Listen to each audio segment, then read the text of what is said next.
ตราสอนฟังมนุษย์และเทวดาพุทโธนี้ข้อแปดผู้หลีกแก้ไขปัญหาผู้รู้ผู้ตื่นเบิกบานเจ้านั้นข้อภควาผู้เลิศวิชายอดพระธรรม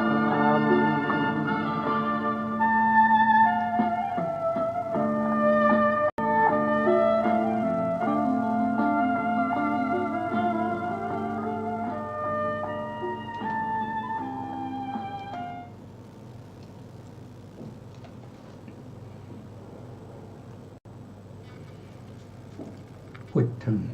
สรณังคัจฉามิธัมมังสรณังคัจฉามิสังฆังสรณังคัจฉามิกราบนมัสการพระมหาเถระพระสังฆาธิการพระเถรานุเถระสวัสดีท่านผู้ฟังและผู้ชมทุกท่านกลับมาพบกับรายการพระไตรปิฎกลอยฟ้าครั้งนี้เป็นครั้งที่18ในเรื่องของการตรัสรู้ของพระสัมมาสัมพุทธเจ้าซึ่งรายการนี้เป็นรายการที่นำเสนอทางวิทยุวัดฝายหินจังหวัดเชียงใหม่ขึ้น 104.5 เมกะเฮิรตซ์เป็นประจำทุกวันพฤหัสและวันศุกร์เวลาตั้งแต่18 นาฬิกาจนถึง 19 นาฬิกาก็จะนำเสนอเกี่ยวกับพระธรรมคำสั่งสอนของพระสัมมาสัมพุทธเจ้าก็นำมาจากพระไตรปิฎกโดยที่กำลังใช้อยู่ก็คือพระไตรปิฎกและอรรถกถาแปลนะครับเป็นภาษาไทยชุด91เล่มของมหามกุฏที่ใช้ประจำแล้วก็ยังมีอีกรายการหนึ่งที่ผมเป็นผู้ดำเนินรายการนั่นก็คือรายการศึกษาพระสัทธรรมเพื่อการพ้นทุกข์มีทุกๆวันอาทิตย์นะครับเวลา16 นาฬิกาถึง 15 นาฬิกาทุกวันอาทิตย์ทางสถานีวัดฝายหินเหมือนกันนะครับแล้วก็ยังมีอีกอันหนึ่งนะครับรายการหนึ่งก็คือเรื่องของการสนทนาธรรมเราก็จะมีการสนทนาธรรมการพูดคุยกันนะครับมีการถามปัญหามีการตอบปัญหามีการพูดคุยทำความรู้ปราบความใสทั้งหลายในพระธรรมคำสั่งสอนของพระพุทธเจ้าทุกวันอังคารนะครับวันอังคารตั้งแต่เวลา 13 นาฬิกาเป็นต้นไปนะครับก็ท่านผู้ฟังที่สนใจที่อยากจะรู้หรือมีปัญหาหรือว่าจะมีข้อเสนออะไรนะครับที่จะแนะนำผู้ดำเนินรายการหรือคณะนะครับก็สามารถที่จะนำเสนอได้หรือว่าจะไปสนทนาธรรมที่วัดบ้านปิ่งนะครับวัดบ้านปิ่งก็จะอยู่ในคูเมืองนะครับใกล้ๆกับวัดอุโมงค์ในนะครับอุโมงค์เถรจันทร์ก็จะอยู่ในคูเมืองนะครับในคูเมืองจังหวัดเชียงใหม่ถนน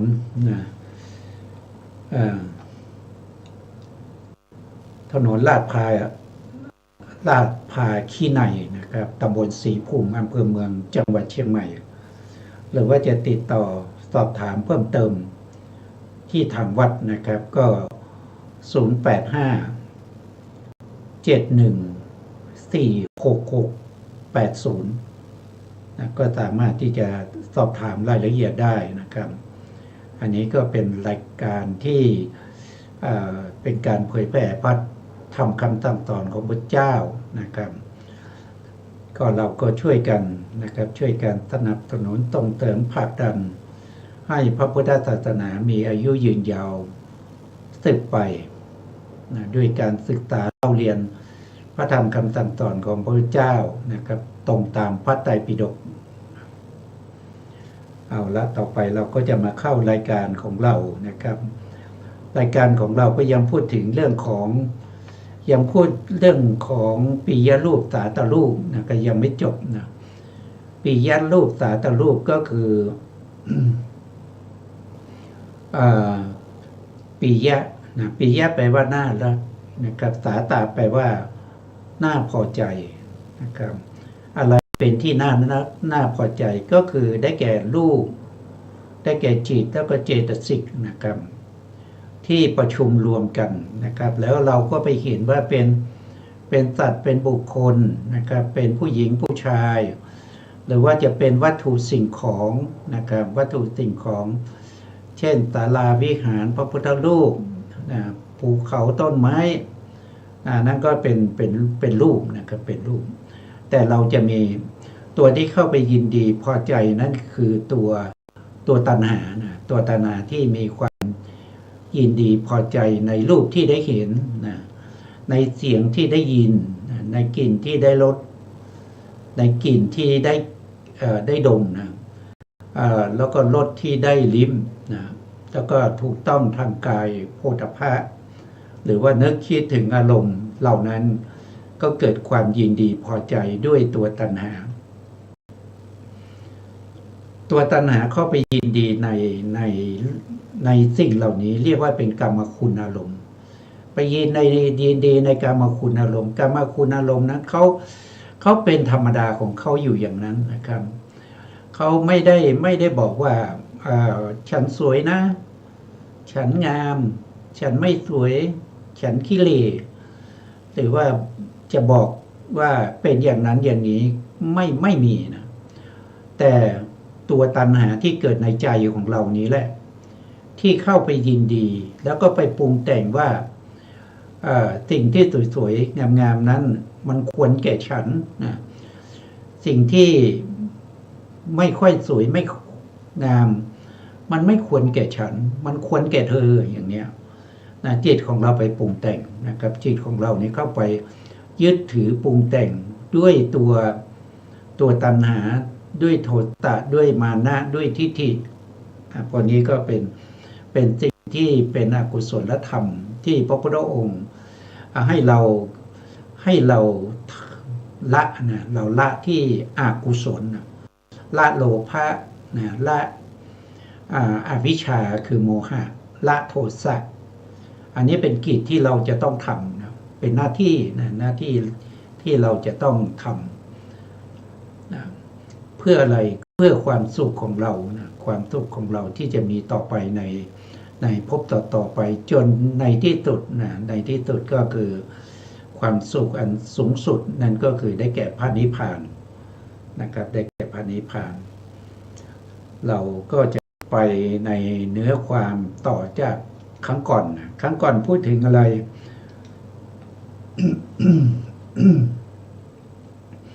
ครั้งก่อนก็พูดถึงในเรื่องของรูปและนามนะครับโดยรูปและนามเนี่ยเกิดที่ไหนนะขอขยายนะรูปและนามเกิดที่ไหนนะก็เกิดอยู่ในร่างกายจิตใจนี่แหละรูปก็เกิดขึ้นเป็นวิถีเขาเรียกว่าวิถีรูปนะวิถีก็จะของรูปเนี่ยก็จะสืบต่อกันไปนะแต่รูปนั้นเกิดทับซ้อนกันมากมายนะครับอย่างเช่นกรรมชรูปเนี่ยกรรมชรูปมีถึง9รูปแล้วก็กรรมชรูปเกิดทุกอนุขณะของจิตดวงหนึ่งมีอนุขณะอยู่3ขณะแต่กรรมชรูปนั้นมีอายุอยู่ถึง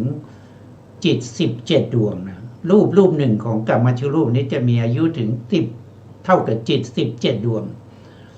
เพราะฉะนั้นเวลาที่กรรมชรูปเกิดในจิตดวงหนึ่งเนี่ยเขาเกิดตั้ง3ขณะคือเกิด3ชุดในจิตเดียว เกิดที่อุปาทขณะของจิตถีติขณะของจิตแล้วก็พังคะขณะของจิตก็มีกรรมชรูปเกิดแล้วกรรมชรูปนี่มีเท่าไหร่กรรมชรูปโดยตรงเนี่ยก็จะมีอยู่ทั้งหมด8นะครับมีอยู่ทั้งหมด8เนี่ยก็คือได้แก่อะไรก็คือได้แก่ปัสสาทรูป5นะครับแล้วก็ภาวะรูปก็จะมี2นะแต่2รูปนี้เขาไม่เกิดพร้อมกันนะเขาไม่เกิดพร้อมกันบุคคลหนึ่งก็จะมีเพียงรูปเดียวก็คือถ้าเป็นผู้หญิงก็มีอิทธิภาวะก็มีอิทธิภาวะรูปนะครับถ้าเป็นผู้ชายก็มีปุริสภาวะรูปอันนี้ก็เป็นว่าโดยคนก็เป็น6นะครับเป็น6แล้วก็มี7ก็คือหัตถยะรูปก็คือรูปที่เป็นที่อาศัยเกิดของจิตและเจตสิก7นะครับ8ก็คือชีวิตรูปนี้เขาเกิดขึ้นมาเพื่อรักษากรรมชรูปนะครับที่เกิดขึ้นพร้อมกันกับตนแล้วก็รักษากรรมชรูปในกลามเดียวกันกับตนด้วยเพราะฉะนั้นเฉพาะกรรมชรูปเนี่ยเราเห็นว่ามันมีถึง8รูปแล้วใน8รูปเนี่ยเวลาที่เขาเกิดเนี่ยเขาก็เกิดทุกๆอนุขณะอย่างเช่นตรงที่พังคขณะในตรงที่เป็นขีดสีฟ้าตรงนี้ผมหมายถึงรูปนะรูปตรงนี้เนี่ยจะมีอยู่8กลาบนะมีอยู่8กลาบก็คือจักขุทัสสะกลาบก็เกิดนะโสตทัสสะกลาบก็เกิดชิวหาทัสสะคานะทัสสะกลาบก็เกิดชิวหาทัสสะกลาบก็เกิดตรงนี้แล้วก็โพธกายทัสสะกลาบก็เกิดตรงนี้แล้วก็ภาวะรูปนะอิทธิภาวะหรือปุริสภาวะก็เกิดนะก็เกิดพร้อมกันกับตรงที่อนุขณะของจิตแล้วก็ยังมีชีวิตรูปอีกนะหัตถยรูปอีกก็เกิดตรงนี้มีมากมายเหลือเกินนะครับมันมีมากมายอย่างนี้นะครับมันจริงรวมกันเป็นสัตว์เป็นบุคคลขึ้นมาได้นอกจากกรรมชรูปแล้วนะนอกจากกรรมชรูปแล้วมันยังไม่จบแค่นั้นนะยังมีจิตตชรูปอีกนะครับยังมีจิตตชรูปอีกจิตตชรูปก็จะเกิดอีกนะจิตตชรูปมีถึงถ้าว่าโดยตรงเนี่ยจิตตชรูปเนี่ยครับก็จะมีอยู่2เท่านั้นก็คือกายวิญญัตนะแล้วก็วจีวิญญัตแต่ถ้าเป็นจิตตชรูปที่ทั่วไปนะก็จะมีถึง15นะครับมีถึง15อย่างด้วยกันนะครับนอกจากจิตตชรูปแล้วจิตตชรูปนี้เขาจะเกิดเฉพาะตรงที่เป็นอุปาทขณะของจิตเท่านั้นนะตรงที่เป็นอุปาทขณะของจิตก็คือจิตแต่ละดวงเนี่ยเขาจะมีอุปาทขณะเพียงขณะเดียวก็คือขณะที่เกิดขึ้นครั้งแรกนะครั้งแรกก็คือตรงนี้นะถ้าพูดถึงภวังคจิตดวงนี้ก็คือตรงนี้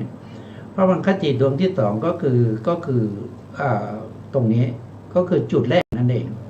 นะครับจุดแรกนะครับทิฏฐิขณะพังคขณะเนี่ยจิตตชรูปเขาไม่เกิดนะครับแต่เวลาเขาเกิดขึ้นเนี่ยเขาจะตั้งอยู่เท่ากับจิต17ดวงเหมือนกันนะเพราะฉะนั้นจิตตชรูปที่เกิดที่อุปาทขณะของภวังคจิตดวงที่1เนี่ยก็จะตั้งอยู่ใช่ไหมครับจิตตชรูป2ที่เกิดขึ้นมาจากภวังคจิตอันที่2ก็ยังตั้งขึ้นไปอีกจิตตชรูปที่เกิดที่อติตภวังเนี่ยตรงเนี้ยอุปาทขณะของอติตภวังก็ตั้งขึ้นอีกมันยังไม่ดับนะมันต้องไปดับตรงที่ไหนก็ไปดับเมื่อมันครบจิต17ดวงเพราะฉะนั้นจิตตชรูปก็จะซ้อนกันขึ้นไปกรรมชรูปก็ซ้อนกันขึ้นไปนะครับแล้วนอกจากนั้นยังไม่พอนะครับยังไม่พอยังมีอุตุชรูปนะอุตุชรูปเนี่ยมีมากมายมากกว่ากรรมชรูปแล้วก็มากกว่าจิตตชรูปนะตรงนี้ท่านบอกว่าเป็น13นะ13นี่เป็นอุตุชรูปที่เกิดขึ้นนับเฉพาะที่มัน นับเฉพาะที่มันเป็นสุทธะนะสุทธะแต่ส่วนที่ยังเป็นมิตกะเช่นอุตุชรูปที่เกิดจากกรรมชรูปเรียกว่ากรรมปัจจยะอุตุชรูปนะครับแล้วก็เกิดจากจิตก็มีนะก็เรียกว่าจิตตปัจจยะอุตุชรูปนะครับแล้วก็เกิดจากอาหารก็มีก็จะเป็นอาหารปัจจยะอุตุชรูปแล้วก็ยังมีเกิดจากอุตุชรูปอีกนะเกิดจากอุตุชรูปอีกเรียกว่าอุตุปัจจยะอุตุชรูปเพราะฉะนั้นอุตุชรูปเนี่ยก็จะมีมากก็คือเอาทางกรรมชรูปจิตตชรูปอาหารรูปรวมกันแล้วยังเอาอุตุชรูปของตัวเองรวมเข้าไปอีกนะรวมได้เท่าไหร่อันนั้นแหละเป็นอุตุชรูปแล้วอุตุชรูปที่มีอยู่ในร่างกายของสัตว์เนี่ยเวลาสัตว์ตายแล้วอุตุชรูปยังไม่ดับนะอุตุชรูปยังจะสืบกันต่อไปเรื่อยๆนะครับจนกว่าจักรวาลนี้ถูกทำลายเพราะฉะนั้นอุตุชรูปนี้มีมากมายเพราะฉะนั้นเวลาเราที่เห็นเนี่ยเราสามารถที่จะเห็นอะไรเห็นสีของอะไรก็คือสีของกรรมชรูปนะครับสีกรรมชรูปอาหารและรูปอุตุชรูปจิตตชรูปพวกนี้เพราะที่เราเห็นน่ะคือรูปที่เขายังไม่ดับเพราะรูปหนึ่งเกิดขึ้นมาเนี่ยเขาตั้งอยู่เท่ากับเท่าไหร่นะครับเขาก็ตั้งอยู่ตั้งแต่ตอนที่เขาเกิดขึ้นนะครับไปจนถึงตอนที่เขาดับนะตอนที่เกิดขึ้นเนี่ยมีขนาดเดียวแล้วก็ตอนที่ดับก็ขนาดเดียวแต่เขามีอายุเท่ากับจิต17 ดวงเพราะฉะนั้นในขณะที่เขาตั้งอยู่รูปหนึ่งที่ตั้งอยู่เนี่ยก็จะมีถ้าเทียบกับจิตเนี่ยว่าโดยอนุขณะเนี่ยได้ถึง49ขณะ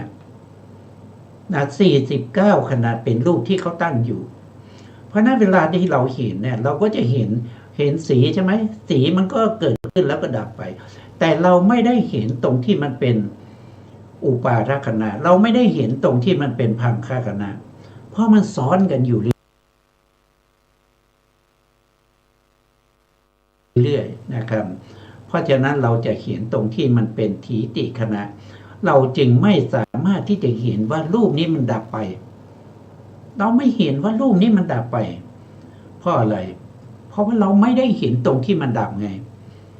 แล้วเราก็ไม่ได้เห็นตรงที่มันเกิดทำไมไม่เห็นแล้วเพราะมันมีน้อยมากอะมันมีแค่ขนาดเดียวอะรูปหนึ่งมันมีขนาดเดียวนะครับเกิดขึ้นขนาดเดียวและดับไปขนาดเดียวแต่ตอนที่มันตั้งอยู่เนี่ยมันยาวมันนานนะครับถึง49ขณะเพราะฉะนั้นเวลาเราเห็นเราจะเห็นตรงที่มันเป็น49ขณะนั่นแหละมันจึงมองไม่เห็นพังคขณะหรืออุปาทขณะกับพังคขณะเวลาที่เรา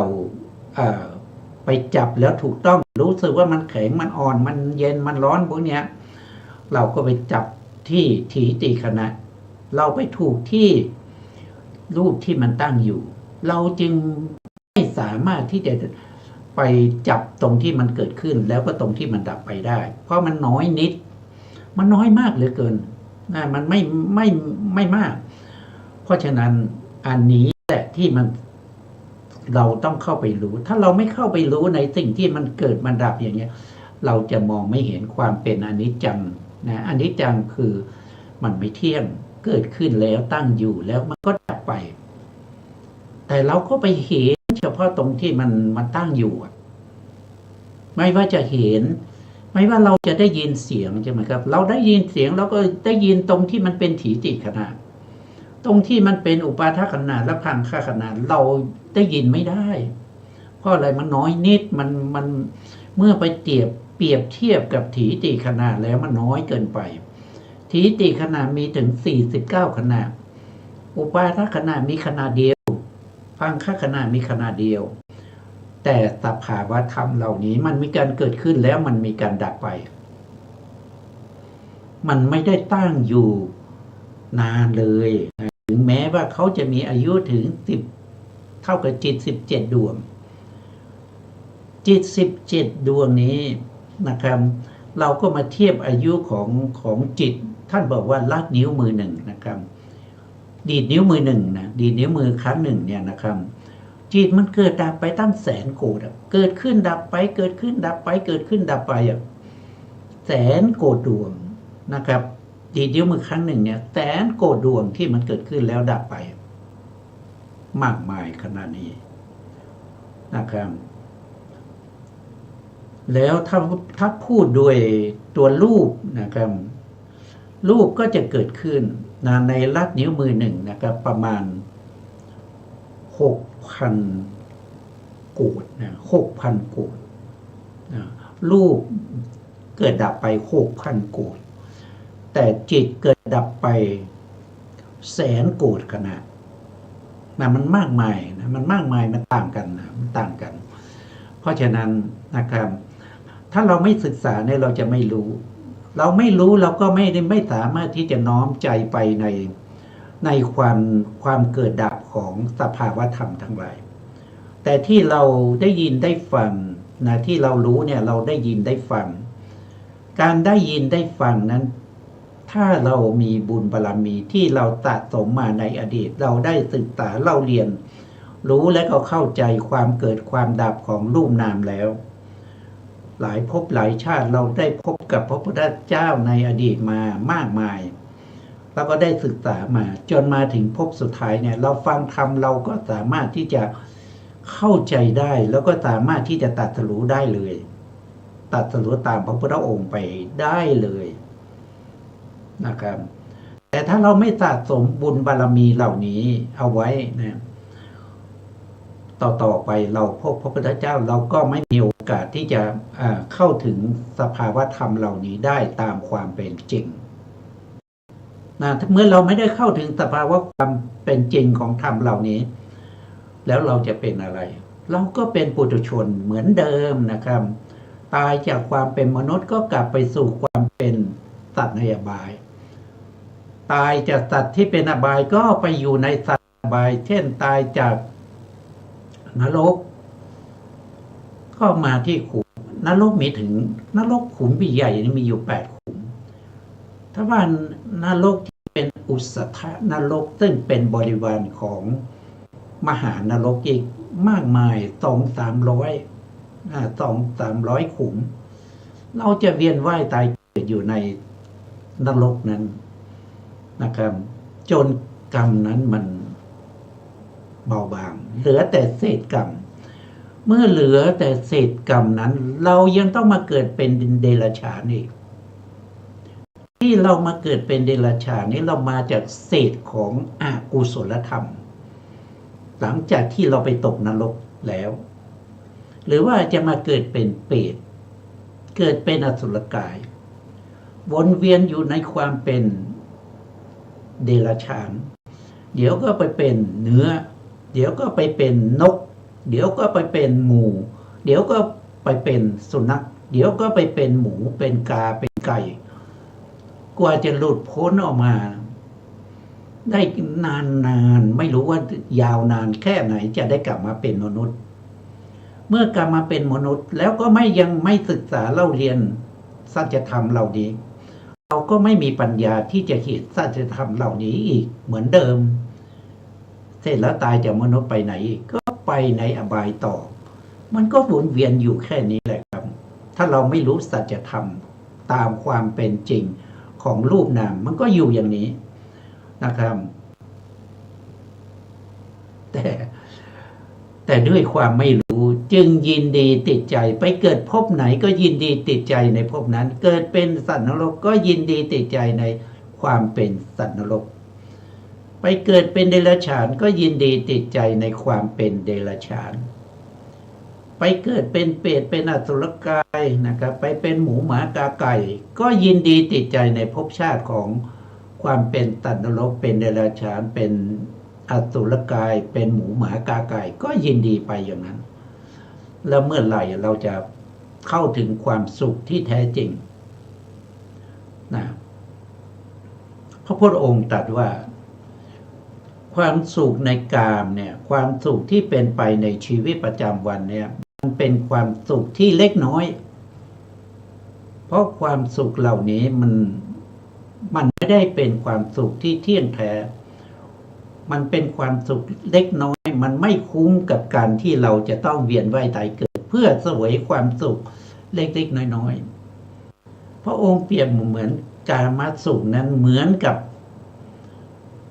สุนัขนะครับสุนัขที่หิวโซนะครับแล้วก็เดินไป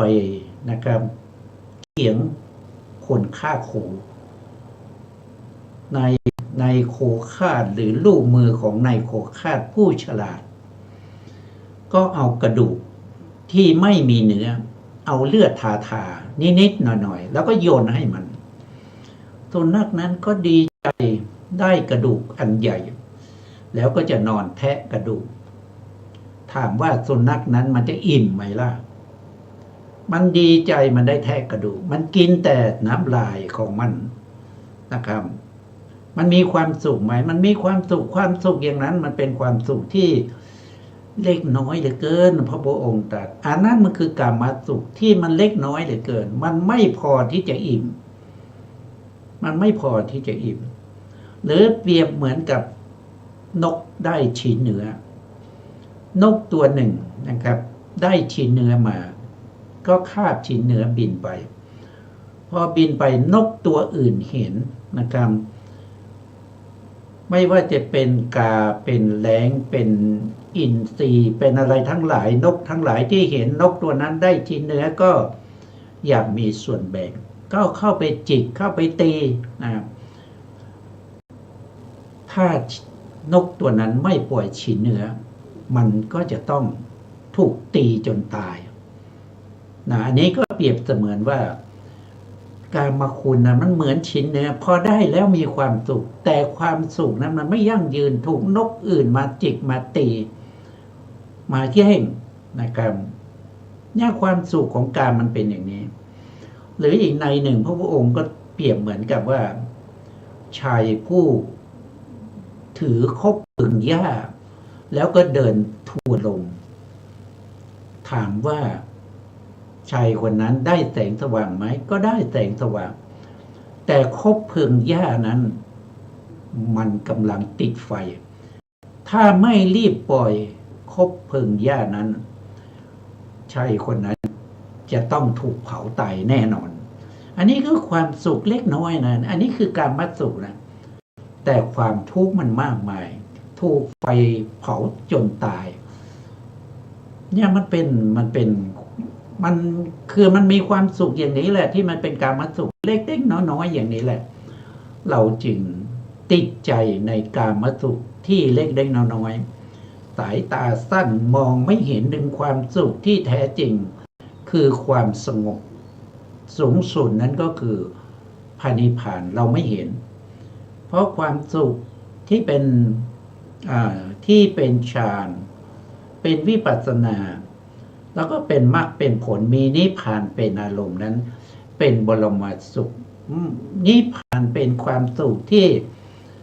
ไม่มีการเปลี่ยนแปลงมันเป็นสันติลักขณังเป็นความสุขที่พ้นจากขันธ์ทั้งห้าพ้นจากกามสุขพระนิพพานเป็นสภาวะที่สันติลักขณังเป็นธรรมภายนอกไม่มีอยู่ในตัวเราไม่มีอยู่ในจิตนะพระนิพพานเป็นสภาวะธรรมภายนอกผู้ที่จะเข้าถึงต้องน้อมจิตไปหาพระนิพพานจะน้อมจิตไปหาพระนิพพานได้เมื่อไหร่ก็ได้เมื่อต่ออริยมรรคเกิดขึ้นประหารอวิชชาประหารตัณหาประหารอกุศลทั้งหลายจนหมดสิ้นไปจากจิตใจของเรานั่นก็คือได้เป็นพระอรหันต์ได้เป็นพระอรหันต์และพระอรหันต์ก็จะมีความสุขมีความสุขถ้าความสุขที่แท้จริงของพระอรหันต์นั่นก็คือตั้งแต่ท่านปรินิพพานแล้วเข้าสู่พระนิพพานนั่นคือบรมสุข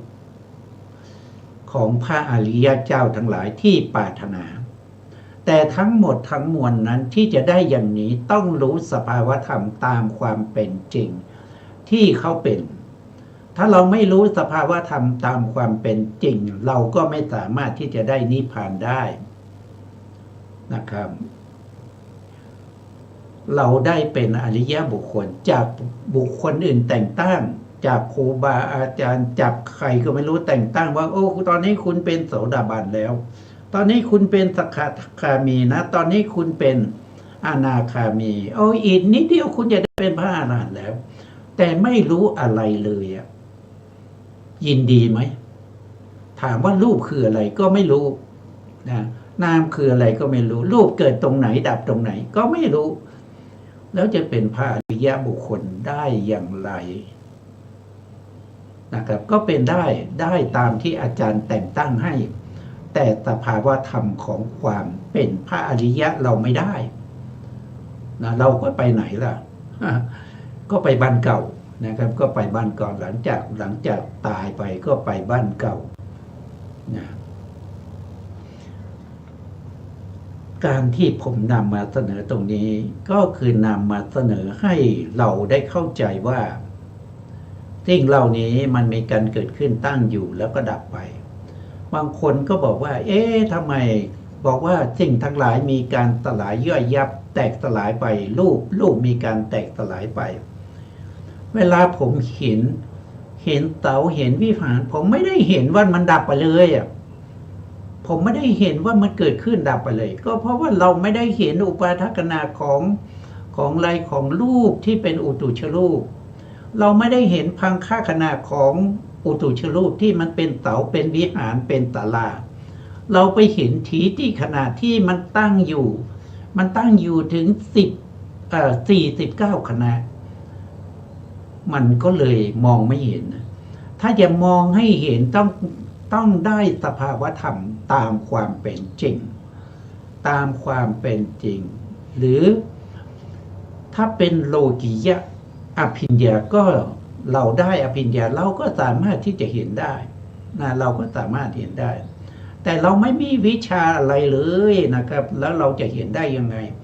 เราเห็นเมื่อใดเราก็เห็นถีติขณะที่มันตั้งอยู่อ่ะเราไม่เห็นขณะที่มันดับเหมือนไม่ได้เห็นขณะที่มันเกิดขึ้นอย่างนี้แหละนะ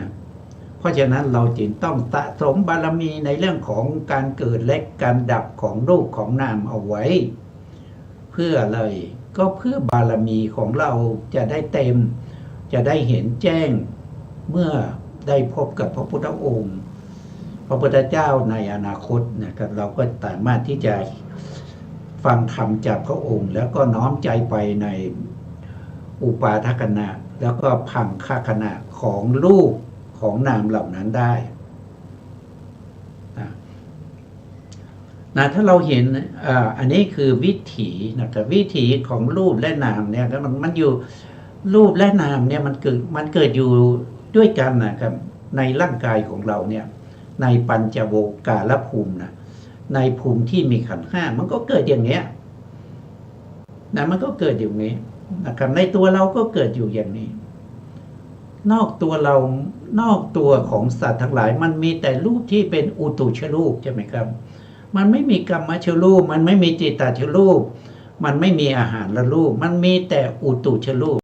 แล้วอุตุชรูปนี้มันก็เกิดดับอย่างนี้เหมือนกันนะครับเกิดขึ้นมาแล้วก็ตั้งอยู่49 ขณะแล้วก็ดับไปในอีก1 ขณะแต่อุตุชรูปนี้มันมีมากมายเหลือเกินอย่างที่ได้พูดไปแล้วนะครับเพราะฉะนั้นเวลาที่เราเห็นเต๋าเห็นวิหารเห็นศาลาเห็นรถนะครับเห็นรถเห็นเรือเห็นเครื่องบินเห็นวัตถุสิ่งของที่มันไม่มีชีวิตอ่ะที่มันไม่มีอินทรีย์ของนั้นเราจะเห็นเฉพาะสีที่มันเกิดจากอุตุชรูปนะมันเกิดจากอุตุชรูปอย่างเดียวนะครับนะทีนี้เมื่อเราเข้าใจในสิ่งสภาวะธรรมเหล่านี้แล้วนะครับเรายังไม่สามารถที่จะน้อมใจไปในนิพพานได้เราต้องส่งข้อธรรมเหล่านี้นะให้ลงไปในอริยสัจสงเคราะห์ลงไปอย่างไรนะครับก็เคยสงเคราะห์ในเรื่องของขันธ์มาแล้วนะในเรื่องของขันธ์มาแล้ววันนี้เราก็มาสงเคราะห์ในเรื่องของ ในเรื่องของปิยรูปสาตรูปอีกทีนะครับอย่างเช่นอายตนะภายในหกคือรูปกับนามก็คือได้แก่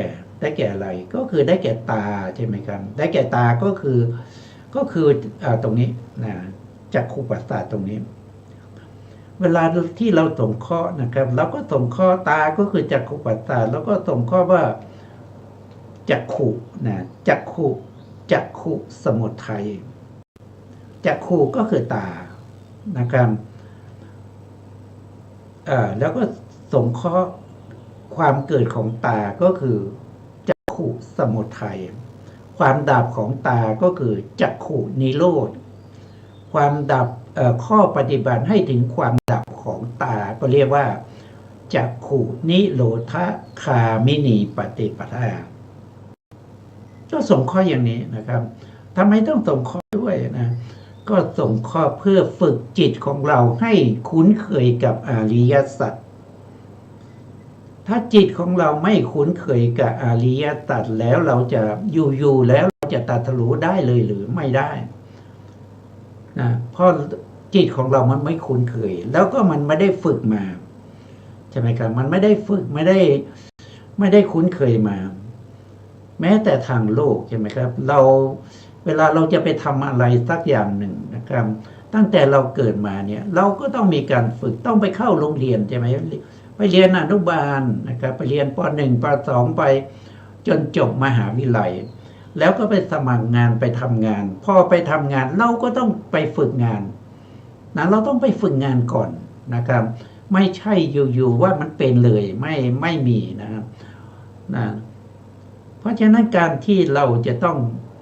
ฝึกงานทางโลกทางธรรมก็เหมือนกันนะครับถ้าเราไม่เคยฝึกให้เห็นอริยสัจนะเราไม่เคยฝึกซ้อมนะครับ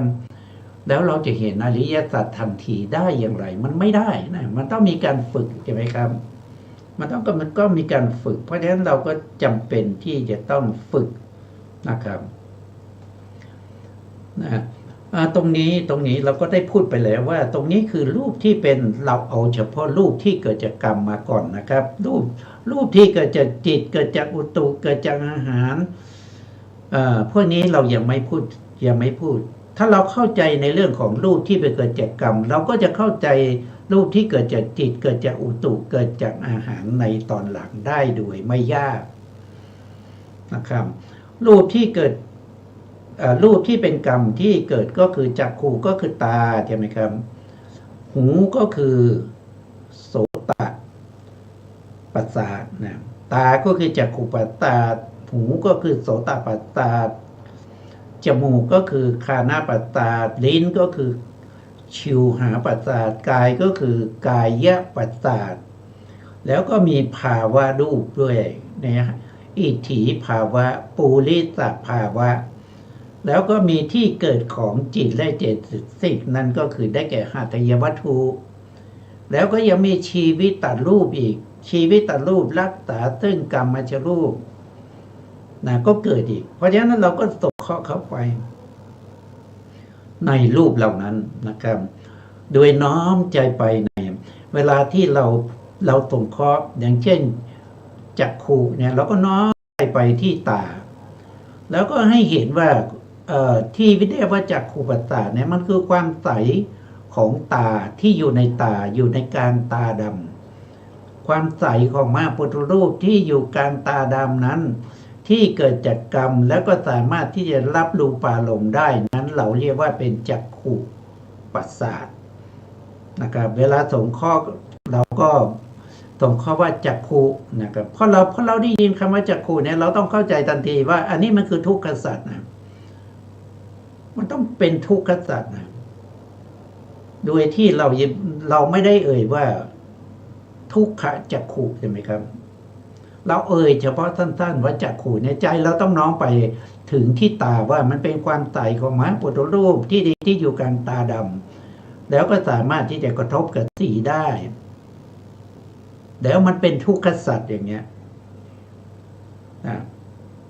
จักขุสมุทัยเพราะคำว่าจักขุสมุทัยนี่แปลว่าเหตุเกิดจักขุ สมุทัยก็คือเหตุให้เกิดตา เหตุให้เกิดตาเราก็น้อมไปว่าอะไรเป็นเหตุให้เกิดตา ถ้าว่าโดยเหตุใกล้ก็คือได้แก่มหาพุทธรูปก็คือธาตุดินธาตุน้ำธาตุไฟแล้วก็ธาตุลมปัทวีอาโปเตโชวายุแล้วมหาพุทธรูปสี่เนี่ยมันเกิดจากกรรมนั่นมันเกิดจากกรรมแล้วไม่เป็นความใสของมหาพุทธรูปที่สามารถจะกระทบกับเสียงได้กระทบกับสัทธาลมได้มันเป็นความใสเหมือนกันแต่มันอยู่ที่หูแต่มันไม่ใช่ความใสที่มาอยู่ที่ตาถ้าความใสที่อยู่ที่ตาเกิดจากกรรมเหมือนกันมันกระทบกับสีแต่ความใสที่เกิดที่หูมันเป็นความใสของมหาพุทธรูปเหมือนกันแต่มันทรงไว้ซึ่งการกระทบกับเสียงแล้วมันเกิดอะไรเป็นเหตุให้มันเกิดก็มหาพุทธรูปสี่ก็คือธาตุดินธาตุน้ำธาตุลมธาตุไฟที่เกิดจากกรรมนั้นเป็นเหตุให้เกิด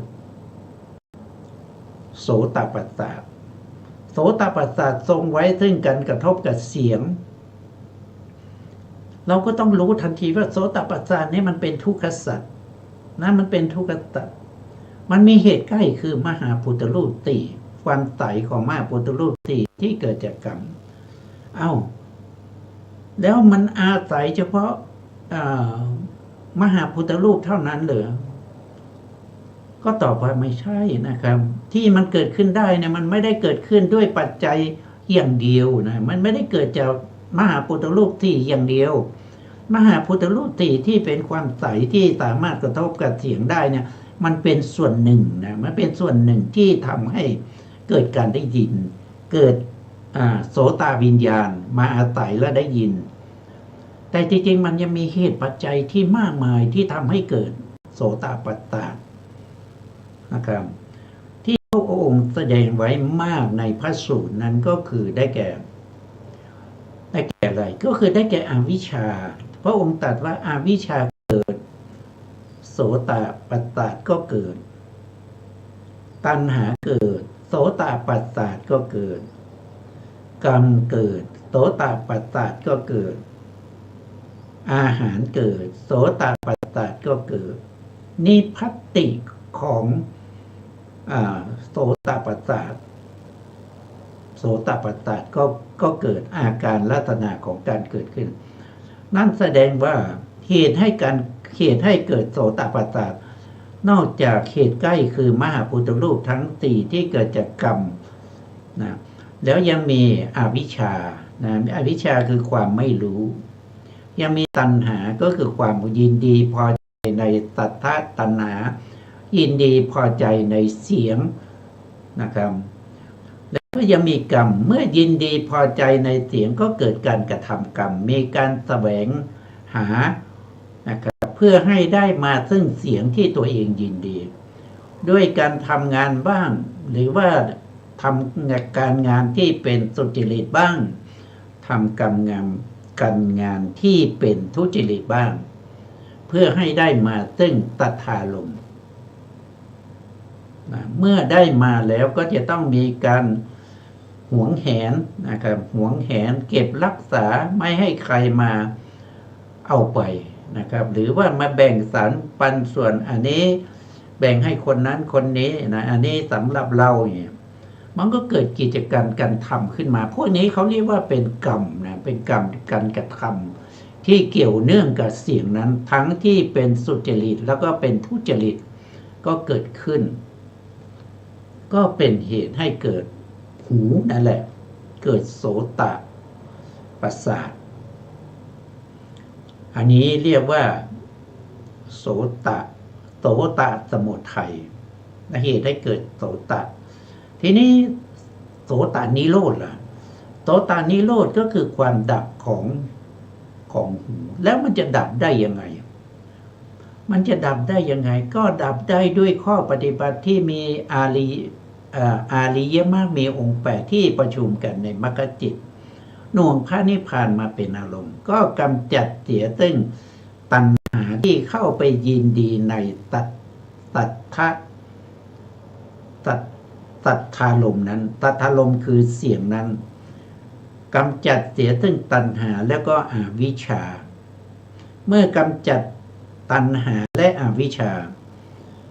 กรรมที่มันมีอยู่มากมายก็ให้ผลไม่ได้กำจัดตัวกรรมที่เราทำแล้วที่เราทำแล้วมันจบแล้วในอดีตเราเคยฆ่าสัตว์เราก็ไม่สามารถแก้ไขได้แล้วถามว่ากรรมนั้นหมดไปไหมไม่หมดนะกรรมไม่หมดกรรมยังดำเนินไปตามภาวะกิจหน้าที่ของกรรมแต่เมื่อเรา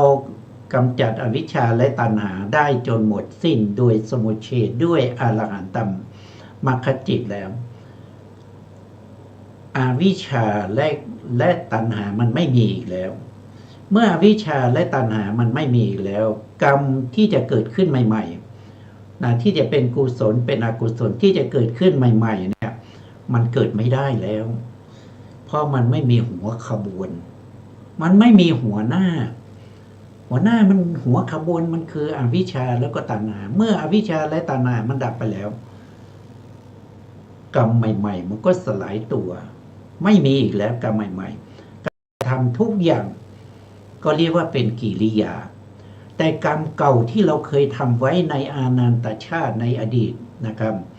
มันยังไม่หมดมันยังตามมาส่งผลให้ผลเราได้นะแม้พระอรหันต์ยังจะต้องป่วยนะครับต้องเจ็บนะอย่างพระพุทธเจ้าเนี่ยนะครับกำจัดอวิชชาและตัณหาได้ที่ใต้ต้นโพ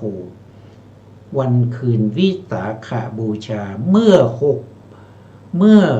2,600 กว่าปีที่ผ่านมาแต่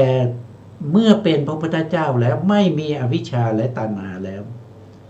วก็ไม่มีกรรมใหม่แล้วกรรมใหม่ก็ถูกกำจัดแล้วเป็นกิริยาไปแล้วแต่พระองค์ก็ยังเจ็บไข้ได้ป่วยบางครั้งพระองค์ก็ยังปวดหลังบางครั้งก็ยังปวดเสียนบางครั้งยังต้องถ่ายเป็นเลือดบางครั้งยังหมดกำลังโดยเฉพาะในช่วงสุดท้ายของพระองค์ที่เดินทางไปเพื่อปรินิพพานที่กุสินาราตลอดระยะทางจากเวสาลีไปกุสินาราพระองค์ต้องพักกลางทางไม่รู้จะกี่ครั้งเพราะความเหนื่อยในการเดินทางโดยปกติแล้วพระพุทธองค์นั้นเป็นผู้ที่มีกำลังนะครับมีกำลังมากกว่าบุคคลอื่นแต่ทำไมต้องพักในการเดินทางไปเป็นแต่ละเมืองก็บอกให้พระอานนท์เราเหนื่อยเราอยากจะพักพระอานนท์ก็ผ้าสังคตินะครับมาปูแล้วก็นิมนต์พระพุทธองค์ให้สีหสายยาเมื่อพักผ่อนจงหายเหนื่อยแล้วก็เดินทางต่อนะครับบางครั้งก็อยากจะดื่มน้ำคอแห้งเหลือเกินนะครับก็ใช้ให้พระอานนท์เอาบาตรไปตักน้ำพระอานนท์ไม่ยอมไปนะครับไม่ยอมไปโดยบอกว่าตอนนี้น้ำขุ่นเพราะพ่อค้านะครับที่เข้าขนสินค้านะครับทุกเวียนแล้วก็ผ่านแม่น้ำนั้นไปแม่น้ำมันจึงขุ่นนะพระองค์ต้องใช้พระอานนท์ไปถึง 3-4 ครั้งกว่าที่พระอานนท์จะไปตักน้ำมาให้พระพุทธองค์ได้ดื่มนะครับตอนนั้นก็พระองค์ก็ป่วยเหนื่อยเหลือเกินกระหายน้ำเหลือเกินก็ยังส่งผลให้กรรมที่เคยทำไว้ในอดีตส่งผลให้พระพุทธองค์ต้องกระหายน้ำแล้วก็ไม่ได้ดื่มน้ำจนพระพุทธองค์ต้องใช้พระอานนท์ไปถึง 3-4 ครั้งนะพระอานนท์ถึงไปเมื่อพระอานนท์ไปนะครับก็เห็นน้ำขุ่นก็ไม่รู้จะทำยังไงก็เลยลองเอาบาตรของพระพุทธองค์นั้นนะไปตักน้ำนะ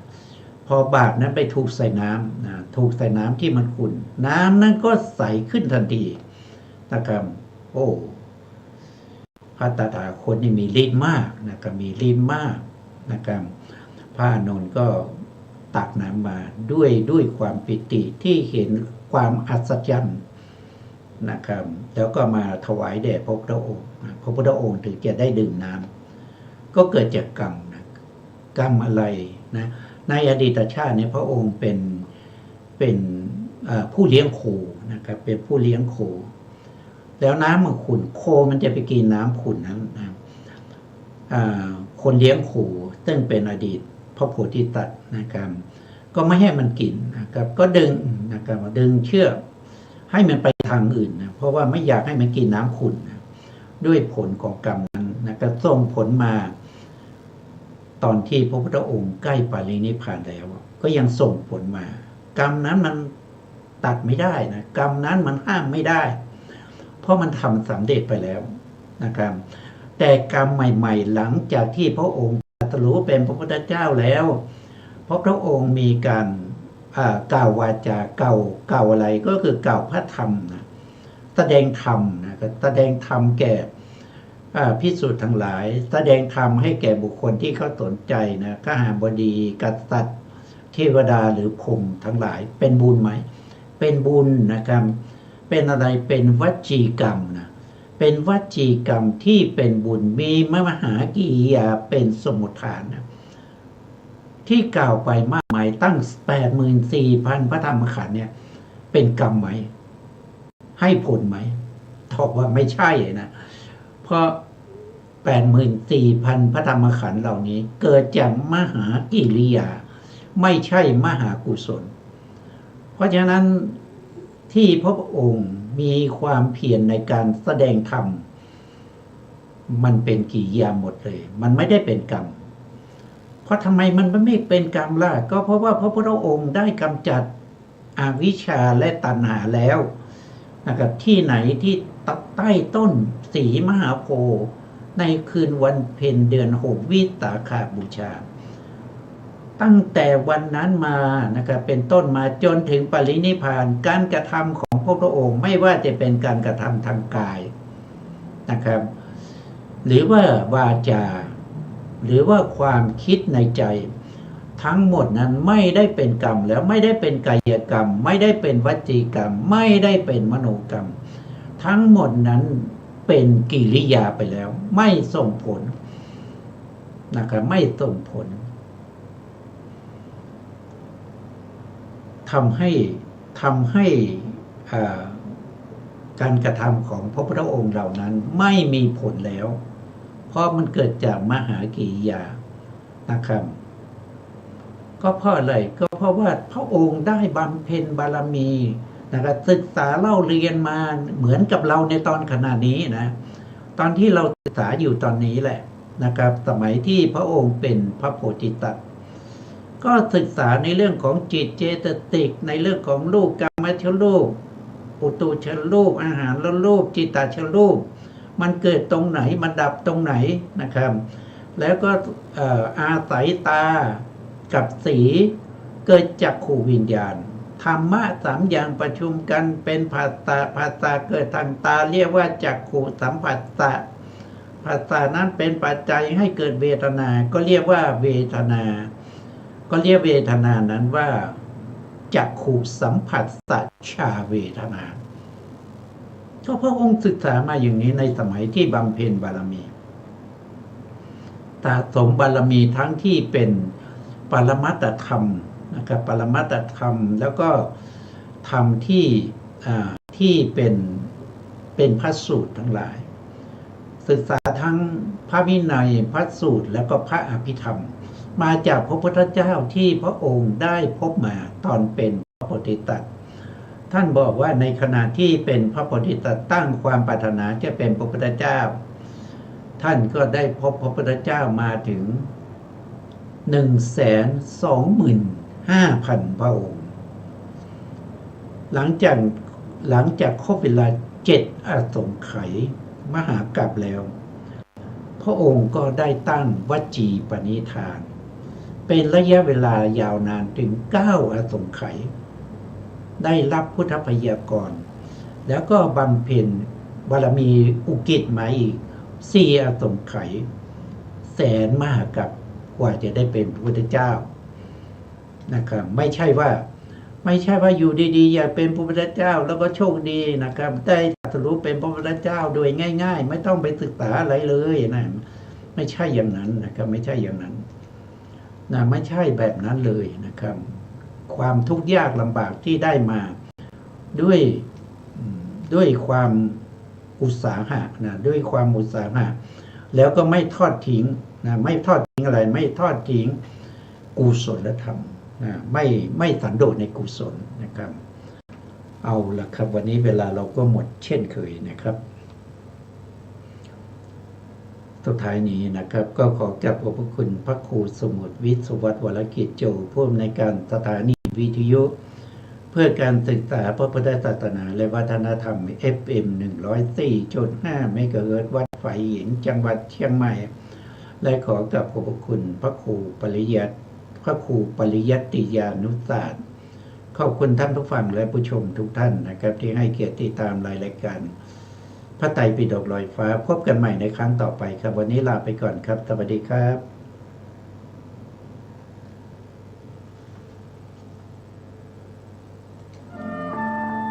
ตรัสรู้ด้วยพระองค์เอง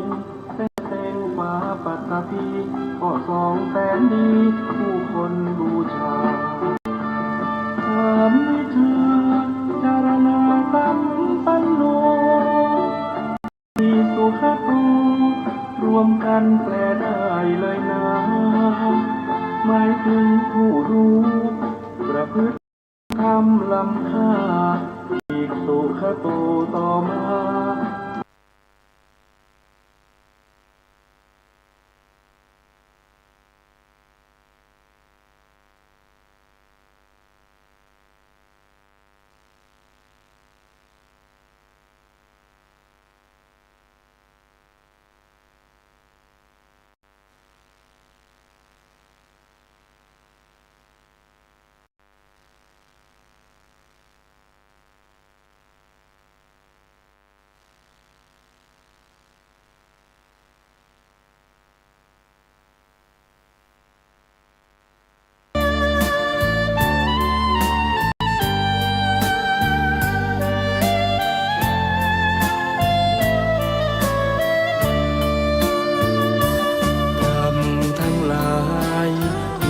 ใจเป็นหัวหน้ามีใจบัญชานำสู่ทางมรรคผลสำเร็จด้วยใจต่างบวชได้ทุกคนถึงภาระล้นบวชทรงผลอิ่มใจบวชใจบวชกันไหมวันนี้อย่ามัวรอรีลองสักทีรีบไวสมาธิจิตวันละนิดแจ่มใสทุกเพศทุกวัยเชิญบวชใจสร้างบุญ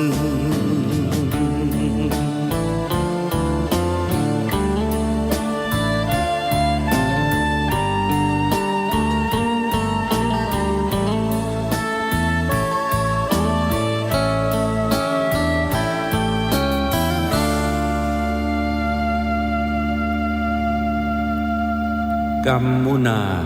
วะตัตติโลโกสัตว์โลก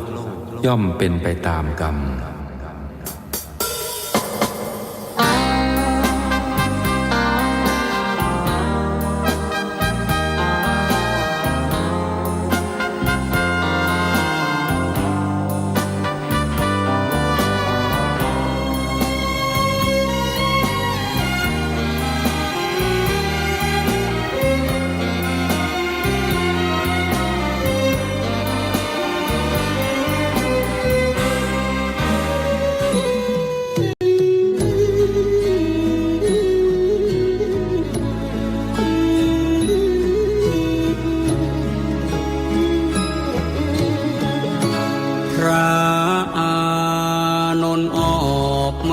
ข้างนอกแล้วยื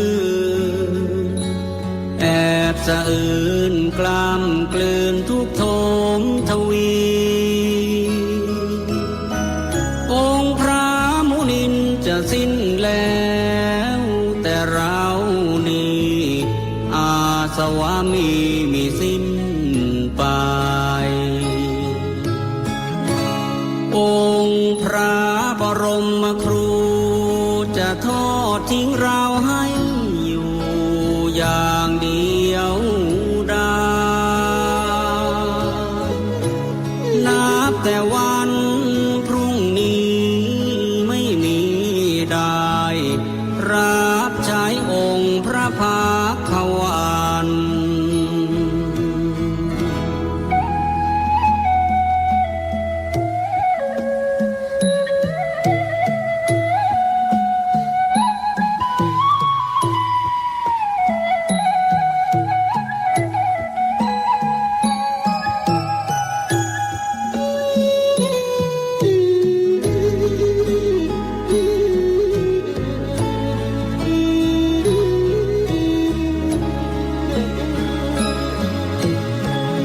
อานนท์นี้จะปูอาจทั้งถือบาทจีวรถวายน้ำทรงพระพักหลังพระกรบวนพระโอษฐ์อีกตามจรผู้ใดใครหนอภายหน้า โอ้เราดังนกหัดบินแม่นกมาสิ้นสูญชีวา ปีกนั้นยังไม่กล้าขาไม่แข็งแรงพอ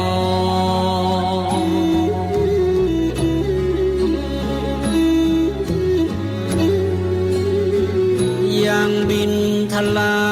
ต้องระวังรังรอ ปีกแม่แผ่คอยบินคลอได้พอหล่อเลี้ยงชีวาน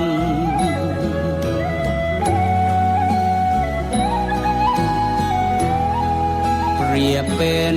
เช่นเราได้เพียงพระโสดาบัน ยังไม่ทันสำเร็จเป็นพระอรหันต์พระศาสดาก็จะมาปรินิพพานในราตรีนี้ไม่นานผ่านเลยลาลับลวงไป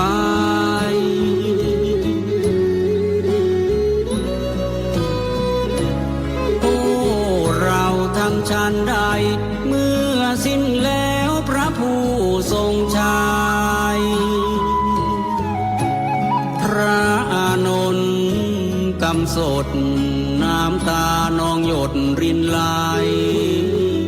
ด้วยสุดจะฝืนสะอื้นยืนรำไห้โศกาอาลัยน้ำตาหลั่งไหลนองน้ำ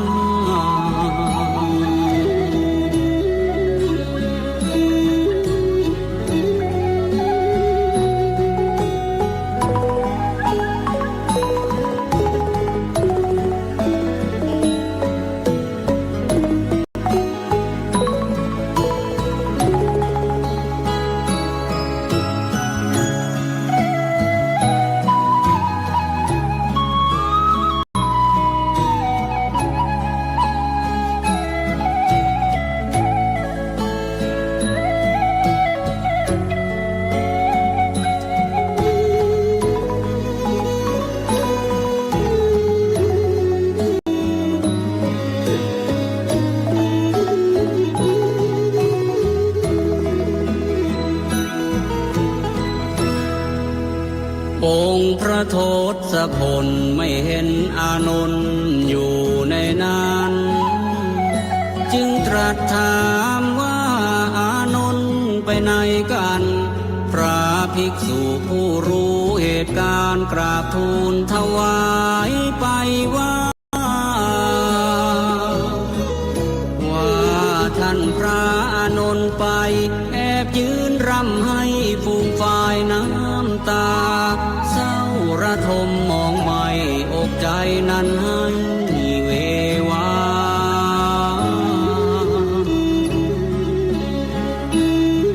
อ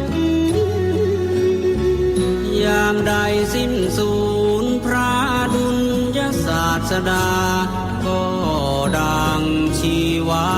พระอานนท์นั้นสิ้นไปกัญชา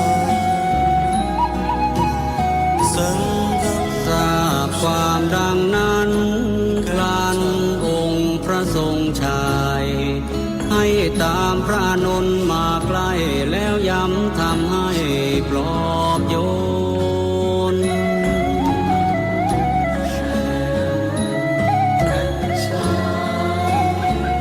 ลดความเศร้าหมองที่เข้าครองในกมลแก่พระอานนท์ให้คลายทุกข์ทนวิญญา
อบน้อมต่อพระรัตนตรัยแก้วเจ้าสามประการ น้อมเอาคุณพระพุทธเจ้า คุณพระธรรมเจ้า คุณพระสังฆเจ้า คุณพระอรหันตเจ้าอริยสงฆ์เจ้าจุตนจุองค์ได้เมตตาแผ่ปารมีมาปกเกลาเกษาปกห่มรักษาครูบาอาจารย์พระมหาเถระพระเทรานุเถระเพื่อนสหธรรมิกสหพรหมจารีทุกรูปทุกองค์ปกห่มรักษาครูบาอาจารย์พระมหาเถระพระเทรานุเถระทุกรูป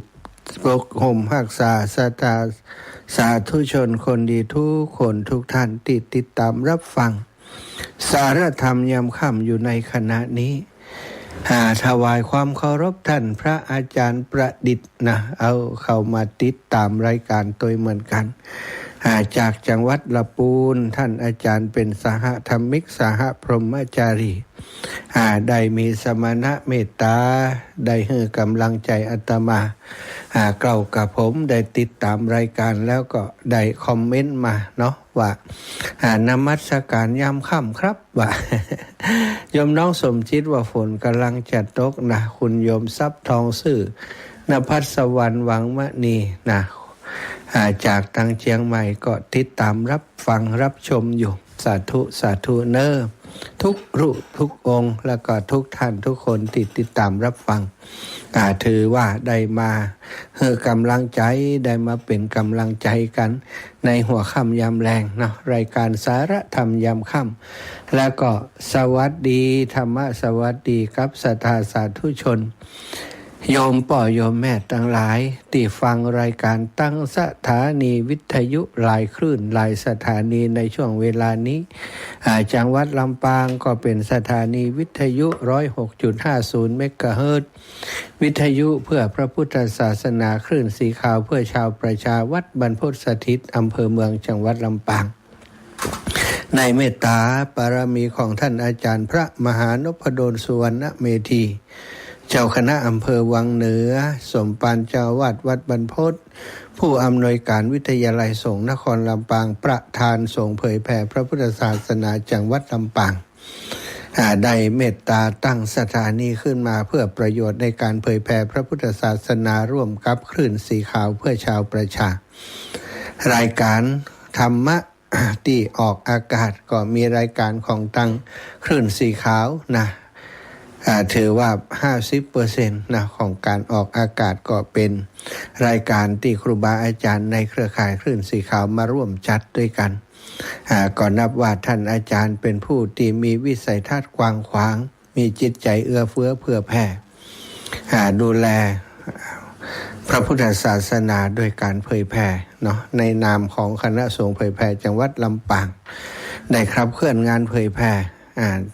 ในมอบหมายของหลวงพ่อเจ้าคณะจังหวัดพระจินดารัตนาพรเนาะก็ตั้งท่านอาจารย์เป็นประธานสงฆ์เผยแผ่ท่านก็ทำงานเต็มที่แล้วก็มีงานหลายด้านด้วยและที่เชียงใหม่นะสถานีหลักก็ของวัดฝ่ายหิน 104.50 เมกะเฮิรตซ์แล้วก็สถานีของวัดฝ่ายหินวัดหนองกายตัวสถานปัจจุบันนี้บางคนฟังวัดฝ่ายหินบาชัดก็ไปฟังที่หนองกายก็ได้อีก2คลื่นและสถานีอื่นๆบางวันก็ได้เกาะสัญญาณไปที่ห้วยตองซักแล้วก็ไปตังเชียงไฮ้ตัวเนาะ ต้องขอบคุณครูบาอาจารย์ที่เป็นภาระธุระนะในการเกาะสัญญาณเชื่อมสัญญาณไปทุกวันพบปะกันวันนี้วันที่27นะวันศุกร์ที่27เดือนกุมภาพันธ์2567ก็จะสิ้นเดือนแล้วนะเหลืออีกวันเดียววันที่28ก็จะหมดแล้วเดือนกุมภาปีหน้าฟ้าใหม่ก็จะปีกมาแห่งใหม่เดือนกุมภาสำหรับปี69นี้ก็จะจบวันพรุ่งนี้เนาะสถาวันเวลาล่วงไปเร็วเหลือเกินเอาละพบปะกันแล้วได้ทักทายกันพอกวนก็จะปาศรัทธาญาติโยมพ่อโยมแม่ไหว้พระสวดมนต์เนาะไหว้พระสวดมนต์ทำวัดเย็นตัวกันก่อนที่จะนำสารธรรมมาสนทนาอุจจาระต่อไป กราบพระพร้อมกันกราบหนึ่งพุทโธเมนาโธกราบสองธัมโมเมนาโธกราบสามสังโฆเมนาโธ อิมินาสการเรนะพุทธังอภิปูชยามิอิมินาสการเรนะธัมมังอภิปูชยามิอิมินาสการเรนะสังฆังอภิปูชยามิ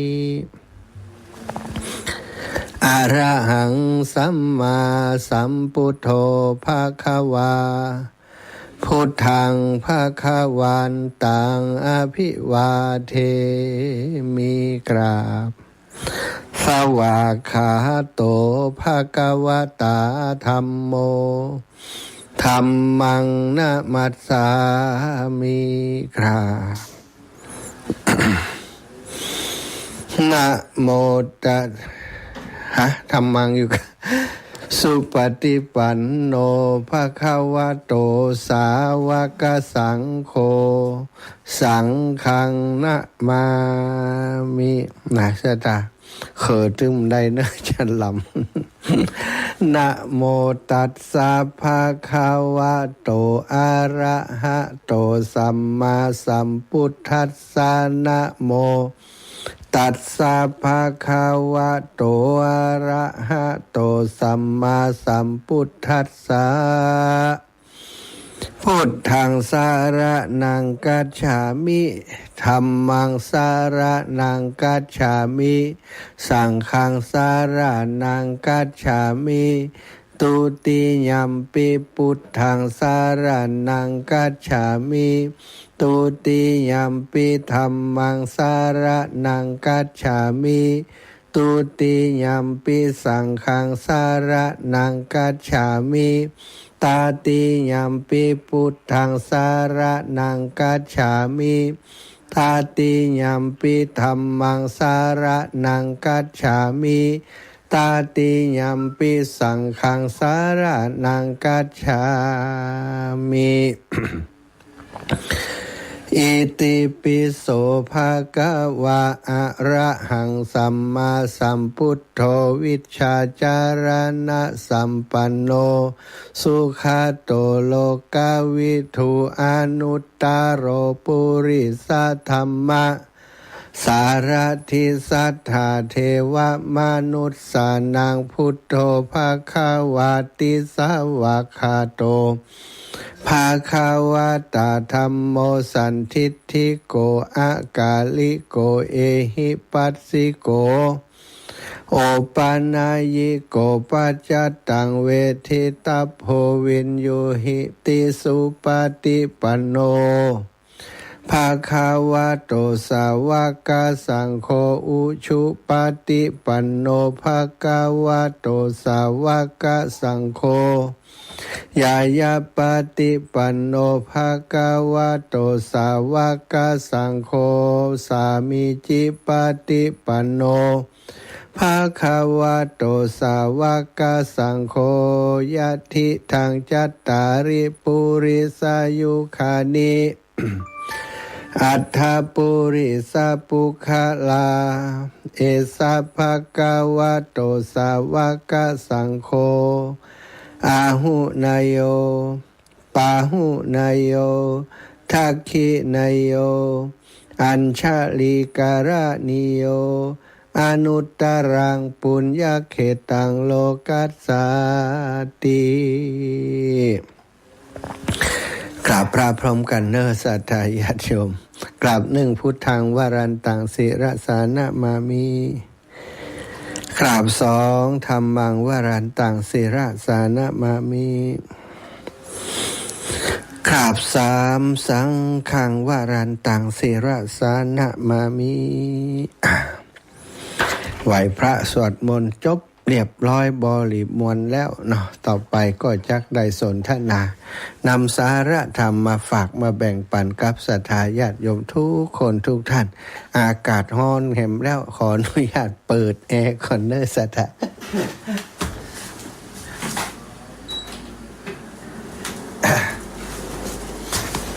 อากาศทำท่าฝนจะตกอบอ้าวซะนะตะกี้อารมณ์ต้มต่ำมากำนะลดลัดหายไป ฝนด้านนี้ประมาณเนี้ยเนาะเป็นอย่างเปิ้นบ่ฮู้นะน้องสมจิตว่าฝนกำลังจะตกแล้วกะบ้านฟ่อน ศรัทธาญาติโยมหลังจากที่ตอนเจ้าเนาะตอนเจ้าที่ผ่านมาตี 3 ถึงตี 5ได้จัดรายการได้นำเรื่องราวต่างๆเกี่ยวกับบาปบุญคุณโทษกรรมภัยกรรมมันเนาะเวรกรรมบางคนบางครั้งศรัทธาญาติโยมมาถูกทำร้ายถูกฆ่าถูกฆ่าถูกทำร้ายต่างๆเฮาดูแล้วโอ้คนนี้ก็เป็นคนดีนะบ่ดื่มเหล้าเมายาบ่กินเหล้าเมายาอะไรอย่างทำไมนะเขาถึงได้มีโชคร้ายมีสิ่งที่บ่ดีเกิดกับเขาและก็เกิดกับครอบครัวเขาบางคนนี่ปฏิบัติธรรมนะศรัทธาอย่างที่อาตมานำมาเล่าแต่เจ้าท่านอุบาสกนะอุบาสกคนหนึ่งที่ไปปฏิบัติธรรมเข้าอุโบสถปฏิบัติไปอยู่อุโบสถศีลปฏิบัติธรรมที่วัดทุกวันอุโบสถศรัทธาญาติโยมฟังธรรมตลอดฟังธรรมตลอดคืนยันสว่าง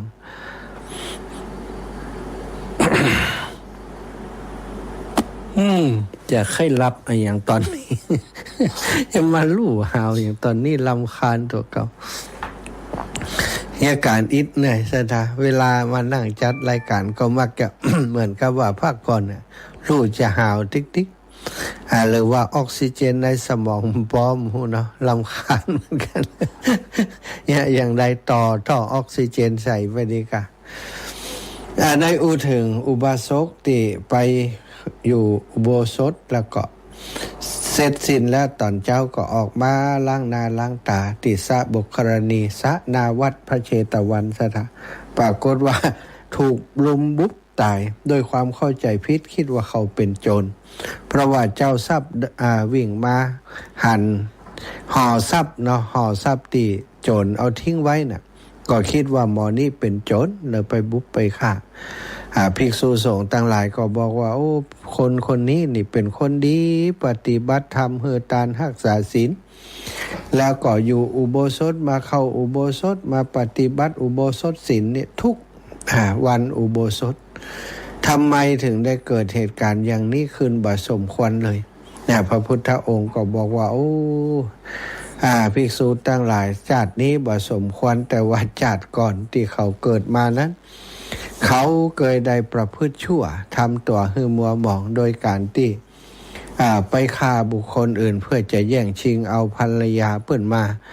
เป็นของตัวนะสถาได้เขวิบัติในนรกหลายปีหลายเมินนาน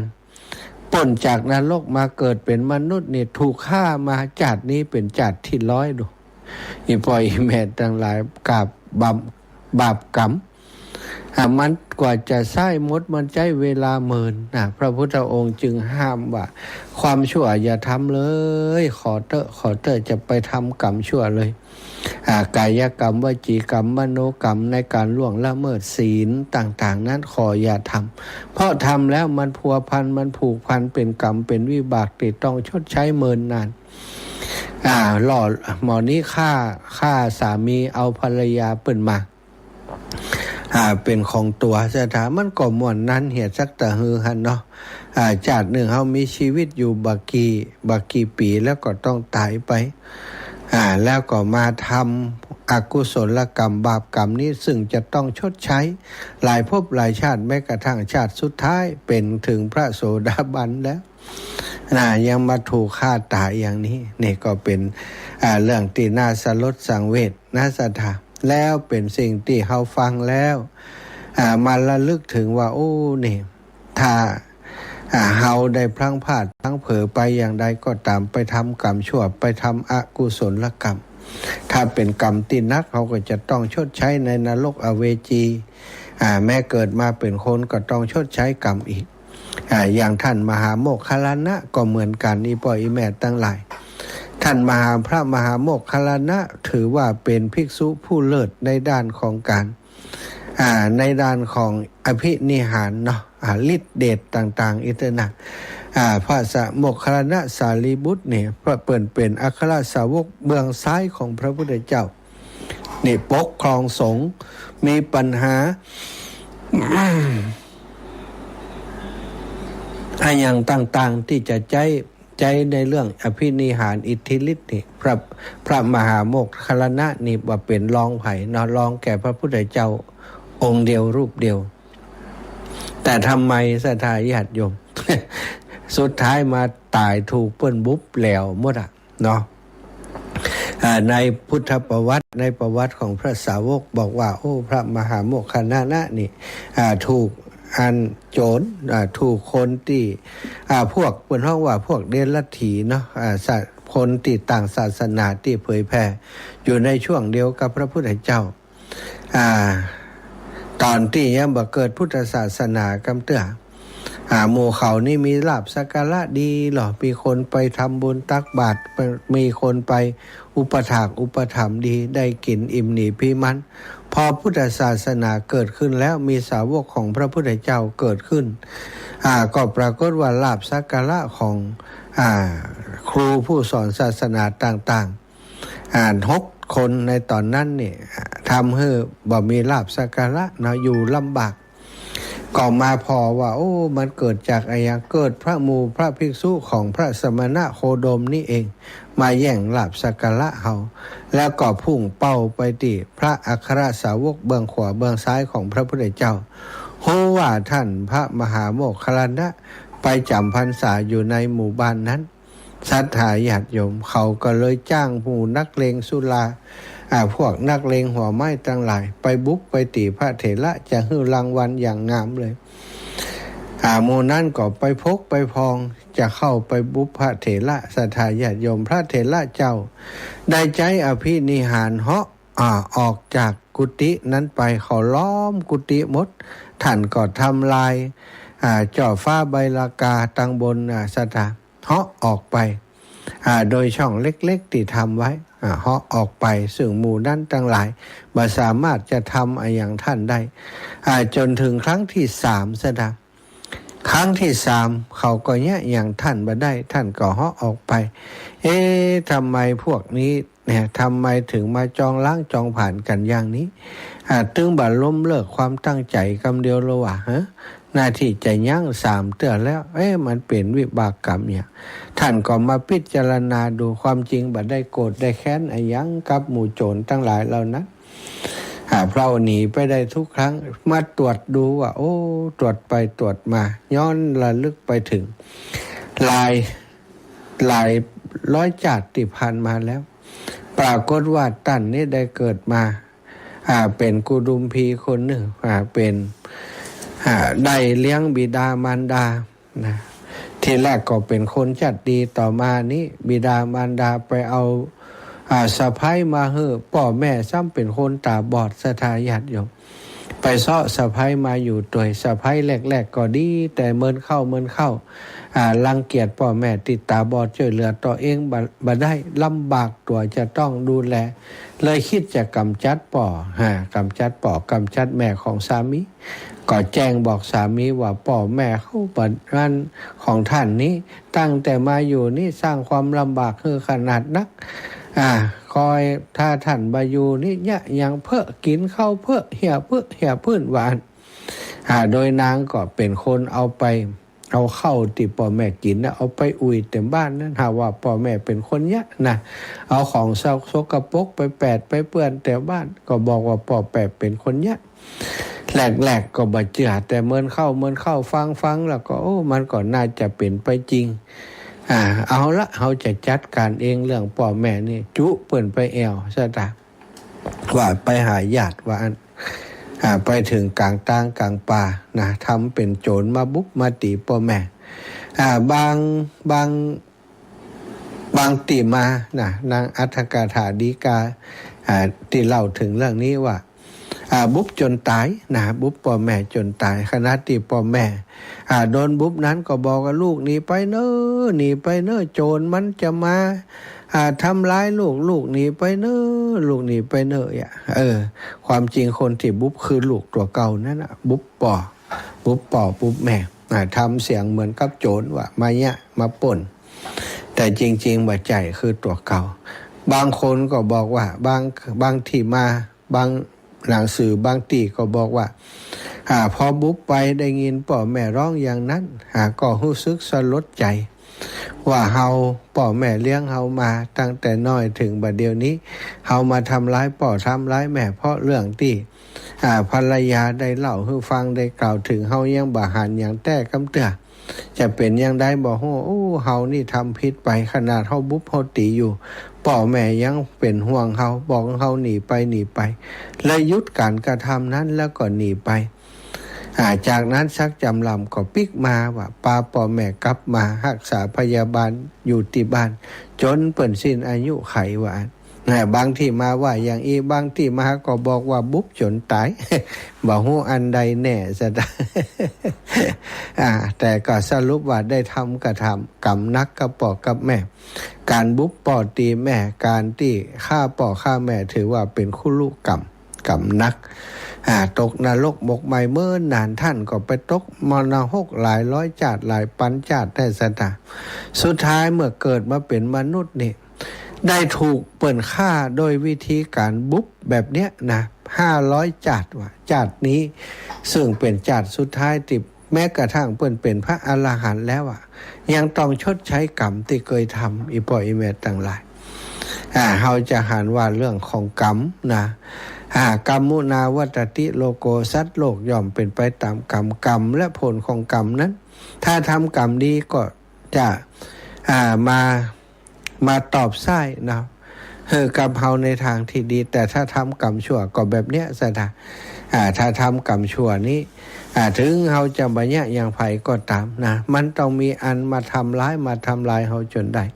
อย่างเรื่องราวของพระมหาโมคคัลลานะนี่คนที่มาบุ๊บมาตีเปิ้นนี่ก็บ่ใจฮู้อีเนอย่างนะเขาจ้างมานะบ่ได้มีความแค้นความหยังกับกันสักอย่างคณะที่ถูกบุ๊บถูกตีนั้นได้ข่าวว่าเปิ้นนี้ก็ทำแผ่เมตตาบ่ได้เอาเรื่องเอาความหยังหรือว่าบ่ได้ผูกแค้นผูกอาฆาตเพราะปั้นเป็นอรหันต์แล้ว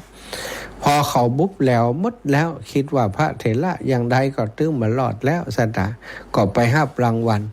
ส่วนตัวของพระเถระนั้นนะก็ได้รวบรวมประสานกายเนาะกับใจคาถาประสานกายเรียบร้อยแล้วก็ได้เหาะไปกราบลาปรินิพพานกับพระสัมมาสัมพุทธเจ้าก็หลายคนว่าเป็นพระอรหันต์แล้วยังช่วยตัวเองบ่ได้ย่ำป้องกันตัวป้องกันบ่ได้เพราะว่ามันเป็นกรรมของเปิ้นซะท่าหนีไปแล้ว3เตื้อ ครั้งที่4วันนี้บุ๊บก็บุ๊บตายก็ตายนะ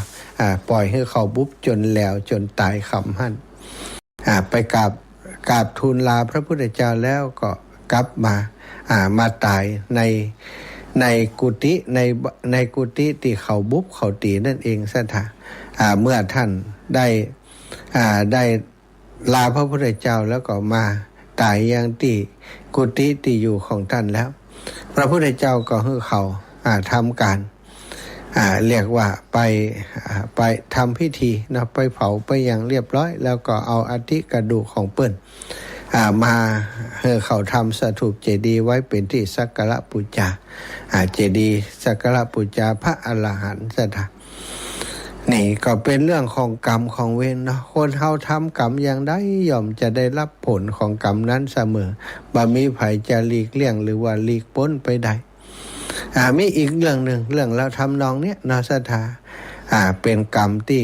คือในครอบครัวหนึ่งครอบครัวนั้นพ่อแม่เป็นมิจฉาทิฐิบ่หุมทำบุญสุนทรทานแล้วก็ห้ามให้ลูกทำบุญแต่ว่าลูกบ่ฟังซะท่ามีลูก3คนละอ่อนหมู่นั้นก็หุมทำบุญหุมทำบุญแอบทำบุญอยู่เป็นประจำได้ไปฟังธรรมจากสามเณรสังกิจจะอายุแค่7 ขวบฟังแล้วก็เข้าใจ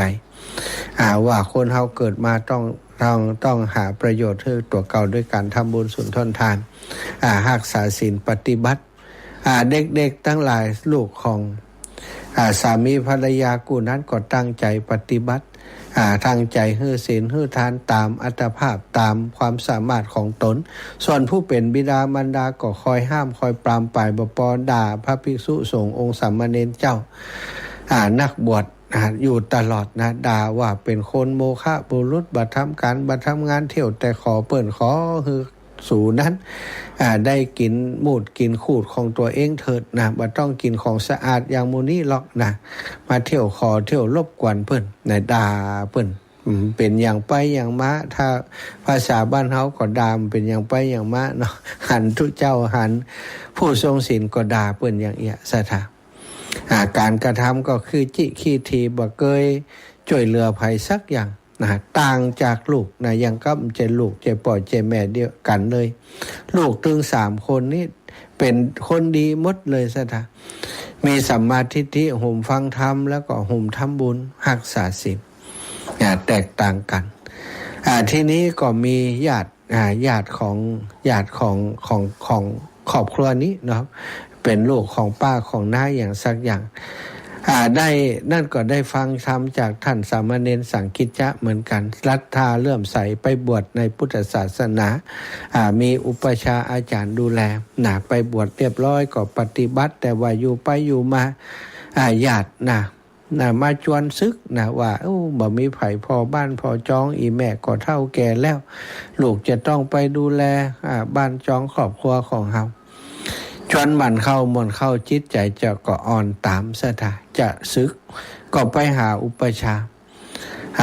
ชาก็เป็นพระอรหันต์ก็ตรวจสอบดูว่าคนนี้สามเณรตนนี้นี่เป็นผู้มีบุญชาตินี้จะเป็นชาติสุดท้ายของเปิ้นการซึกนั้นบ่มีก็เปิ้นอยู่แล้วแต่ว่าถ้าเขาห้ามเปิ้นไปจนถึงวันหนึ่งเนี่ยตอนนี้ขอเปิ้นก่อนบ่ฮื้อซึกในช่วงนี้ตะอาจารย์อุปชาก็บอกว่าเดี๋ยวก่อนเนอะเดี๋ยววันผูกวันฮือวันอย่างก่อนพอวันนั้นวันนี้ก่อนตอนนี้ยังต้องการใจงานใจขันอยู่แหมสักน้อยก่อนเนาะ14หลัง14ค่ำก่อนช่วงนี้วันบ่ดี พระอรหันต์ความจริงเปิ้นบ่ถือเลิกงามยามดีหรอกแต่ว่าเปิ้นเป็นกุศโลบายที่จะบ่ฮื้อสามเณรศึกในช่วงนี้เตอก่อนวัน10ก่อนจะถึง14ค่ำซะท่าคืนนั้นมีปรากฏเหตุการณ์อย่างหนึ่งเกิดขึ้นฝนตกพายุเข้าทำให้บ้านของเศรษฐีที่มีลูก3คนตะกี้นั้นเกิดฝนพายุพัดถล่มลงมาซะท่าบ้านตึกเป็นตึกเนาะสูงอยู่นะก็ล้มถล่มลงมาทับคนต่างหลายที่อยู่ในบ้านตายหมดเลยซะท่าตายหมดถึง5คนถึงพ่อถึงแม่แล้วก็ลูก3คนนั้นตายด้วยกันหมดเมื่อ อุปชาของสามเณรนี้ฮู้แล้วว่าเหตุการณ์นี้เกิดขึ้นแล้วก็ได้พาสามเณรออกจากวัดไปอยู่ในสถานที่แห่งหนึ่ง บอกวัดที่ไหนแต่ว่าเป็นสถานที่สามารถมองเห็นวิญญาณ ของคนทั้งหลายทั้ง5คนกำลังจะไปคนละทิศละทางไปไหนพ่องศรัทธาญาติโยมคนโตคนโตผู้เป็นปี่คนโตนั้นมีพาหนะเป็นช้างมีพาหนะเป็นช้างโชค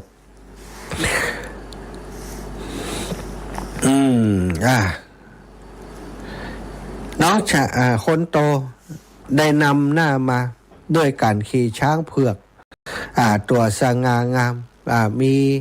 รัศมีผ่องใสสว่างไสวนั่งอยู่บนคอช้างนั้นแล้วก็น้องชายคนกลางก็ได้นั่งมาบนรถม้าเทียมรถเทียมม้าติลูลายังมีเป็นรถม้าทองคำผ่านมาต่อมาก็เป็นน้องสาวคนเล็กได้นั่งวอแก้ววอทองคำมาเป็นประกายเจิดจ้าสว่างไสวแล้วติดตามหลังขบวนมาติดก็คือภาพที่น่าสยุดสยอง มีเปรต2 ตัวผัวเมียรูปร่างดำปีสูบผอมผมยาวลุงลังในมือถือค้อนเล็กอันใหญ่เบ้อเริ่มเลยวิ่งเข้าหากันบุบกันสถาญาติโยมบุบกันเองจนเป็นแผลเวอะวะแผลนั้นก็มีผีพุทธขึ้นผีอันบนโดนตีโดนต่อยนี่อย่างเฮาโดนบุบนี่เนาะสถามันจะโนขึ้นถ้าบุบนักแหงเนี่ยมันก็โนใหญ่ โนขึ้นมาก็แตกตุ๊บสถาพอแตกปุ๊บทั้งคู่ก็วิ่งเข้าไปดูดกินน้ำเลือดน้ำหนองติดไหลออกมาจากแผลของกันและกันแล้วก็ร้องโดยความหิวโหยทุบกันกินร้องโหยหวนอยู่อย่างนั้นโดยขบวนนั้นไปสามเณรได้หันภาพนั้นได้หันภาพนั้นจำได้ทั้งหมดละชายคนโตญาติผู้เป็นน้องชายคนโตนั้นได้ทำบุญจึงได้มีช้างเผือกสง่างามน้องชายคนกลางก็ได้มีม้าติดหรูหรานั่งขี่มาน้องสาวคนเล็กได้นั่งวอทองคำแต่ลุงและป้าผู้เป็นบิดามารดาของทั้ง3 คนนั้นกลับเป็นคนที่กลายเป็นเปรตแล้วก็บุบตีกันดังกล่าวมาเพราะอย่างศรัทธาญาติโยมก็เพราะวิบากกรรมการกระทำของทั้ง2 สามีภรรยาอยู่ในครอบครัวเดียวกันแต่ว่าบุญบัดเท่ากันบุญบัดเติงกันบุญบัดถึงกันบุญบัดเหมือนกันที่ทำไว้คนทำบาปก็ต้องได้รับผลของบาปที่ตัวเองทำสามเณรได้หันบุบตีกันอย่างนั้นเลยถามว่าพวกท่านทำกรรมอย่างไว้ทำไมถึงต้องมากินเลือดกินนองกันเองแบบนี้ถึงมาบุบตีกันแบบนี้เปรตนั้นจึงตอบกลับมาว่าเด็กทั้ง3ที่นั่งยานพาหนะหรูหราน้ำนาไปนั้นคือลูกของหมู่เฮาเองหมู่เฮานี่ชอบหมู่เขาชอบฮื้อตานทำบุญทำกุศลเลยได้ไปเสวยสุขบนสวรรค์ส่วนเฮา2 คนคือพ่อแม่ตีขี้เหนียวชอบด่าทอคนทำบุญบ่ยอมสร้างกุศลอะไรเลยตลอดชีวิตมนุษย์มันสั้นนักสามเณรทรัพย์สมบัติติดตัวมาติดตัวเฮาเวลาตายติดตัวเฮาไปบ่ได้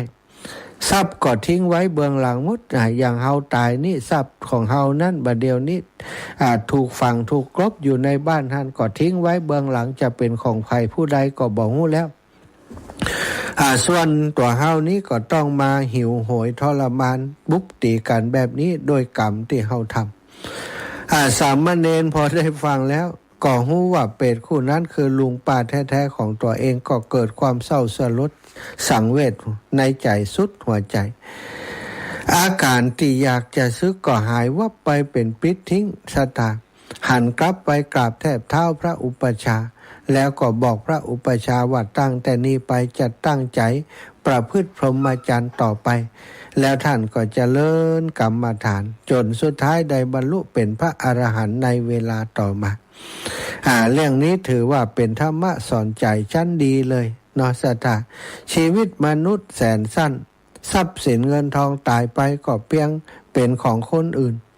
มีเพียงบุญแล้วก็บาปเท่านั้นที่จะติดตามเราไปเป็นเสบียงไปสู่ปรโลกเฮาท่านเจ้าทั้งหลายต้องหมั่นสั่งสมยังกองบุญกองกุศลต้องงดเว้นเรื่องบาปเรื่องอกุศลให้ได้นักที่สุดหรือว่าให้ตัวเก่านี่บริสุทธิ์ที่สุดในการรักษาศีลทำศีลธรรมดาให้เป็นอธิศีลเป็นศีลที่ยิ่งใหญ่เป็นศีลที่บริสุทธิ์ทางสร้างสมกองบุญกองกุศลโดยการให้ทานโดยการรักษาศีลเพียงเท่านี้สถานสวรรค์ย่อมมีในเบื้องหน้าของเฮาเนาะเอาละอูไปอูมาเวลาก่อนล่วงเลยมาพอสมควรก่อนจะเปิดสายขอประกาศชื่อเสียงเรียงนามศรัทธาติหอมก่อนอ่านตั้งหลังขึ้นไปเนอะแม่สมศรีณพี่กุลอันนี้อันหอมอย่างก็หอมสำนักงานหรอวันนี้จะขออนุญาตอ่านติเปิดหอมอัน หอมลงทานกับหอมพระป่าที่ดอยอินทนนท์เนาะแม่ธัญพรสุริยานะหอมลงทานมา100 บาทแม่จันเต็มนามวงหอมพระป่า40หอมหลวงปู่ดอย40แม่เนียมหมื่นคำฟั่นปงไต่หอมมา100แม่มอนวงอุดปงไต่100แม่เครือวันตันตุ้ย100แม่เหรียญตาคำมาสันหลวง100แม่จันฟองวงวันนะ อันนี้บ่ได้จดตัวเลขไว้เดี๋ยวต้องกลับไปดูในไลน์ที่เพิ่นส่งมาเนาะพ่อรณรงค์เพชรพาแม่อำพรเพชรพาได้พร้อมครอบครัวได้ถวายปัจจัยร่วมบุญผ้าป่า300แล้วก็ลงทาน200แม่เฉพาะตาลคำนี่จากพะเยา100แม่ประภาปัญชัยยา100นะแล้วก็สุริพรสุธิรัตน์กองประกรมนะกองประกรม100แม่สุพรรณเขื่อนแก้ว100อันนี้มาในสายของแม่อำพรเทพพรหมวงศ์เนาะแม่อำพรเทพพรหมวงศ์หอมสถานี100หอมผ้าป่า100หอมลงทาน100หอมหลวงปู่ดอย50 บาทนะสาธุเนื้อแม่ฟองนวลปกแก้วหอมผ้าป่ามา100ปอกครูโอภาสหอมลงทานมา500แม่ทองเครือชัยคันธาหอมผ้าป่ามา200แม่สุบินประดิษฐ์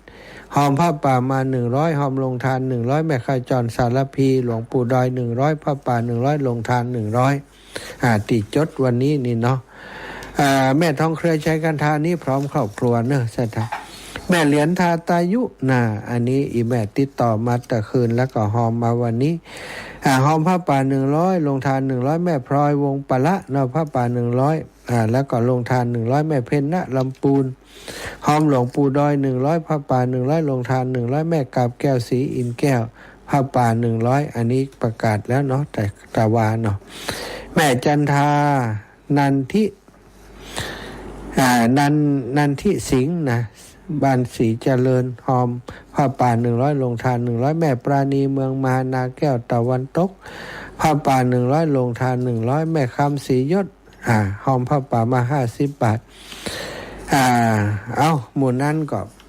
ประกาศไปตะคืนและรอบนอนเดี๋ยวก่อนประกาศทีหลังอีกทีหนึ่งนะสำหรับคนที่จืดตกหล่นไปบ่ต้องห่วงเนาะอาตมาได้เรียบเรียงอีกทีก็จะประกาศให้ทราบต่อไปอีกครั้งหนึ่งเอาละศรัทธาจะปั่นเวลาให้ศรัทธาอีป่อยแม่ได้โทรเข้ามานะ0808844173วันอันนี้เฉพาะวันนี้นะศรัทธาที่ประกาศขอบคุณนุโมทนาบุญกับศรัทธาที่ให้หอมมาทุกคนทุกท่านแล้วก็วันที่3เนอะศรัทธาไผ่จะไป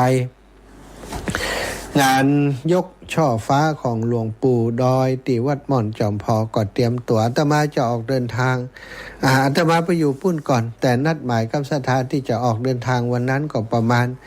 จ้าที่สุดคือเป็นตี 5 กึ่งข้อบาอันนี้ไปอาจจะบัดตันพิธีทางปุ้นก็ได้แต่ว่า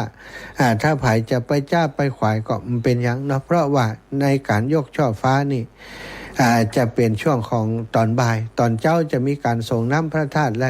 กิจกรรมอื่นๆมีการเจริญพระพุทธมนต์อย่างต่างๆเนาะศรัทธาก็อยากจะให้ไปถึงเจ้าจะได้บ่วุ่นวายเนาะวุ่นวายหมายความว่าถ้าไปถึงขวายนี่อันรถจะจอดที่ไหนอย่างใดมันลำบากปล่อยแม่ตั้งหลายแม่ย่าแก้วโทษนาบูตรจังใดเอ่ยเจ้าแม่ย่าอันนี้อาจารย์ไปวัดจอมพอยไปกาแม่ย่าแม่อาจารย์มึงแหล่เอาซองได้หรอได้ก่อช่องนักเต็มที่มี4 ซองโน่4 ซองเฮามีก่อจ้ะถ้าเฮาไปวันที่อย่างวันที่1จะแวะหายาเนอะจ้ะมากี่โมงก็บอกเด็กอะรอวันที่1กะรอวันที่นี่วันที่27อยู่ก็มากี่โมงมันอยากจะได้เตรียมตัวเจ้าตอนเจ้านั่นน่ะตอนบิณฑบาตแล้ว9 โมง 10 โมงก็ไปอ่ะเจ้าอย่างไปเจ้าสาธุค่ะศรัทธาพี่น้องบ้านน้ำโจบ้านประจำวันผูกจะไปบิณฑบาตที่น้ำโจเนอแม่บุญเพียรไทยก่อนเป็นเจ้าลำปางสวดมนต์เจ้าแม่ขอว่าแม่คนได้ก่อนถ้าพ่อครูนุ่ยไปเยอะแม่จะฝากไว้ได้พ่อครูนุ่ยจะไปปุ้นป้ากันเตียจอมพออยู่แล้วจอมพอนี่แม่หาหอมแล้วหอมตุลุงดอยใจใช่ไหมถ้าจะฝากตุลุงนุ่ยเปิ้นจะไปอยู่แม่จะฝากไป ตีผ้าปลาครับ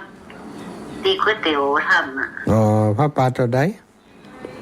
ยังไหน50อ่ะ 50เนาะอ๋อ50 ก๋วย จ้า เตี๋ยวอันนั้นก๋วยเตี๋ยว50แล้วก็ผ้าปลา50 เจ้าอีแม่ ตรงนี้กระเป๋าได้แห้งเลยนะ โอ้อีแม่หอมบ่ต้องให้มันลำบากตัวเก่าตาฮือก็เป็นสตังค์มั้ละมันไปเปาะกันจาก10เป็น20เป็น100เป็นพันอีหยาเฮ้ยเนาะ มันงานต้องเรียกใหม่หน่อยนะ เจ้าไปคิดเรื่องจำนวนคิดเรื่องเจตนาเนอะสาธุเจ้าอย่า ขอท่านออกไปก่อนเดิมไง ได้จ้าสาธุค่ะเจริญพรแม่เพ็ญนะลำพูนตุดมาแล้ว เจ้าพระอาจารย์ หือ โอนปัจจัยอยู่แล้วนะเจ้า300 บาท ย้ำหัน เป็นก๋วยเตี๋ยวข้าวปลา2 ปีอะเหรอ ได้ เป็นอะไร สา ข้าวปลา ธุ ทีเดียวไปฮะ ข้าวปลาก๋วยเตี๋ยวแล้วก็อย่างลงผ้าปลาตัวลุงดอยจ้าแล้วก๋วยเตี๋ยวจ้า เจ้าคนละ100เจ้า เจ้าอีแม่ เจ้าสาธุเจ้า หมดพอดีกะแรงวันนี้ฮึ เจ้า สาธุ เจ้าสาธุเจ้า แม่เพ็ญนะลำพูนนะถ้าอันอยู่ใกล้กันนี่ไปไหนตัวกันมันพ่องอยู่ลำพูนกับตัวไปครับคุยนะแม่เพ็ญนี่นะถ้าเขาไปแวะครับเปิ่นถ้าบอกกับไปตัวนะขอบคุณแม่เพ็ญนะพี่น้องสันทรายแหมเนาะแม่นิเวศยามมาซักเนาะแม่นิเวศยามมาสักนะเพราะกับลูกหลานนะครับลูกเปิ้นนะแม่นิเวศหอมมา40 บาทลูกสาวหอมมา20 บาทอนุโมทนาแม่นิเวศเด้อเจริญปอนแม่นวลยอดคำปัน เจ้าไว้สาวเจ้ายังไม่ได้โอนสตางค์เลย ถ้าโอนมาจากกว่านี้ก็ใส่ดอกมาเนอะ แม่ผมไปจากไหนสัก3-4 วันนี่นะแม่ก็อยู่กับบ้านเนี่ยฮะ แหละเนี่ยยังไง เมายาแล้วเนาะ อีแม่ยามันเป็นยามันยาทำให้ง่วงอีแม่ รับอย่างเดียวอ่ะ นั่นน่ะรับอย่างเดียวถ้ามันหายแล้วก็ยั่งเนอะเดี๋ยวมันจะรับอย่างเดียว เจ้า ถ้าไม่มาแม่จะไปช่วยโอน ได้ก็ได้อย่างได้ก็ได้สาธุนะ เจ้า บุญรักษาแม่มอมอินแก้วตันวงเราปาก้อย แม่มอมรับแล้วรอหน่อย เจ้าไม่สาเจ้า อย่างอยู่เนี่ยโทรมาแล้วก็เนี่ย อันโตมาว่ามาได้ได้กะบ้านแม่ก็มีผ้าป่าวันที่3เอาแต่ก็หอมบ้านเฮาหั่นเนอะอย่าเนอะงานบ้านเฮามีหอมเอาบุญหั่นวิหารก็จะแล้วละเห็นบ่ใช่พอแล้วเห็น2 ปีก่อนจะลามันแต่งจ้าหน่อย เป็นละเอียดเจ้าเนี่ยจ้าได้ฟ้าเล่มงามนะกะยะสาธุนะแม่ยามอมจ้าบุญรักษาเนอะเอาปั่นแม่บัวขี้น้อยแม่บัวขี้ถ้าโปมารอต่อคิวนี่ตุ๊ดนี่แต่ส่งให้จีที่หันแล้วแม่ยังก็ไม่รู้นี่ทำนะแม่สุบินประดิษฐ์ไปห้องไปแล้วดีมาจากนั้นนะตะกี้บอกตะกี้แล้วแม่สุบินประดิษฐ์แม่ใครจอคำมูลคำปอแม่คำปอแม่คำปอนะแม่คำมูลคำปอแม่คำมูลเห็นกะแม่คำมูลคำปอแม่คำแปลงมีที่ไหนได้เขียนแต่กะแม่คำแปลงบ่มีบอกก็แม่สุบินประดิษฐ์แม่บอกร้อยก๋วยเตี๋ยวลองทานร้อยแม่บอกแฮมแม่คำมูลแม่คำมูลคำปอคำหลวงปู่ร้อยนะพ่อปลาร้อยถนนร้อยนะแล้วแม่สุบินประดิษฐ์นั่นเป็นของหลวงปู่ร้อยแล้วก็ก๋วยเตี๋ยวร้อยถนนร้อยแล้วก็พ่อปลาร้อยถนนร้อยนึงร้อยเนาะนั่นทำแม่คำมูลอย่าง150แล้วของไผ่แฮมติดขาดไปมีแฮมก็บางนี้บัดจะบอกคุณโอเคถ้าตกไผ่ก็บอกสาธุเจ้าตกหล่นไผ่ไปก็บอกมาเนอะอย่าเนอะแม่เนอะสาธุศูนย์เจริญปอน เจ้า เจ้า อันพอดีเจ้าอย่างอันโยมคำพรนะเจ้าจื่อคำพรนะเจ้าอ๋อคำพรเทพนามวงล่ะมาใจคำพรเพชรพานะเจ้าฮะเดี๋ยวก่อนเด้อพ่อล้นนะลองเพชรพาอันนี้โยมคำพรล่ะคำเจ้าคออำคำเจ้าอ๋อคำปะกี้อ่านว่าอำเนาะคำพรเพชรพาเจ้าสาธุเนอขอบคุณอนุโมทนาบุญเจ้าดีละแกให้ถูกต้องเจริญปอนแม่ชื่นพันทองรักแม่ชื่นพันทองรัตเจริญปอนบ้านสีดอนชัยแม่ปิดวิทยุก่อนแม่ชื่นพันทองรัตรับแล้วแม่ปักจ๊ะปักแล้วปิดวิทยุก่อนกะจ้าลูกหอมปูด้อยให้แม่ลอยเนอะแม่ชื่นไปกะไม่ได้ไปอย่างนี้อ่ะหอมเตรียมถอดผ้าปลาอย่าลอยปอดอ100ป้าได้หัวเนอะปลา100นิมนต์ไปกับได้ป้านิมนต์วันไหนได้เพิ่มอันอ่ะโอเคได้เลยเจ้าสาธุพี่น้องบ้านห้วยฮีสีดอนชัยมันโทรมากำแล้วเดียวเนี่ยไก่กันขนาดจานหมูนั่นน่ะไก่กันขนาดหมดเวลาแล้วไม่อย่าบายสาธุเวลาหมดเสียงจริงๆสัทธาจัตตาโลธรรมาวัฏันติอายุวันโนสุขังพระลังชัยยตาทานาคะขันนามเหสิโนชัยโยภิพุทธัสสะสิริมโตอายังหิมโตปาราชัยโยอุงโคชัยยุงโพธิมันเด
ท่านกำลังรับฟังสถานีวิทยุพระพุทธศาสนา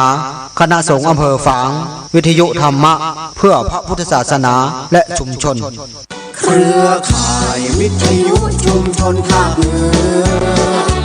ท่านกำลังรับฟังสถานีวิทยุชุมชนเพื่อการเผยแพร่พระพุทธศาสนาในเครือข่ายสถานีวิทยุคลื่นสีขาวโข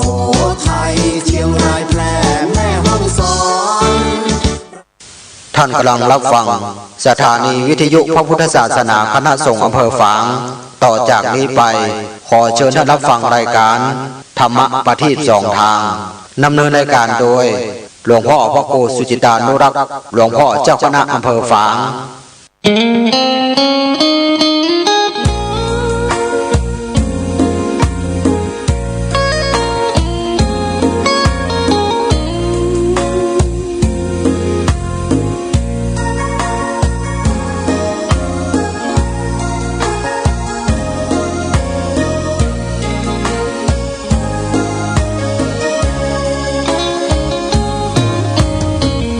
วัดวาอารามเรืองรองพ้องฟ้าสืบสานนานมาล้านนาแดนไทยวัดพระบาทอุดมน้ำบ่อสาวาเล่าขานกันมานานไกลศาสนายิ่งใหญ่ของชนชาวไทยพระพุทธบาทจำลองของพระสัมมาองค์พระศาสดาพุทธบูชากราบไหว้องค์พระเจ้าฝางอุดมศิลป์ผู้สร้างสรรค์มานานไกลนามอุดมก้องไปสมนายชายาก่อนเป็นวัดร้างโบราณสืบสาน2524พระมหาราชครูเกษรา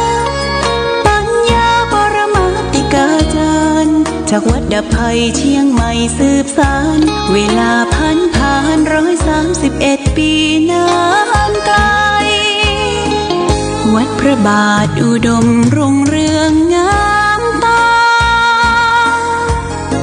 เจ้าน้อยบุญทาวงศาข้าหลวงพวงเชียงใหม่ปกครองหัวเมืองฟ้าทุ่มเทแรงกายแรงใจ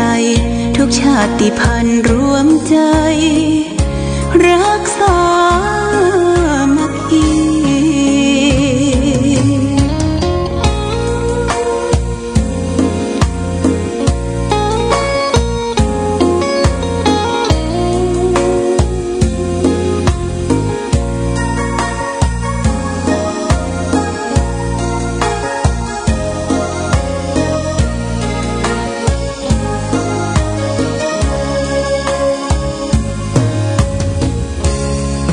ก่อนเป็นวัดร้างโบราณสืบสาน2524พระมหาราชครูเกษราปัญญาปรมาติกาจารย์จากวัดดับภัยเชียงใหม่สืบสานเวลาผ่าน131 ปีนานไกลวัดพระบาทอุดมรุ่งเรืองงามตาเจ้าน้อยบุญทาวงศาข้าหลวงพวงเชียงใหม่ปกครองหัวเมืองฟ้าทุ่มเทแรงกายแรงใจทุกชาติพันธุ์รวมใจรักษามัคคี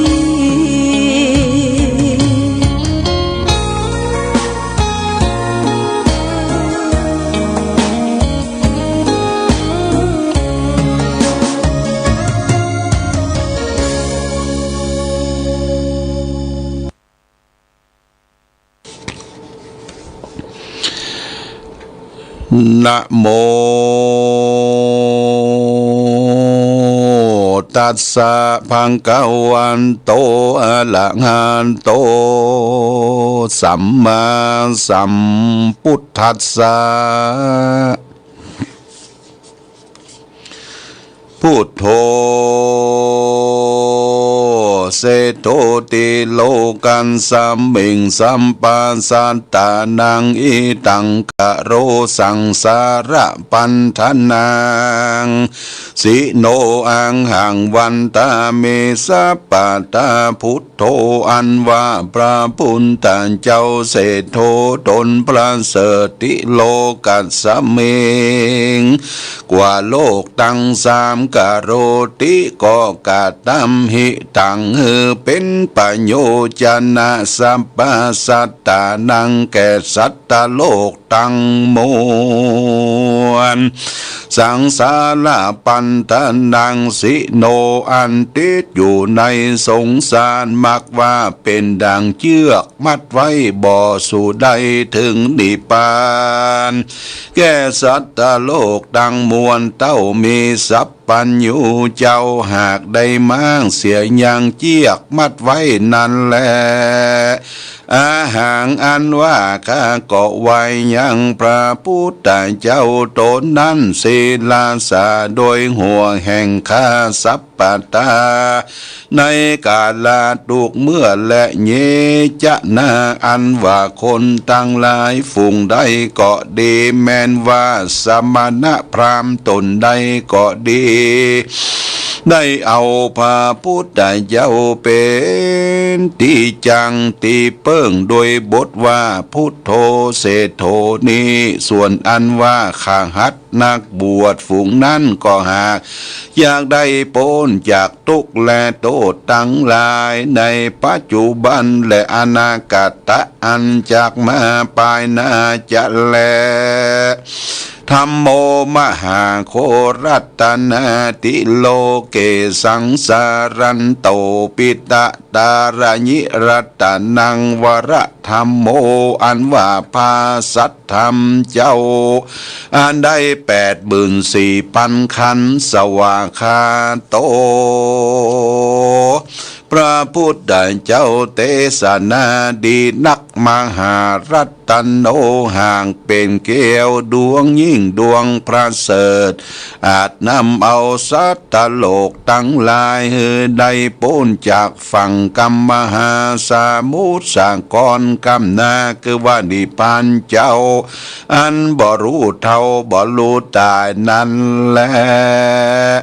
โยปุกะโลอันว่าปุกะลาผู้ใดคือว่าข้าหัดนักบวชมีเต้าปัญญาเสนาอามาตย์เป็นประธานแม้นว่าเศรษฐีพ่อกาก็ดีมีใจใสศรัทธาเอาพระสัทธรรมเจ้าเป็นที่เปิงโดยบทว่ามหาโครัตโนติโลเกสังสารันโตวิวาระยังสัพพสัตตาวาสัพพมัตตังปันนามามิธัมมังมะหังอาหังอันว่าข้าวันตามิสิลาสาสัพปตาดังนี้ไปใจก็จังพ้นจากกังวลอนทลายตั้งแต่ปัจจุบันอันนี้และอนาคตอันจักมาไปนาตราบต่อเต่าถึงนิพพานบ่อยาจะแลสังโฆวิสุทโธวรตคินายโยสันตินทาลิโยสัพพะปรปะหิโนกุเนเกงิสมาธิปันโตอนาสโวตังปนามามิสังขังสังโฆอันว่าพระสังฆเจ้าตนบริสุทธิ์โดยศีลสมาธิอันเป็นสาวกะแห่งพระพุทธเจ้าอันมีอินทรีย์หากลำดับงับแล้วโดยดีหึงหันพละต่อหน้าอันเป็นบุญเป็นกุลเพื่อสมฤทธิ์โดยอายุมั่นยืนยาวประกอบไปโดยเข้าของเงินคำจ้างมาฆ่าคนมนตรีไพรฟ้าเหลือกว่าเต้าพญาเสนาอามาตย์ในจุมปูนี้ตราบต่อเต้าถึงนิพพานแลอาหารอันว่าคานามามิก็ไว้สั่งคังยังพระสังฆเจ้าเป็นที่เปิงหาสงสัยบอดใดศิลาสาโดยหัวแห่งคาโยจะพุทธันจะธรรมันจะสังคันจะสรนังคาโถอาหังอันว่าคาก็ถือเอายังพระพุทธเจ้าพระสัทธรรมเจ้าพระสังฆเจ้าเป็นที่เปิงแก่คาติลัตนังยังเกี้ยวตั้ง3ฝูงนี้จงผู้คาทั้งหลาย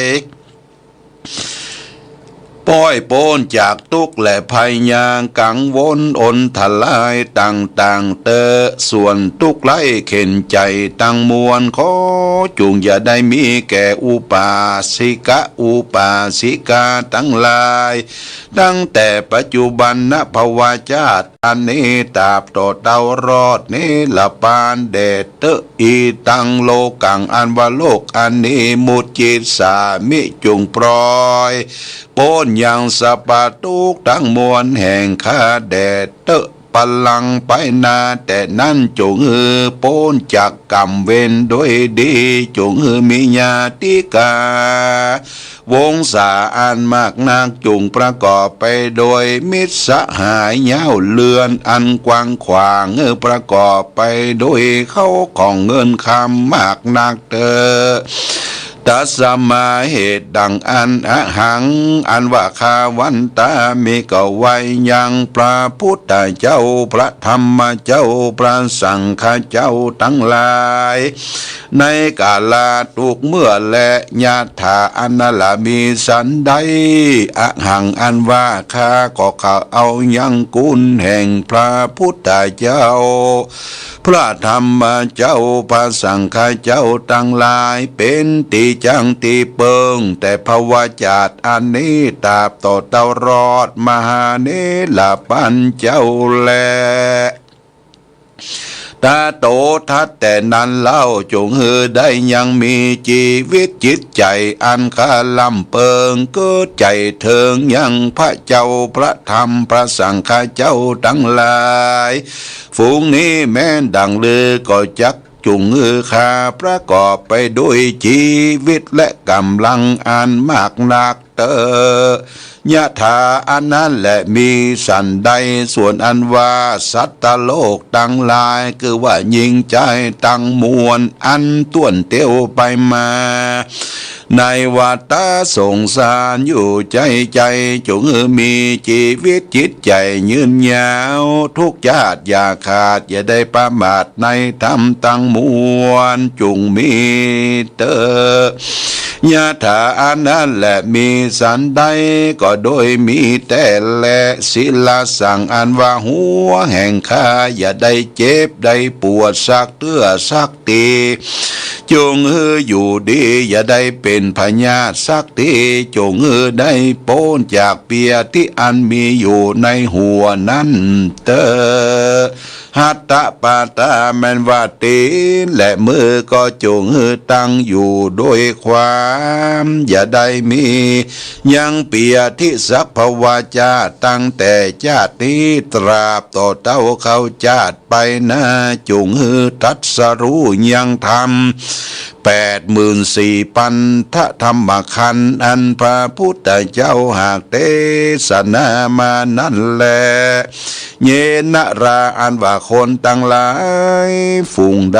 ด้ฟังธรรมคำสอนแห่งปฐทากัตตะอันชื่อว่าโลกบุตรดวงยิ่งดวงประเสริฐนี้ก็หากจักสมฤทธิโดยเข้าของเงินคำแก้วแหวนแสนสิ่งจ้างมาฆ่าคนอันมากนักจะแลเตจะนาอันว่าคนตั้งหลายฝูงนั้นก็จักประกอบไปโดยอริยธนะตั้ง7 ประการ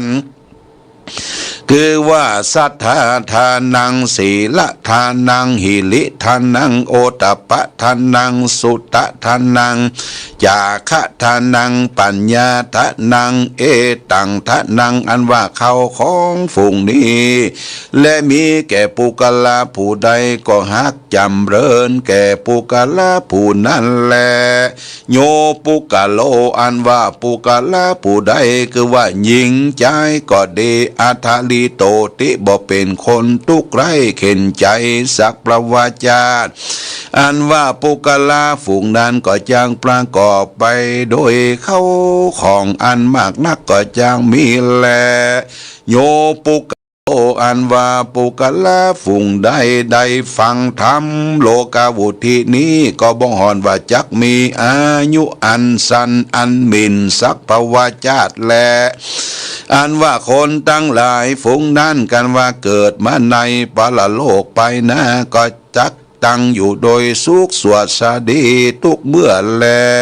ประการหนึ่งตั้งแต่นั้นไปนั้นเราก็จักได้เอาตนเข้าสู่นิพพานอันเป็นสิกยิ่งอันเป็นสุขยิ่งกว่าสุขตั้งมวลลันและโยปุกโลอันว่าปุกลายิ่งใจขหัดนักบวชก็ดีมีใจใสศรัทธาใด แต้มเขียนทำดวงนี้โดยอันเจียใสแต่ดังอันปูกันวานว่าปูกะละทั้งหลายฝูงนั้นแม้นว่าได้ไปเกิดในจันทร์ฟ้าปลายบนก็จักยิ่งกว่าเทวบุตรเทวดาทั้งหลายอันว่าจักประกอบไปโดยสลีสัมปติยิ่งกว่าเทวบุตรเทวดาพญาอินทร์พญาพรหมก็มีแลกันว่าตายจากเทวโลกลงมาเกิดในเมืองคนก็จักประกอบไปโดยสุขทุกเมื่อแลฮีโดยมีแต่แลก็จะได้ถึงสุขอันยิ่งอันประเสริฐกว่าเต้าพญาทั้งหลายอันมากนักในจุมปูนี้บ่อยากจะแลนะโยนาโรอันว่าคนฝูงใดได้ถือเอายังโลกาวุธิสูตรดวงดีเป็นตีจังตีเปิ้งโดยบทว่าพุทโธเสโธติโลกัสสมิงดังนี้ทุกคำเจ้าเอาเป็นกรรมฐานดังอันว่าคนตั้งหลายฝูงนั้นอัทาลิโตตาสิก็บ่จักเป็นข้าสักทีและก็ตวาจักได้เป็นเจ้าแก่ต้านทุกภวาจาจาติแลวัตะโดยมีแต่แลจักเป็นดังลือและหือประกอบไปโดยสัมปันนรังสี6ประการจากเฮือต้านจมจืนยินดีแก่เรานั้นจาขออาราธนาพระพุทธเจ้าเทศนาสำแดงยังธรรมเทศนาเฮือแจ้งแก่ผู้ข้าทั้งหลายแด่เตอศรัทธาอันว่าสัพปัญโยพระพุทธเจ้าอ้างฮะก็กล่าวคาถาว่ายะติตังสุขังโลเกปัญจขังเมภวิสติสัพเปเตนะกุสเลนะมัญญังสวัมหาเสดังนี้ภิกขเวดุลาภิกขุตั้งหลายยะติตังมักว่ายังอิตังปุคโลอันว่าปุคลาผู้ใดมาใครถึงสุขในโลกนี้และไปหน้าจริงขอเอาโดยว่าปัญจขังก็จักโป่งลงยังตนและใจแห่งข้าเพื่อเข้าสู่นิพพานอันโปจากสงสารตั้งมวลกล่าวคือภัยยะในอบายตั้งสี่และภัยยะอันมีอยู่ในโลกนี้ก็ดีคือว่าภัยยะแต่โจรทั้งหลายมีเต้าพญาเสนามาตเป็นต้นคือว่ามาคุบจริงเอาเขาของเงินคำจ้างมาฆ่าคนก็ดีหากเป็นโจรจำพวกหนึ่ง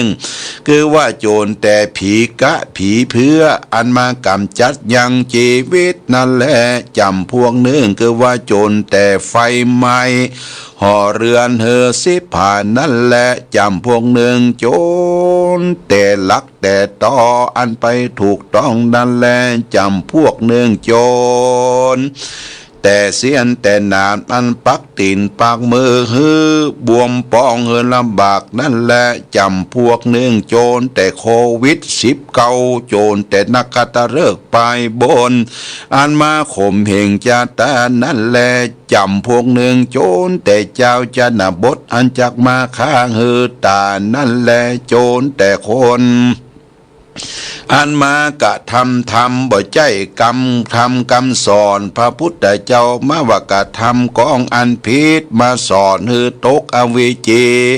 นรกนั่นแลจำพวกหนึ่งโจรอันบ่ใจปุริสะผู้ดีผู้งามมากนักมักว่าอวดอ้างย่อตนว่ารู้ลวกนั่นแลที่แต่หากบรรลุสั่งสักอันเป็นอย่างอัญญทิฏฐิตั้งนายนั่นและบ่เท่าแต่นั่นสิ่งเดียวคือว่าโจรแต่จางมาลายงัวควายลายหมูหมาเป็ดไก่ลายก็ดีโจรงูจักเข็บแมงป่องต่อแต่นตั้งลายตั้งหากเป็นโจรเสียงแลปุกะโลอันว่าปุกะลาผู้ใดมาใครเป็นยาพ้นจากโจรตั้งลายฟุ้งกล่าวมานี้ได้จำเลินสังวาสสวัสดิ์ที่ง่ายด้วยคาถาดังนี้ สัตตรัตนาสัมปันโนสมิทธามานะเตจะนะดังนี้ไปใจเตอก็หากจะแกอยู่โดยอายุมันยืนยาวในภาวะอันนี้และภาวะปลายนะแต่ตัวเตารอดนี้หลับบานบ่อยาจะแลประกาศหนึ่งปุกละผู้ใดมาใครโป้นจากทุกข์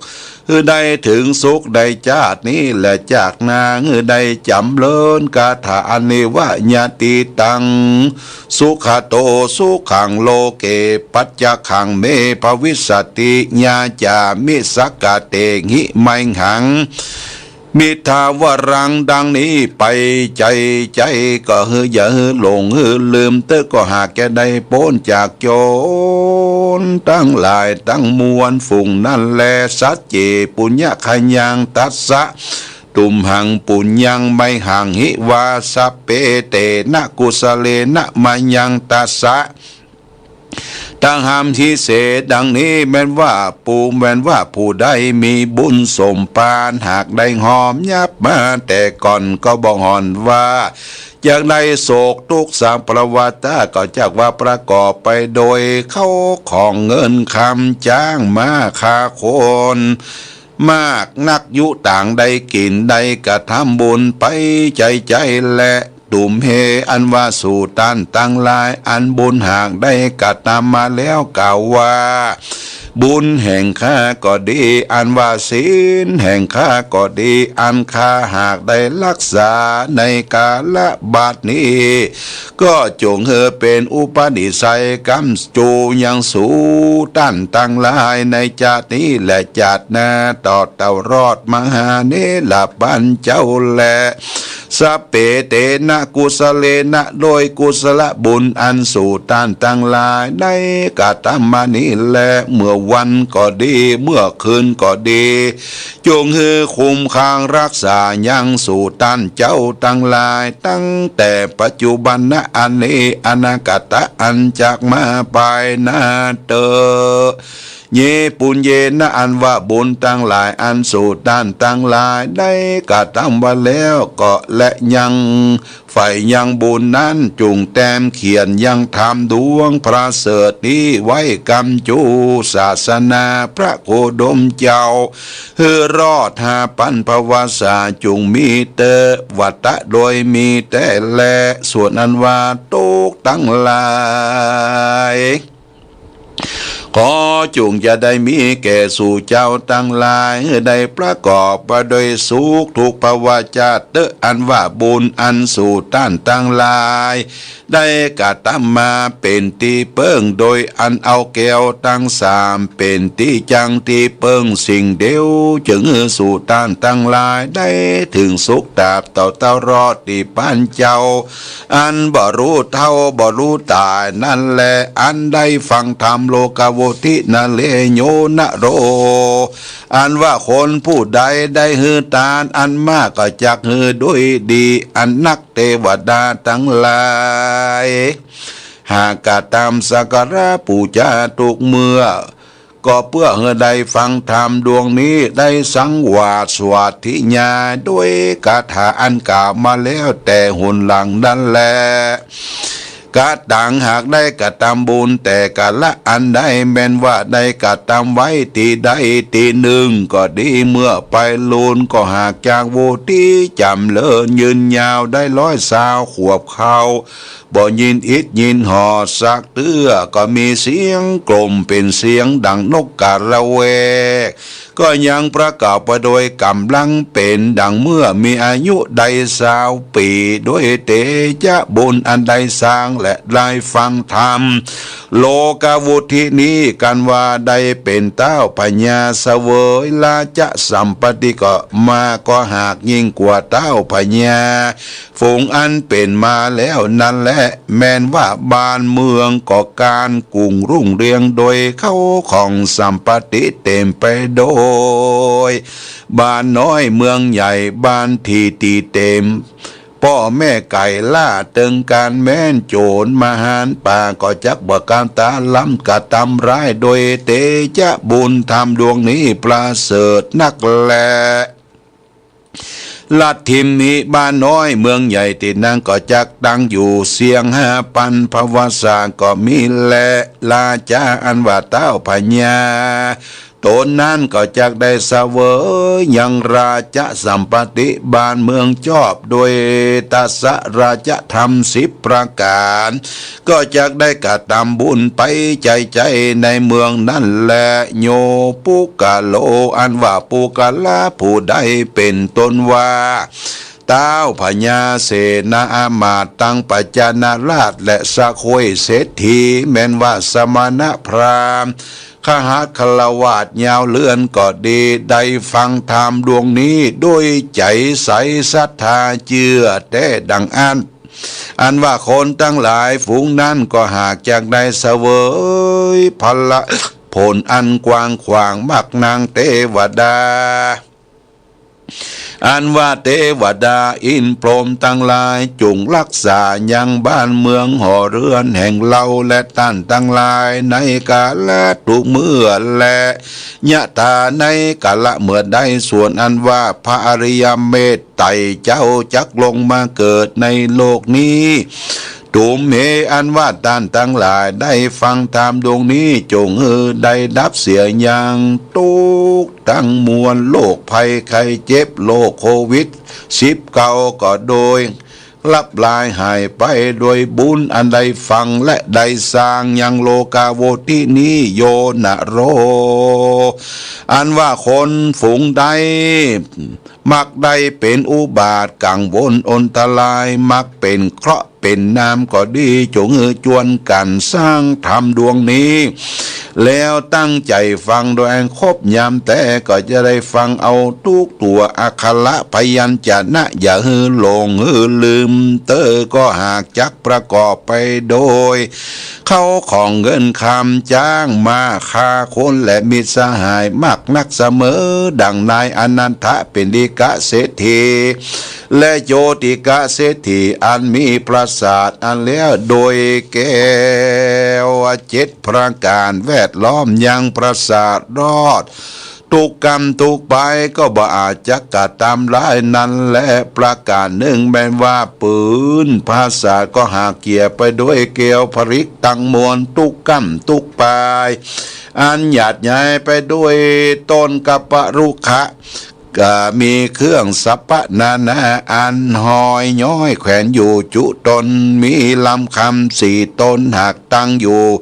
แจงปราสาทหาปุกลาจักมาเปรียบเทียมบ่ใดจะแลตุมเหสู่ตันทั้งหลายจงตักตั้งใจฟังโลกาโวทิจุเดือนปีเตธรรมโมอันว่าธรรมโลกาโวทิดวงนี้อันพระพุทธเจ้าปฏิติตาหากตั้งไว้เป็นตีจังตีเพิ่งแก่ปนัสสัตตั้งหลายเพื่อเขาได้พ้นจากทุกข์ได้เสวยสุขอันว่าหับตามเสียยังภัยยะกังวลอนตรายตั้งมวลบ่เต้าแต่นั้นคือว่าหับตามเสียยัง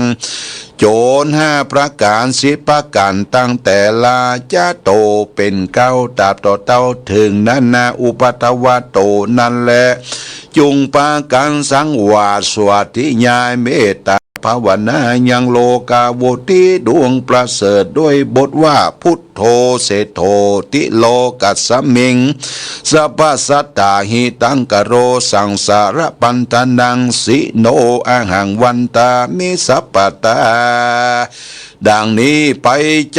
จอย่าขาดอย่าลงอย่าได้ประมาทลงลืมก็หากจะเป็นคาถาหับตับเสียยังอบายตั้งสี่หับตับเสียยัง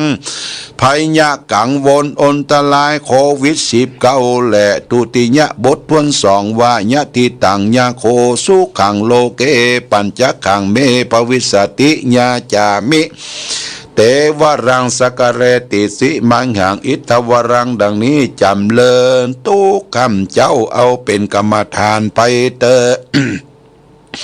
ก็หับตามเสียยังโจรร้ายตั้งบนและหับตามเสียยังอบายตั้งสี่มีนาโลกเป็นต้นตติยกถาอันทวน3ว่าทุกกรังวัตโรกัสสมิงติ ติสรณาตตาติสรณาภเรณวรังสุขังอนุภาวโตติดังนี้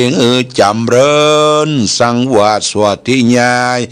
ตุกคำเจ้าเอาเป็นกรรมฐานเมตตาภาวนาไปใจตาบต่อเตาเข้าเสียงหาปันภวสาก็ฮักจะได้ถึงเกิดถึงเข้าคองเงินทองจ้างมางัวควายจะได้ถึงการไร่การนาการเจ้าการคุณ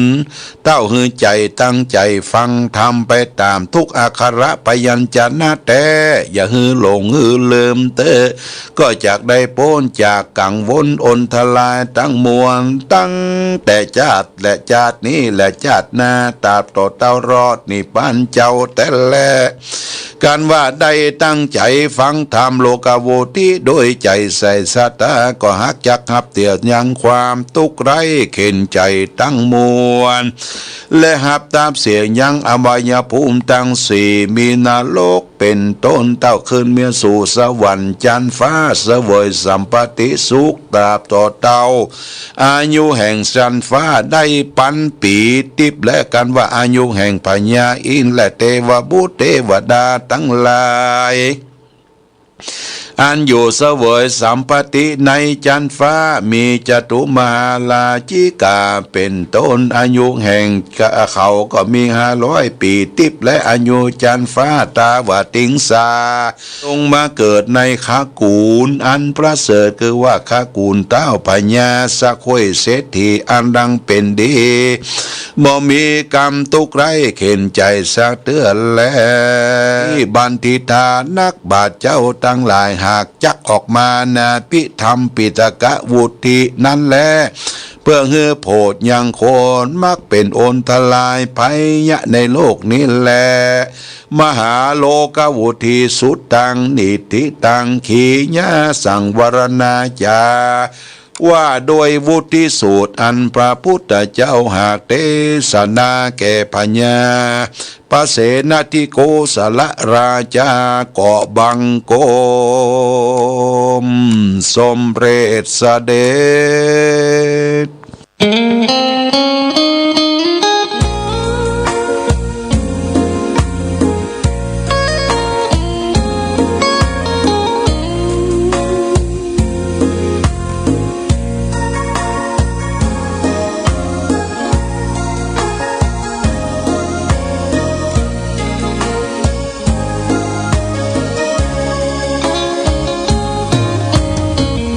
วัดวาอารามเรื่องร้องพ้องฟ้า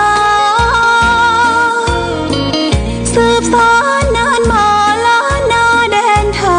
ยวัดพระบาทอุดมน้ำบ่อสาวาเล่าขานกันมานานไกลศาสนายิ่งใหญ่ของชนชาวไทยพระพุทธบาทจำลองของพระสัมมาองค์พระศาสดาพุทธบูชากราบไหว้องค์พระเจ้าฝางอุดมศิลป์ผู้สร้างสรรค์มานานไกลนามอุดมก้องไปสมนายชายาก่อนเป็นวัดร้างโบราณสืบสาน2524พระมหาราชครูเกษราปัญญาปรมาติกาจารย์จากวัดดับภัยเชียงใหม่สืบสานเวลาผ่าน131 ปีนานไกลวัดพระบาทอุดมรุ่งเรืองงามตาเจ้าน้อยบุญทาวงศาข้าหลวงพวงเชียงใหม่ปกครองหัวเมืองฟ้าทุ่มเทแรงกายแรงใจ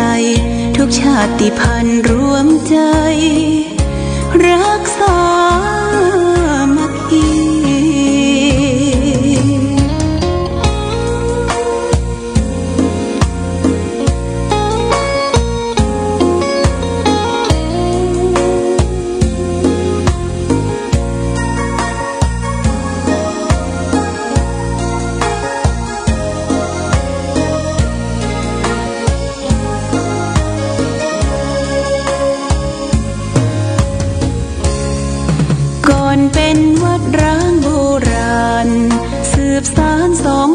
สองสี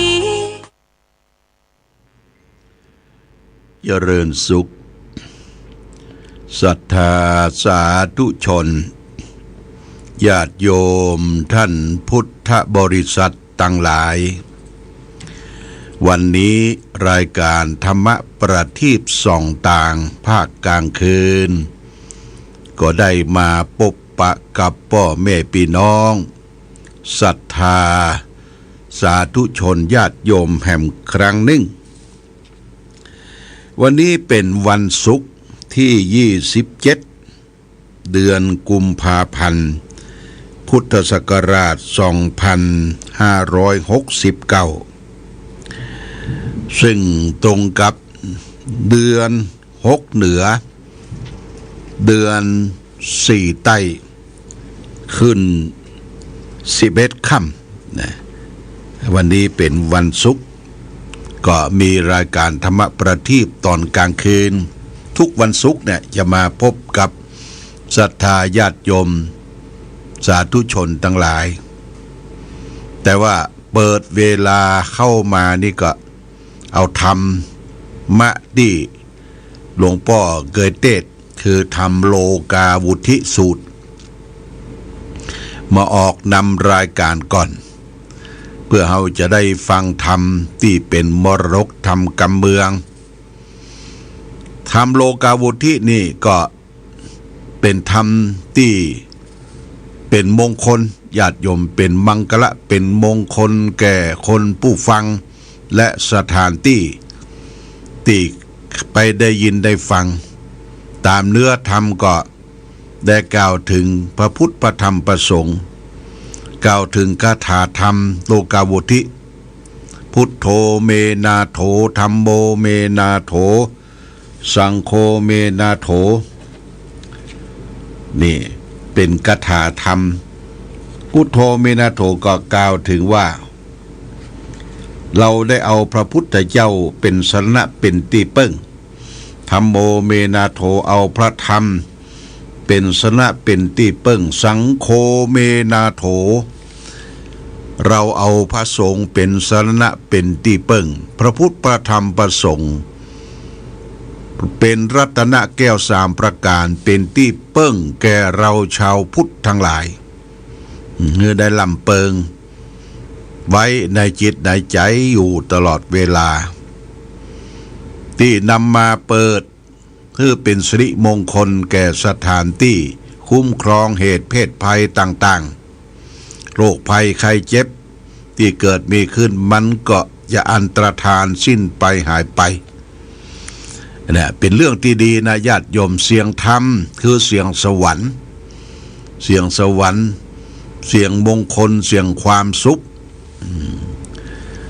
เสียงก้องเสียงกล่องเสียงมองต่ำเข้าเสียงตู้เจ้าเทศนาธรรมนี่เป็นเสียงสวรรค์นะญาติโยมฮือเปิด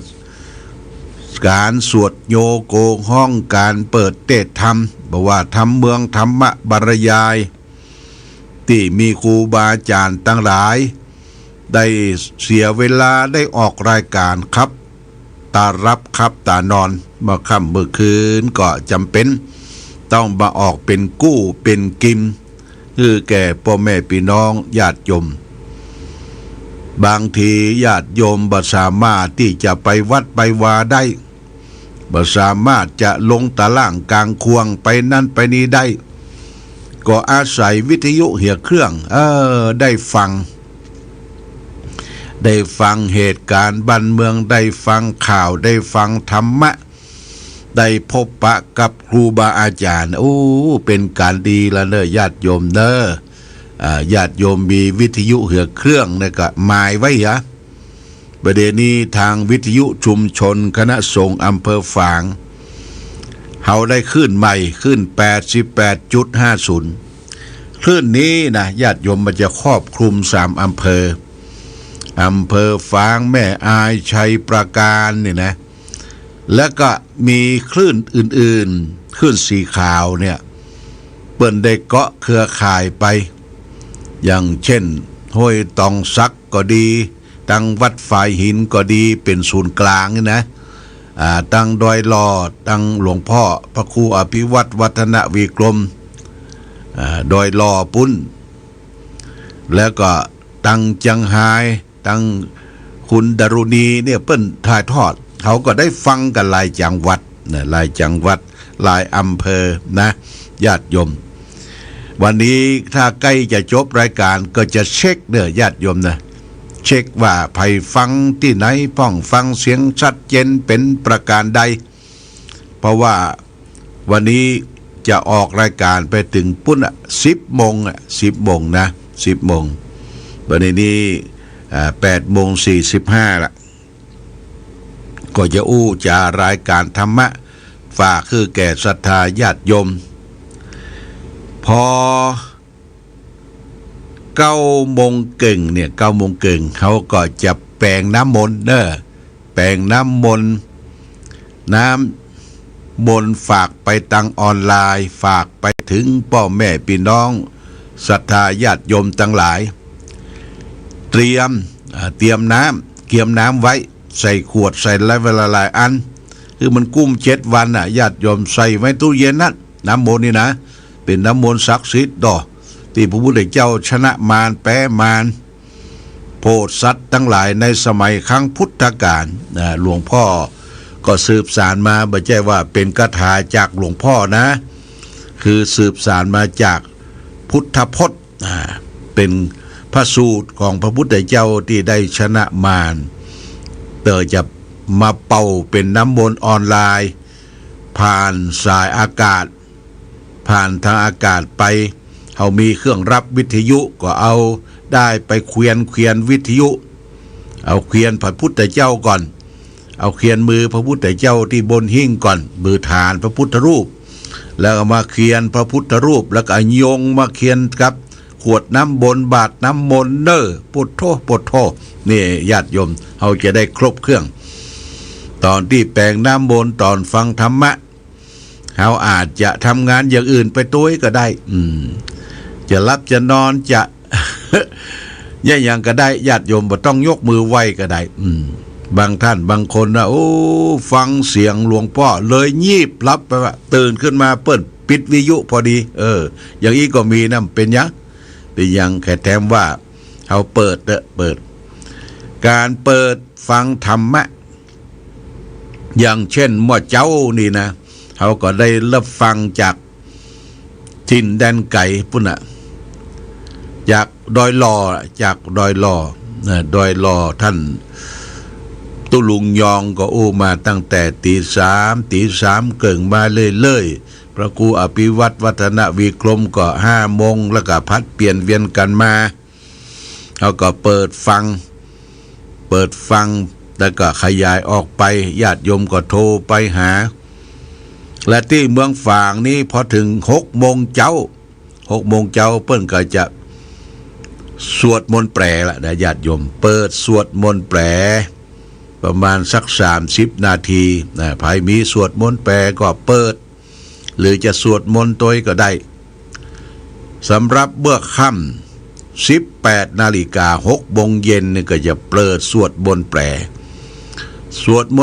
ในหลวงพ่ออัดไว้พร้อมกับพระเนน 4-5 รูปด้วยกันเป็นการสวดมนต์แปลฉบับวัดสวนโมกขพารารามของหลวงพ่อพุทธทาสญาติโยมเป็นเรื่องที่ดีเสียงธรรมเสียงธรรมะเสียงสวดมนต์แปลเป็นเสียงสวรรค์เป็นเสียงที่เทวดามาจุ่มนุมกันบ้านจุ่มบ้านเย็นบ้านเห็นบล่าบ้าน5 บะโรงญาติโยมนะโรคภัยไข้เจ็บอันที่เคยมีก็จะอันตรธานสิ้นไปหายไปอาศัยลักธรรมะพระรัตนตรัยเนี่ยพุทโธธัมโมสังโฆไว้ในจิตในใจญาติโยมอันนี้ฝากไว้วันนี้ก็ใกล้จะสิ้นเดือนแล้ววันพุธวันที่28สิ้นเดือนวันพุธญาติโยมวันพุธนี้เป็นวันขึ้น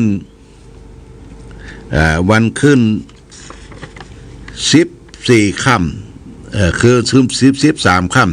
ำวันพุธนี้12 ค่ำวันฮือ13วันที่2 14 วั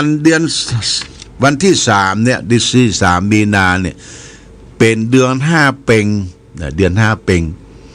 เดือน3 ไต้เดือน5 เพ็งแต่ปีนี้มันเป็นปี2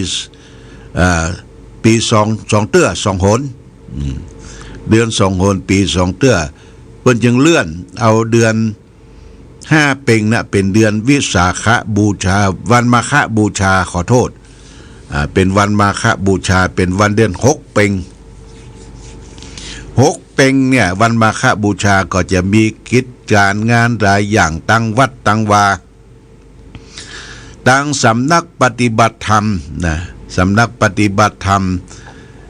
น้ำบ่อสาวาเนี่ยแหล่งที่21ของจังหวัดเชียงใหม่นะก็จะมีการปฏิบัติธรรมเนี่ยญาติโยมตั้งแต่วันที่1ที่2ที่3นอน3 คืนนะวันที่1ที่2ที่3วันที่1วันอาทิตย์ญาติโยมจะมาร่วมกันขึ้นวัดปฏิบัติธรรมก็เชิญชวนเด้อเชิญชวนมาพร้อมกันที่สำนักปฏิบัติธรรมแหล่งที่21วัดพระบาทอุดมน้ำบ่อสาวาสิ่งที่จะเตรียมตัวเตรียมใจไปก็คือผ้านุ่งครัวใบชุดขาวผ้าตุ้มผ้าห่มชุดขาวแล้วก็มีที่พักที่รับที่นอนก็ประมาณสัก50 คนเนี่ยได้ญาติโยม50 คนเนี่ยตีปืนวิหารพระเจ้าละแข่งนี่ก็นอนได้นักอยู่และกุฏิที่พักของแม่ชีของบาสุกบาสิกาก็เป็นที่พักได้ญาติโยมก็เตรียมพี่น้องตังบ้านนอแลก็ดีตังห้วยจนุก็ดีตังห้วยหมากเดี่ยมก็ดีเนี่ยพี่น้องดาราอ้างปะลองเนี่ยปะลองจะมาปฏิบัติธรรมก็เชิญชวนและพี่น้องปุ้นตั้งตำบลแม่คะวัดปางปอยก็มาได้เนอะแม่ถ้ามาได้จะมานอนสักคืน2 คืนก็ได้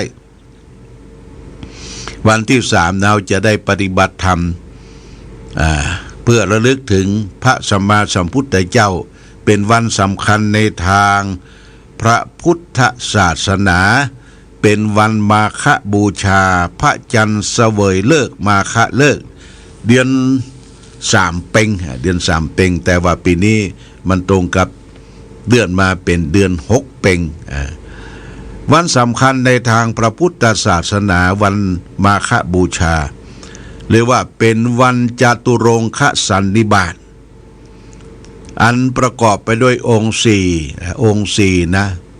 เขาก็ต้องจำไว้เนี่ยจำไว้ว่าเป็นวันองค์4เนี่ยมีอย่างพ้อง1พระสงฆ์สาวกพระขีณาสพพระอรหันตาเจ้าจำนวน 1,250 รูปมาประชุมกันที่วัดเวลุวันสวนไม้ไผ่ของพระเจ้าพิมพิสารโดยบ่ได้นัดหมายนะญาติโยมมาไหว้พระพุทธเจ้าที่เวลุวันสวนไม้ไผ่บ่ได้นัดหมายแต่การก่อนมานั้นเปิ้นบ่มีโทรศัพท์นะโทรศัพท์อินเทอร์เน็ตไลน์อย่างบ่มีสักอย่างสมัยโบราณแต่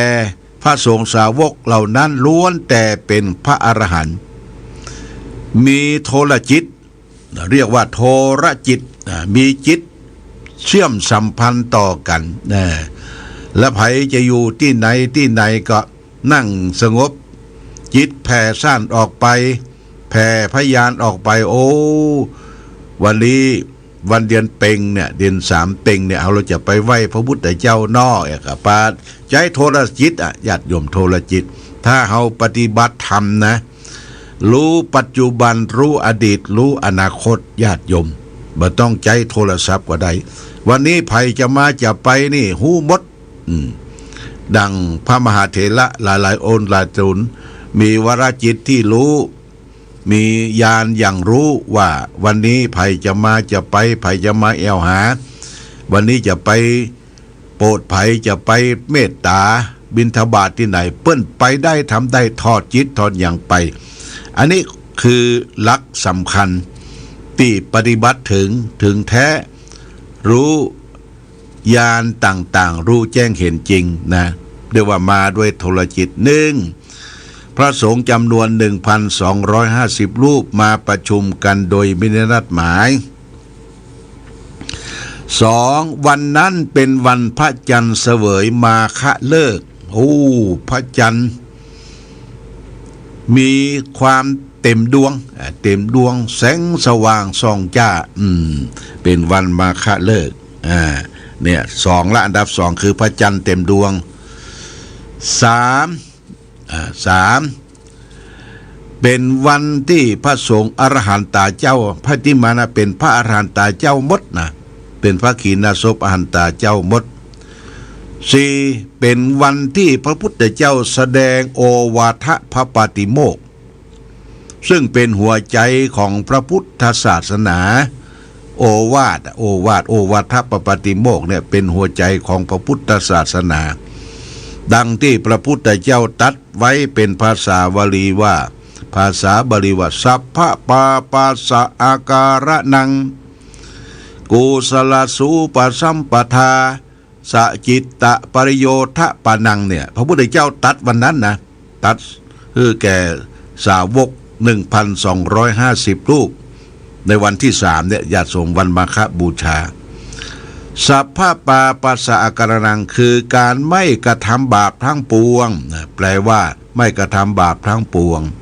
2. กุศลสูปสัมปทามันทำกุศลคือคุณงามความดีให้ถึงพร้อม 3. สจิตตปริโยทปานังมันชำระจิตใจของตนเองให้ขาวให้สะอาดเอตังพุทธานาสาสนังทำ3อย่างนี้เป็นคำสั่งสอนของพระพุทธเจ้าทั้งหลายญาติโยมนะหัวใจของพระพุทธศาสนาก็คือให้เว้นชั่ว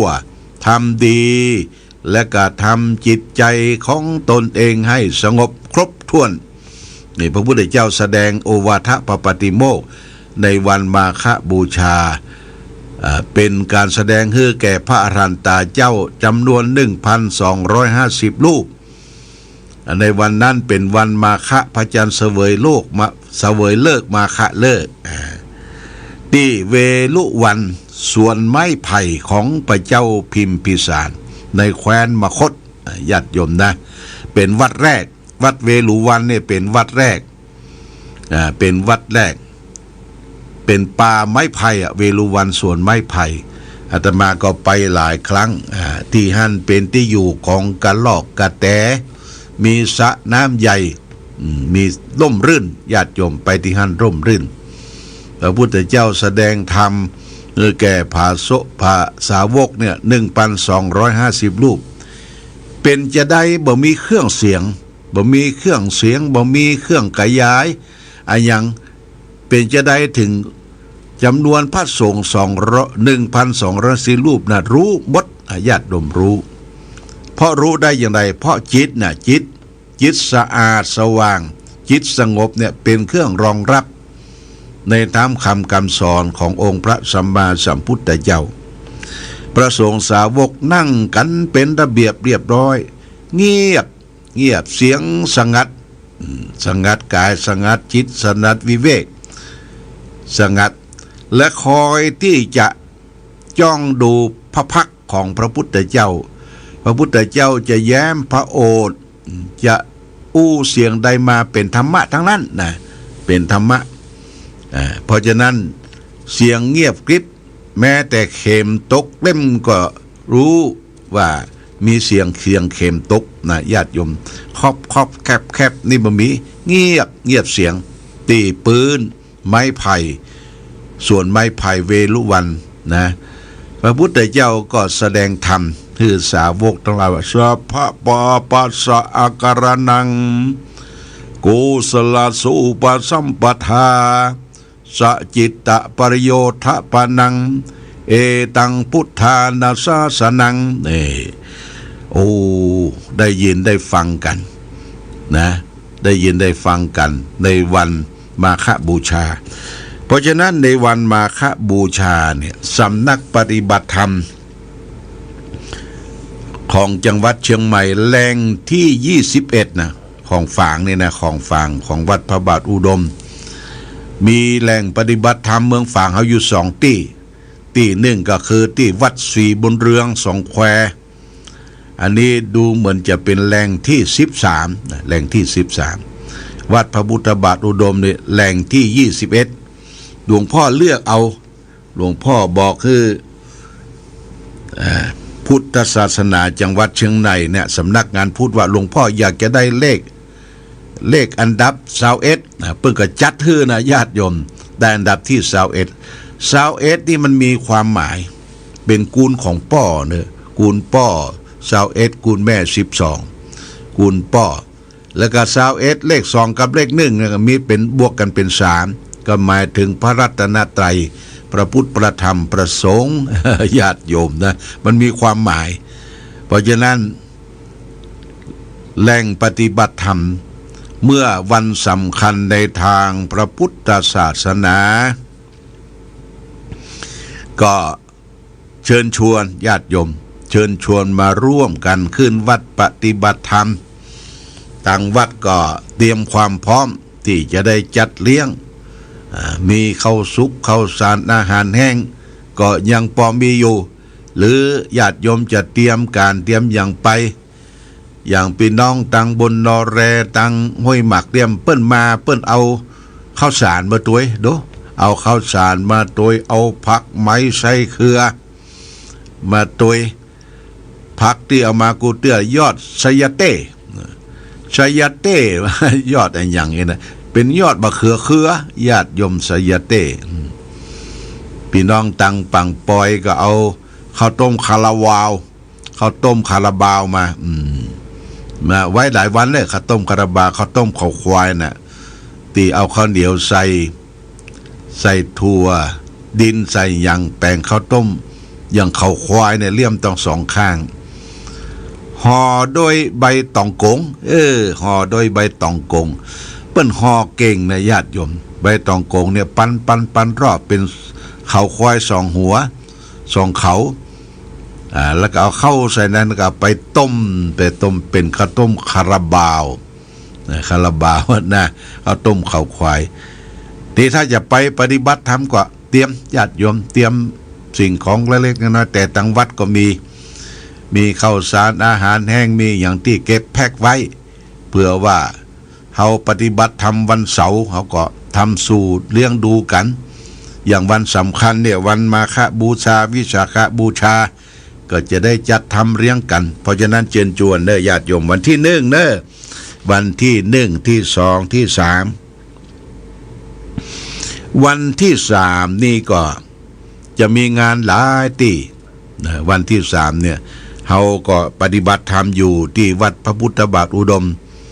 หลวงพ่อก็จะได้ไปงานที่วัดเทพอำนวย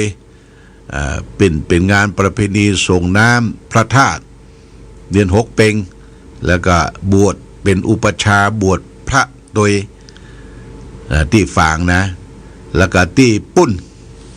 ทำตับเตาก็มีเดือน6เพ็งเนี่ยเป็นก็จัดงานที่วัดถ้ำตับเตาเป็นประจำทุกปีเป็นสถานที่รมริยสถานเป็นฐานที่ไปไหว้ไปสาที่ถ้ำตับเตาแล้วก็ไก่ออกไปปุ้นที่วัดพระธาตุจอมพอพระธาตุจอมพอหลวงพ่อพระครูปฏิภาณธรรมทินตุลุงดอยวัดพระธาตุจอมพอเพื่อจัดงานส่งน้ำพระธาตุยกจ่อฟ้าวิหารแล้วก็ได้ส่งน้ำพระธาตุตัวแต่หลวงพ่อไม่ได้ไปเนี่ยก็จะฮื้อตัวแทนของอำเภอฝางของวัดพระพุทธบาทอุดมก็มีคณะแม่จงเดียเนี่ยก็แม่จงดีเนี่ยก็จะพากันไปร่วมกับหลวงพ่อวัดพระธาตุจอมพอนะเพราะว่าตังฝางนี่ก็ทุกดิกลีกมาได้มีงานใกล้วัดพระบาทอุดมเนี่ยก็งานประจำคือบวชเนคขมะชีพราหมณ์ก็จะฝากปัจจัยไปห่วมบินห่วมตาลห่วมกินห่วมตาลที่วัดพระธาตุจอมพ่อแต่เจ้านี่ก็มีญาติโยมลูกหลานจากแม่อายเนี่ยลูกหลานจากแม่อาย วัดแม่แหลงใหม่บ้านแม่แหลงใหม่ร่วมทำบุญกับหลวงพ่อวัดพระธาตุจอมพอเนอแม่ผงทรายคำแม่ผงทรายคำร่วมสร้างพระธาตุที่วัดพระธาตุจอมพอส่งน้ำพระธาตุ200 บาทเด้อมีนี่ละแล้วก็จะฝากไปลงตาลก๋วยเตี๋ยวลงตอนก๋วยเตี๋ยวนี่กับแม่พงทรายคำ200 บาทแล้วก็แม่พงทรายคำทำบุญวัดพระธาตุจอมพอแห่ม100 บาท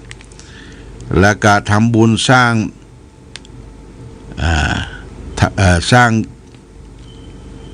ยอดฟ้ายอดจ่อฟ้านะสร้างพระธาตุยอดจ่อฟ้านางกุลยารัตน์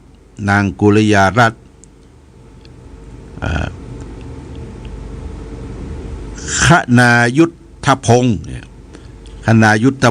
ยเป็นเงิน200 บาทโมทนาสาธุอันนี้จัดเจ้าลูกหลานที่บ้านแม่แหลงใหม่ได้มาฝากไว้โมทนาสาธุเนอนี่ก็ได้ฝากไปทำบุญที่วัดพระธาตุจอมพอเป็นลำดับต่อไปเป็นต่อไปโมทนาสาธุก็จะได้เอาส้มเนอะเอาส้มเมืองฝางไปลูไปกินไปตาลเอาไปเลี้ยงกัน ฝากแม่จงดีเชื่อกันทาไปจะไปกับรถตู้เนี่ยหลวงพ่อก็เหมารถตู้1 กันหรือแม่จงดีพาไปก็นั่งได้ประมาณสัก11 คนเนาะ11 คนหรือจะมีรถกันอื่นก็กลุ่มรุมรางกันไปอันนี้เป็นการประชาสัมพันธ์ให้ท่านทั้งหลายได้รับทราบก่อนจะได้เข้าเรื่องเข้ารามปั่นน้ำมนต์อนุโมทนาสาธุแห่งครั้งหนึ่งสำหรับญาติโยมที่ได้ร่วมทำบุญในวันที่14วันวาเลนไทน์ที่ผ่านพ้นมาที่เราได้ร่วมกันทำบุญเรียกว่าภาคป่าสามัคคีกองทุนคณะสงฆ์อำเภอฝางวันนั้นได้ทำบุญแล้วก็หักยอดปัจจัยได้นำไปฝากไว้ในธนาคารกรุงไทยเลขที่53201619093เป็นเงินจำนวนอยู่ 35,840 บาทนะญาติโยม 35,840 บาทไปฝากไว้แล้วนะเป็นกองทุนของการเผยแพร่ธรรมและนอกจากนั้นมาเพิ่มเติมก็คณะโรงพยาบาลฝางร่วมทำบุญ 1,238 บาทหลังจากนั้นก็มีครูบาอาจารย์พระเจ้าประสงค์ได้ร่วมทำบุญมีพระครูพิพิธพุญโยภาสวัดชิมปรีวันปางงิ้วชัยประการ 1,000 บาทพระครูไพบุญธรรมนิเทศรองเจ้าคณะอำเภอชัยประการวัดสุปัตนารามบ้านต้า 1,000 บาทพระครูพินิจปัญญาธรเจ้าคณะตำบลศรีดงเย็นเขต 1ชัยประการ 1,000 บาทพระครูวิจิตรคำพิรธรรมที่ปรึกษา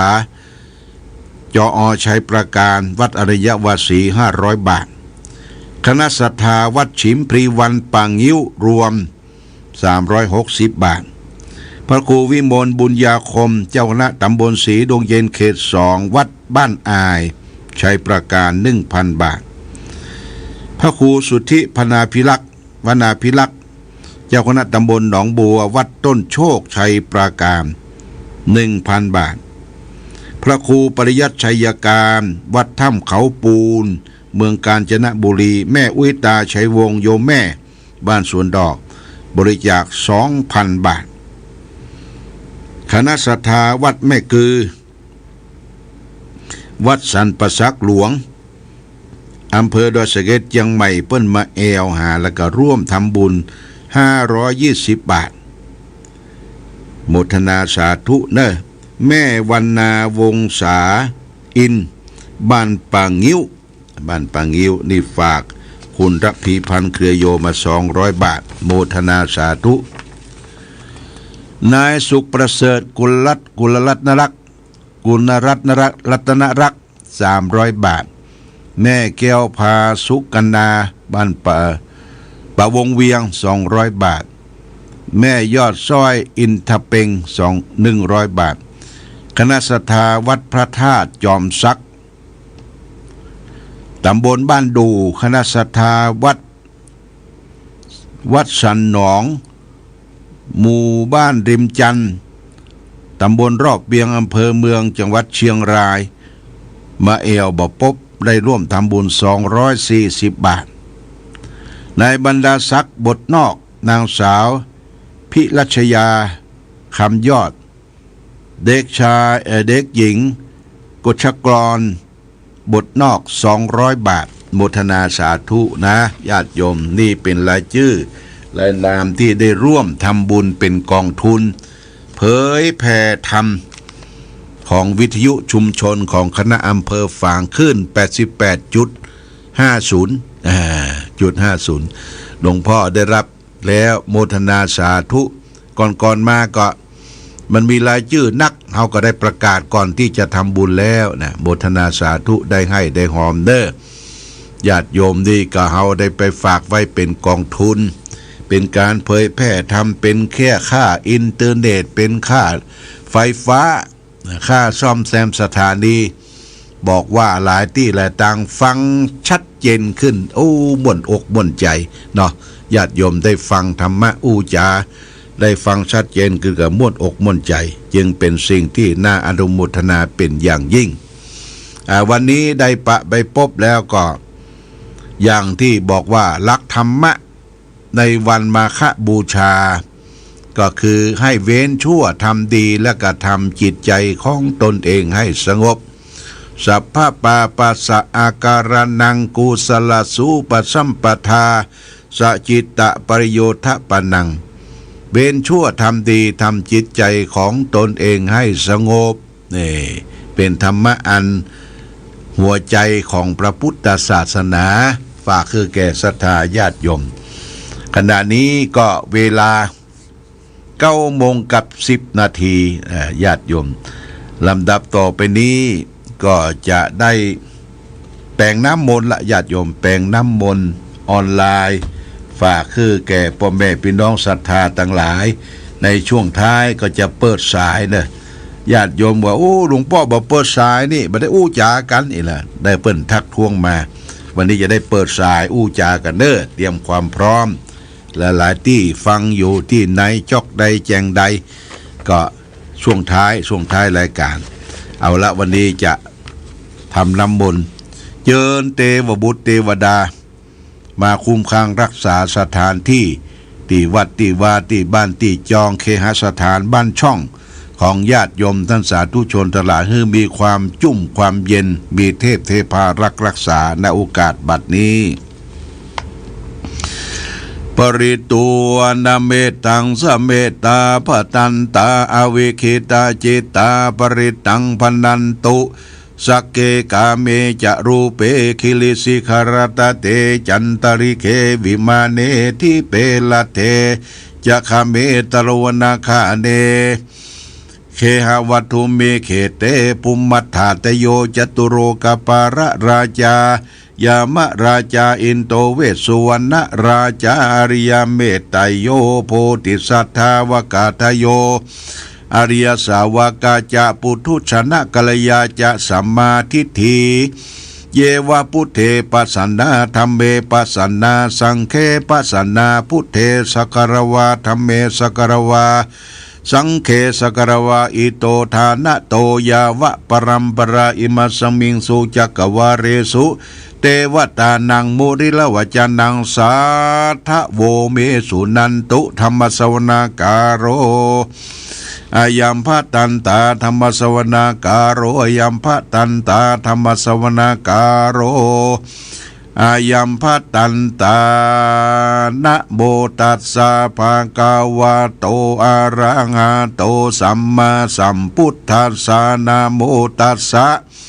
ภะคะวะโตอะระหะโตสัมมาสัมพุทธัสสะนะโมตัสสะภะคะวะโตอะระหะโตสัมมาสัมพุทธัสสะพุทธังสารนังกัจฉามิธัมมังสารนังกัจฉามิสังฆัง สารนังกัจฉามิตุติยัมปิพุทธังสารนังกัจฉามิตุติยัมปิธัมมังสารนังกัจฉามิตุติยัมปิสังฆังสารนังกัจฉามิตติยัมปิพุทธังสารนังกัจฉามิตติยัมปิธัมมังสารนังกัจฉามิตติยัมปิสังฆังสารนังกัจฉามิสารณะคัมมานังโยสันนิสีโนวาระโพธิบูเลมาลังสะเจนังสุติตังวิจัยยาสัมโพธิมากันจิอานันตัญญาโนโลกุตตโมตังปานามามิพุทธังเยจะพุทธาอาติตาจะเยจะพุทธาอนาคาตาปัญจุปันนาจะเยพุทธาอังหังวันตามิสัพปตาอิติปิโสภังคาวาอารังหังสัมมาสัมพุทโธวิชาจารณะสัมปันโนสุขโตโลกาเวทุวานุตตโรปุริสธรรมสารทิสัทธาเทวมนุสานังพุทโธภควาติพุทธังชีวิตังยาวะนิปานังสารนังกัจฉามินัตถิเมสารนังอัญญังพุทโธเมสารนังวารังเอเตนะชัจจวัชเชนะหุนตุเมชัยยะมังกาลังอุตตมังเคงะวันเตหังปาปาทาปังสุงวารุตตมังพุทเทโยชาลีโตโทโสพุทโธคามาตุตังมามังอัตถังคีโกอาริยะปะโทชะนานังโมคัมปะเวสายะอุชุจะมะโกธัมโมอายังสันติกาโรปานิโยนิยานิโกตังปานามามิธัมมังเยจะธัมมาติตาจะเยจะธัมมาอนาคาตาปัญจุปันนาจะเยธัมมาอังหังวันตามิสัพปทาสวากขาโตภควตาธัมโมสันติติโกอากาลิโกเอหิปัสสิโกโอปันนายิโกปัจจตังเวทิตาภูวินโยหิติธัมมังชีวิตังยาวะนิปานังสารนังคัจฉามินัตถิเมสารนังอัญญังธัมโมเมสารนังวารังเอเตนะชัจจวัชเชนะหุนตุเมสยมังกาลังอุตตมังเคงาวันเตนังธรรมันจตุวิตังวรังธรรมเมโยชาลิโตโทโสธัมโมคัมมาตุตังมังมังสังโฆวิสุทโธวรตาคินายโยสันตินทาริโยสัพพะปรปะหิโนกุเนเกหิสมาธิปัตโตอนาสโวตังปนามามิสังฆังเยจะสังฆาอาติตาจเยจะสังฆาอนาคาตาปัญจุปันนาจเยสังฆาอนาคาหังวันตามิสัพปตาสุปฏิปันโนภควโตสาวกสังโฆโอชุปฏิปันโนภควโตสาวกสังโฆยายาปฏิปันโนภควโตสาวกสังโฆสามิจิปฏิปันโนภควโตสาวกสังโฆยาทิตังจัตตาเลปุลิสายุคานิอัตตาปุลิสาปุคาลาเอสะภะคะวะโตสาวกสังโฆอาหุนายโยปะหุนายโยทักขินายโยอัญชาลีการานิโยอนุตตรังปุญญาเขตังโลกัสสติสังฆังชีวิตังยาวะนิปานังสารนังกัจฉามินัตถิเมสารนังอัญญังสังโฆเมสารนังวารังเอเตนะชัจจวัชเชนะหุนตุเตชัยมังกาลังอุตตมังเคงะวันเตตังสังกัญจตุวิตุตตมังสังเคโยชาลิโตโทโสสังโฆกามาตุตังมามังเอเจวะมัตตันนามัสสะมังนามัสสะมโนรัตนัตยังยังปุญญาปิสันตังวิปุลังอาราตังตัสสะนุภาเวนะนะหันตรายโยเอวะเมสุตังเอกังสมัญยังภควาสาวัตถิยังวิหารันติเชตวันเนอนันทะเป็นดีกัสสะอารเมตัทธาโขปังกวาภิกขุอามันเตเสภิกขโวติปตันเตติเตภิกขุภควะโตปัจจโสสงภควาเอตถาวจาเมตตายาภิกขเวเจโตวิมุตติยาเสวิปัญญาปวิตายาภาหุลิกตายายานิกตายะว วัตถุกตาญาวัตถุกปริสัจจายาสุสารยามัตยาเอกาทัสสานิสังสาปฏิกังขากตเมเอกาทัสสาสุขังสุปฏิสุขังปฏิปุจจตินาปะปะกังสุปินังปัสสติมนุสานังปิโยโหติอมนุสานังปิโยโหติเทวตารักขันเตนะสะอังคิวาวิสังวาสัตตังวาคตามังวุตตวังจิตังมาราเยจิตังมุขเวมุขวันโลวิปัสสตสัมมาสัมพุทธัสสังอโรกิอุตตรังเวอปติวิสันโตทวัตปปุคารวโหติเอเมตตายาภิกขเวเจโตวิมุตติยาเสวิปัญญาภาเวตายาปะหุริกตายายานิกตายาวัตถุกตายานุทิตยาปริจิตยาสุสามรตายาอิเมเอกาทัสสานิสังสาปติกังหานิอิธรรมโวจาภควะอัตตมนาเตภิกขุภควโตภาสิตังอภินันทุนเตนะโมเมสัพพะเทวนังสัพพะกระหะจะเทวนังสุริยันจะปมุญจันตาสสิภูโมจะเทวนังวุโธลาพังภวิชาติชีโวสุกโรจะมหาราปังสุรุระโหเกตุจะมหาราปังสัพพะพยังวินาสันติสัพพะทุขังวินาสันติสัพพะโรกังวินาสันติลักขานาหังวันตามิสัพพตาสัพเพเทวะมังปารยันตุสัพพทาเอเตนะมังคาราเตเสนะสัพพะโสธีภวันตุเมยะโตหังภคินิอาลิยายะชาติยาชาโตนาพิชานามาพรัญจิจะปันลังชีวิกาโวโรเปนะเตนะโสติเตโหนโตสุขภาโพสังโฆสติตังคโตธัมมานังวิจัยโยตถาวิริยัมปิติโพสังคิสัทธาปละสัมมาทุเบกาโพสังคาสติเตสัพพทัสสินามุนีนาสัมมาทักกตาภาวิตาภาหุลิกตาสังวัตตันติอภิญญาญาณิพานายาจะโพธิยาเอเตนะชัจจวัตเตนะสุติโหนโตสัพพตาเอกัสสมิงสมัยเยนะโถโมคาลานันกัสสปังกิลาเนทุกิเตติตวาพุสังเกตตาเตสดีเตจานังอภินันติตลวะกังโมกันโมจิงตุตังคะเนเตนะชัจจวัตเจนะสุติเตโหนโตสัพพทาเอกทาธรรมราชาปริเอกทาธรรมราชาปิเกลัญเยนะปิปิลิโตยุนทัตเถเลนะตัญเยวะปนะเปตัวนะสัตตลังสัมโมทิตัวจะอาปทาธรรมหา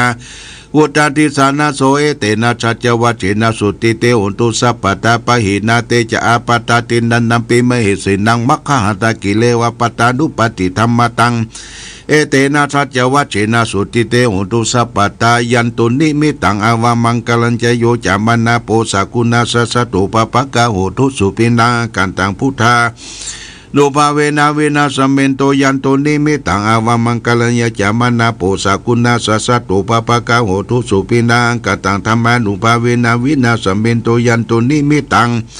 อาวามังคลัญจโยจามานาโปสกุณาสัสตุปปะกะโหทุสุปินากันตังสังฆานุภาเวนาวินาสัมเมนโตมหากาลุนิโกนาโทอิตายสัพพะปะนีนังปุเรตัวปารามิสัพพะปะโตสัมโพธิมุตตมังเอเตนะชัจจวัจเจนะอุนตุเตจยามังกลาจยันโตโพธิยามุเลสักกายานันนันทิวะคันโนเอวันตวังวิจัยโย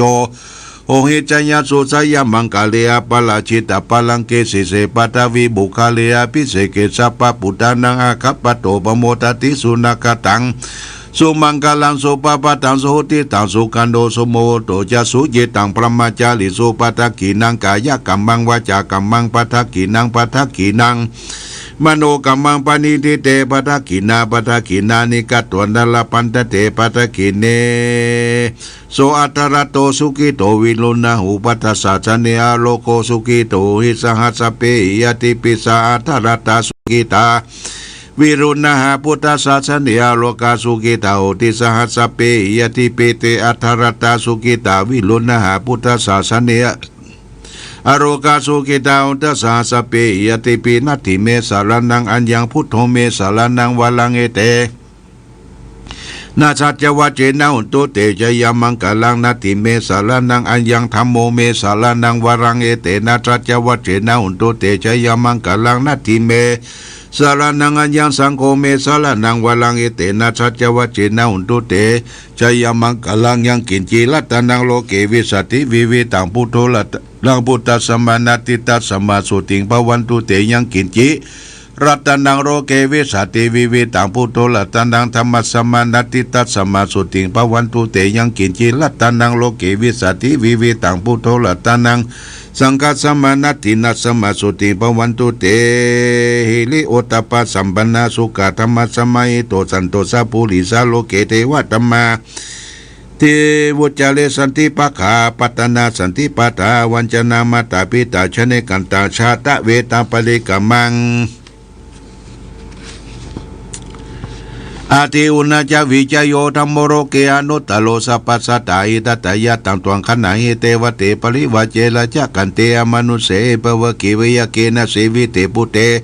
อากัสสมารณามุตโตตะเปตัวกัมมาจริตังจเลตเสวานุภาเวนะหุนทุเทวสุขิตตาสุทัสสิลังสมัตยะธรรมสุจริตังจเลตเสวา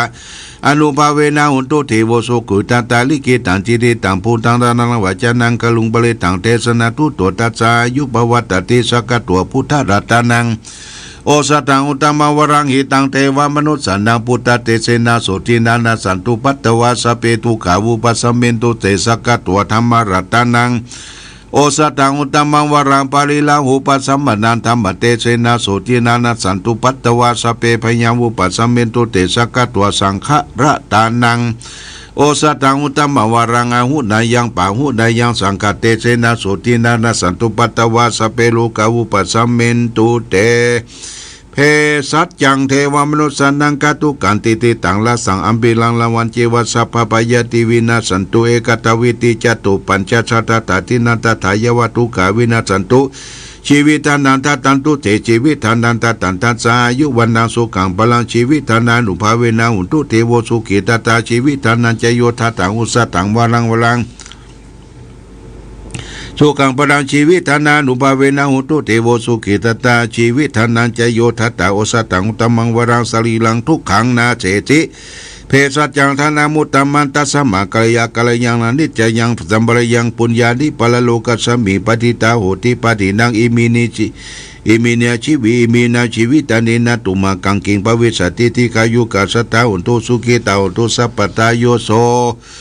สกจังศิลวันติสุตาติสุนานาทานังวรังทัตตัวชีวิตทานังมหาปรังเอวังมหิติกาเอสังยาทิตังปุญญสัมปทาตัสมาธิลาปัสสันตันติปันติตากตาปุญญาตันติอาทิอุณาจาวิจโยนิธิโตอาทิโลเกศีลาคุณโนสัจจังโสจยานุตตายาเตนะเจนากังหามิสัจจะกิริยามนุตตลังอวัชชิตัวธรรมะพลังชาลีตัวบุพพังเกเชเนสลภาวะสายะสัจจกิริยามากาสังหังสันติปะขาอปัตตนาสันติปตาวัญจนามาตาปิตาจเนกันตังชาตะเวตังปฏิกามะสหสัจเจคเตไมหังมหาปัจฉลีตุสีขีวัตสีสีโสลสักการิตุอุตกังปัตตยายากาสิกิสัจเจนะเมสโมนติเอสาเมสัจจะปารมีติทุกขปัตตาจนิทุกขาปยปัตตาจนิปยาโสกปัตตาจนิโสกาหุตุสัพพิปิปานิโนเอตวัตตาจะอเมสัพพตังปุญญาสัพพตังสัพเพเทวานุโมตันตุสัพพสัมปติสิทธิยาทานันตุสัตตังยาสิงลังลักขันตุสัพพทาภาวนาปิลันตาหุนตุขัดฉันตุเทวตาคตาสัพเพพุตตาปรปัตตาปัจเจราชยังอรหันตานันจเจเตนาละขังพันธามิสัพพโสสุโขปุทานังอุปโตสุขาสธรรมเตสนาสุขาสังคัสสะสามัคคีสมกันดังตะโพสุโขกติโยเสโทสเนตัสสมิงเยโคตปฏิชวิชาจรณะสัมปันโนโสเสโตเทวมนุเสติวัตปฏิอติโตลติมาปฏิจันติมาสันนโถคติโยตปฏิชายตปฏิพระมโนอัตสปะโหรตังพุทโธตปฏิเตสัสสาอโรคัญญาปรมาราภาสันตุติปรมังทานังวิสาสาปรมายาตินิปานังปรมังสุขังจบ รายการแปลงน้ำมนต์ออนไลน์ฝากไปคือแก่พ่อแม่พี่น้องศรัทธาทั้งหลายได้รับน้ำมนต์กันอย่างทั่วถึงที่เปิดเครื่องรับอยู่ที่บ้านที่จองเคหสถานบ้านช่องของท่านในค่ำคืนวันนี้ก็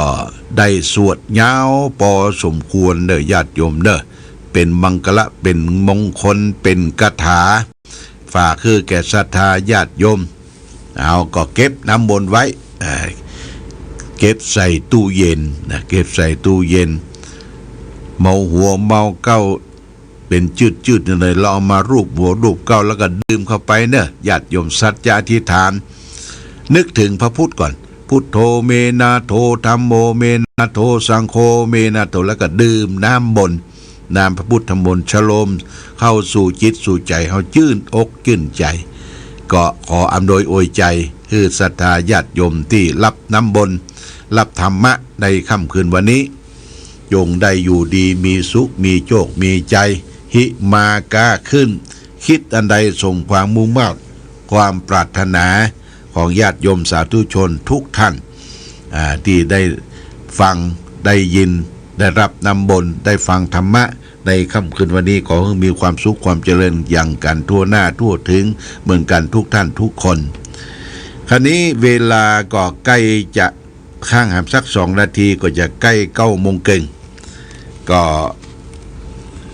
ญาติโยมฟังอยู่จอกใดแจ้งใดรับฟังเสียงเป็นจะใดก็จะเปิดสายเนาะเปิดสายอู้จากับพ่อแม่พี่น้องศรัทธาญาติโยมว่ายังฟังกันอยู่ก็อยู่ที่ไหนใกล้ไกลเป็นจะใด0819515864เนี่ยญาติโยมนะ0819515864โทรมาถามไทยได้ฟังได้ยินปิ่นก็ได้เอาสายแรกมาแล้วเนาะสายแรกเลยก็จะรับสายแรกก่อนเด้อเจริญพรฮะแม่อ่อนเด้ออยู่ของเปล่านะจำตอง โอ้แม่ยะเจ้าอันสุกแล้วก็ได้สกอมเป็นฟ้าห้องสุกนี้ได้ก็สุกนี้ได้ดีเจ้าโอเคแม่สัตว์แจ๋วดีกับนี้น่ะอ๋อแม่มอมแม่หยังแม่ละอ่อนเจ้าแม่ละอ่อนหมอกเคยไปแว่หาหลวงแม่ไปตัวหลานน่ะไปไม่อายนะแม่ควงเป่าเนาะแม่เนาะควงเป่าเนาะเจ้าควงเป่าเจ้าชัดเจนดูแม่เนาะเจ้าโอ้โมทนาสาธุเน้อจะไปปุ้นก็ขอเดินทางปลอดภัยนะเจ้าขอบคุณเน้อแม่เน้อขอบคุณเน้อเจริญพรบ้านควงเป่าจอมทองแม่ม่อมได้โทรมาแล้วชัดเจนดีขอบคุณโมทนาโอ้ขึ้นใหม่นี่ชัดเจนดีนะต่อไปเจริญพรข้าราชการเจ้าพระโทไผโทรจากที่ไหนรายงานตัวแม่ยังยายพรเจ้าวัวแดงโอ้ล่องวัวแดงแม่อุ้ยพรแม่พรเนาะชัดเจนก่อนบ้านล่องวัวแดงชัดเจนจะดีอ่ะโอ้เพิ่นจะมีปอหลวงบ่ได้แล้วได้ไปแล้วอ่ะโอ้บ่ได้ไปหอมสักลืมไปจะไปอยู่วันที่13อันนี้3-4-5นะได้เอาไปแล้ววันที่3-4-5กุมภาพันธ์โอ้ไปยามินนะก็ไปกินไปตาลหอมตัวเด้อหลวงพ่อมานี่น่าจะไปมาหลวงพ่ออย่างไปหลวงพ่อมานี่อ๋อบ้านตัวสกิสเนี่ยอ๋อใช่ขอบคุณนะแม่เด้อแม่พรเด้อขอบคุณเด้อชัดเจนจะดีอ่ะโอ้ดีละเนอะโมทนาสาธุเครื่องใบตั้งฝางก็ทรงดีเนอะขอบคุณนะแม่เด้ออยู่ดีมีสุขเจริญพรราชการสวัสดีแม่พรบ้านร้องงัวแดงสันกำแพงเชียงใหม่ อะโรแม่ดอยสะเก็ดเด็ดสะกอยวัดอย่างอะบ้านสันกำแพงหินดอยสะเก็ดไหมเนาะบ่ใช่เขื่อนกำแพงนะปางกำแพงนะเจ้าต่างกำแพงกำแพงหินกำแพงหินเขาขึ้นดอยเลาะมาให้มันจะไงลูกแจ้งผมมาผ่านมาได้เด้อผ่านมาแม่นชัดเจนก่อนแม่ฟังชัดเจนดีไม่มีอย่างก่อนโอ้ดีแต่ดีแต่นี่ฟังนะนานๆหายอันนี้ชัดเจนนี่แล้วขึ้นดีอากาศก็ดีวันนี้ฝนตกก่อน2-3 วันนี่ปุ่นฝนมันตก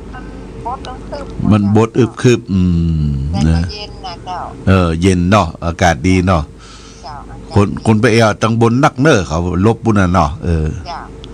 ขอบคุณนะแม่เนอเป็นยังว่างๆ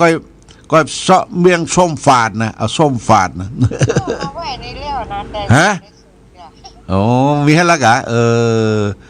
ว่างๆก็ส่งด่วนมาเด้อได้ถ้ามีเวลาลงไปตั้งลูกโอ้ได้พี่จ้ะอ๋อขอบคุณเมียงบนดอยสะเก็ดล้ำเมืองบนน่ะนะเหมาะเด้อเจริญพรนะแม่เด้อสวัสดีเด้อแม่โยมเทพเสด็จดอยสะเก็ดเชียงใหม่เปิ้นมีเมียงบนดอยเมืองบนดอยสายต่อไปเจริญพรเอาไว้สาเจ้าจากที่ไหนฟังอยู่นะเจ้าฟังอยู่จากที่ไหนจากเชียงรายเจ้าเชียงรายเจ้าอำเภอหยังบ้านหยังอำเภอแม่สวยบ้านปาลันหมู่3เจ้าโอ้อำเภอแม่สวยปาลันหมู่3ตะวันโทรบัดเตียงติดโทรบัดติดวันนี้ติดเนาะแม่หยังเนี่ยแม่เอ้ยเจ้าแม่เอ้ยวันนั้นก็ไปปล่อยวัดอันเนี้ยวัดประแดดเจ้าก็ไปดูน้ำบ่อชาวาเจ้าก็ไปหันแล้วเจ้าปีแล้วแล้วเดี๋ยวนี้มาใครปกติดีว่าหันแล้วเนาะจะฟังกูชุบป่ะเจ้าโอ้ดีละโมทนาเด้อได้น้ำมนต์แล้วเนาะเจ้าได้ดื่มเรียบร้อยแล้วเจ้าโอ้โทษดีแล้วกะโทษเสียงดีอยู่เนาะมีเสียงเกียวดีต่อโอ้ขอเจ้าลุงเจริญเจ้าได้เหมือนกันได้แม่เด้ออยู่ดีไม่สูงเด้อบ้านแม่สวยโอ้โมทนาสาธุเน้อบัดดีสายต่อไปเจริญพรแม่มอมเจ้าก้อยสาเจ้าเดี๋ยวที่สายวันนี้ป่ะโหติดแล้วรู้บ่เดียวเนี่ยได้เดี๋ยวนี้ติดแล้วเจ้ามันเหมือนกับอันนี้มันจะออกหูแล้วกับลูกกันออกชัดเจนก่อไม่มอมบ้านเฮาปะก๋อยวันนี้ชัดเจนเจ้าโอ้วันนี้ชัดเจนดีเนาะน้ำมูลนะเด้อได้ละกะเอาไว้ในตู้เย็นวันเด้อเอาไว้กินหลายวันเด้อแล้วก่อนเจ้าก่อนอย่างก็ง่ายอย่างนี้ไปวัดจะมีพระตามาได้วันที่3อ๋อวันที่3พุทธบุ้งคืนเนี่ยเจ้าดีละโมทนาสาธุโดยเด้อไปวัดนี่เสียรถไปกะรถโทรไปนะเจ้าเสียรถที่จะก็ตามมาเจ้าเนี่ยเจ้ายังเอาไปจ้ะจังได้ก็ไปดูไฟนี่ว่าอันตู้แต่ไปหลายที่อยู่เราปักก๋วยเลยปักก๋วยโมทนาเลยแม่เด้อแม่หม่อมเด้ออายุวันโนสุขังฝรั่งกินน้ำมนต์เด้อวันนี้เด้อเจริญพรแม่หม่อมบ้านเราปักก๋วยเราปักก๋วยได้โทรมาเจริญพรพ่อบุญธรรมครับไปจ้ะครับหลวงพ่อโอ้วันนี้ชัดเจนดีเนาะค ครับชัดเจนดีครับ โอ้ขึ้นของไฟ โอ้ถ้าหมดสายแรกแล้วตีคนเดียวนี่ครับ ติดเลยได้กะโอ้ดีละดีละ เรื่องว่าก้านเขาแห้งใกล้นะ โอ้บ่ได้พ่อบุญธรรมมากะเรียบร้อยและกะโอ้สุดยอดละสบายดีก่อ ครับสบายดีครับ เออ หลวงพ่อก็สบายดี ส เนาะ บายดี วันที่3นี่บ่ได้ไปวัดตุลุงดอยนะมันมีงานที่วัดเนี่ย โอ้ อย่า ไปมาครับได้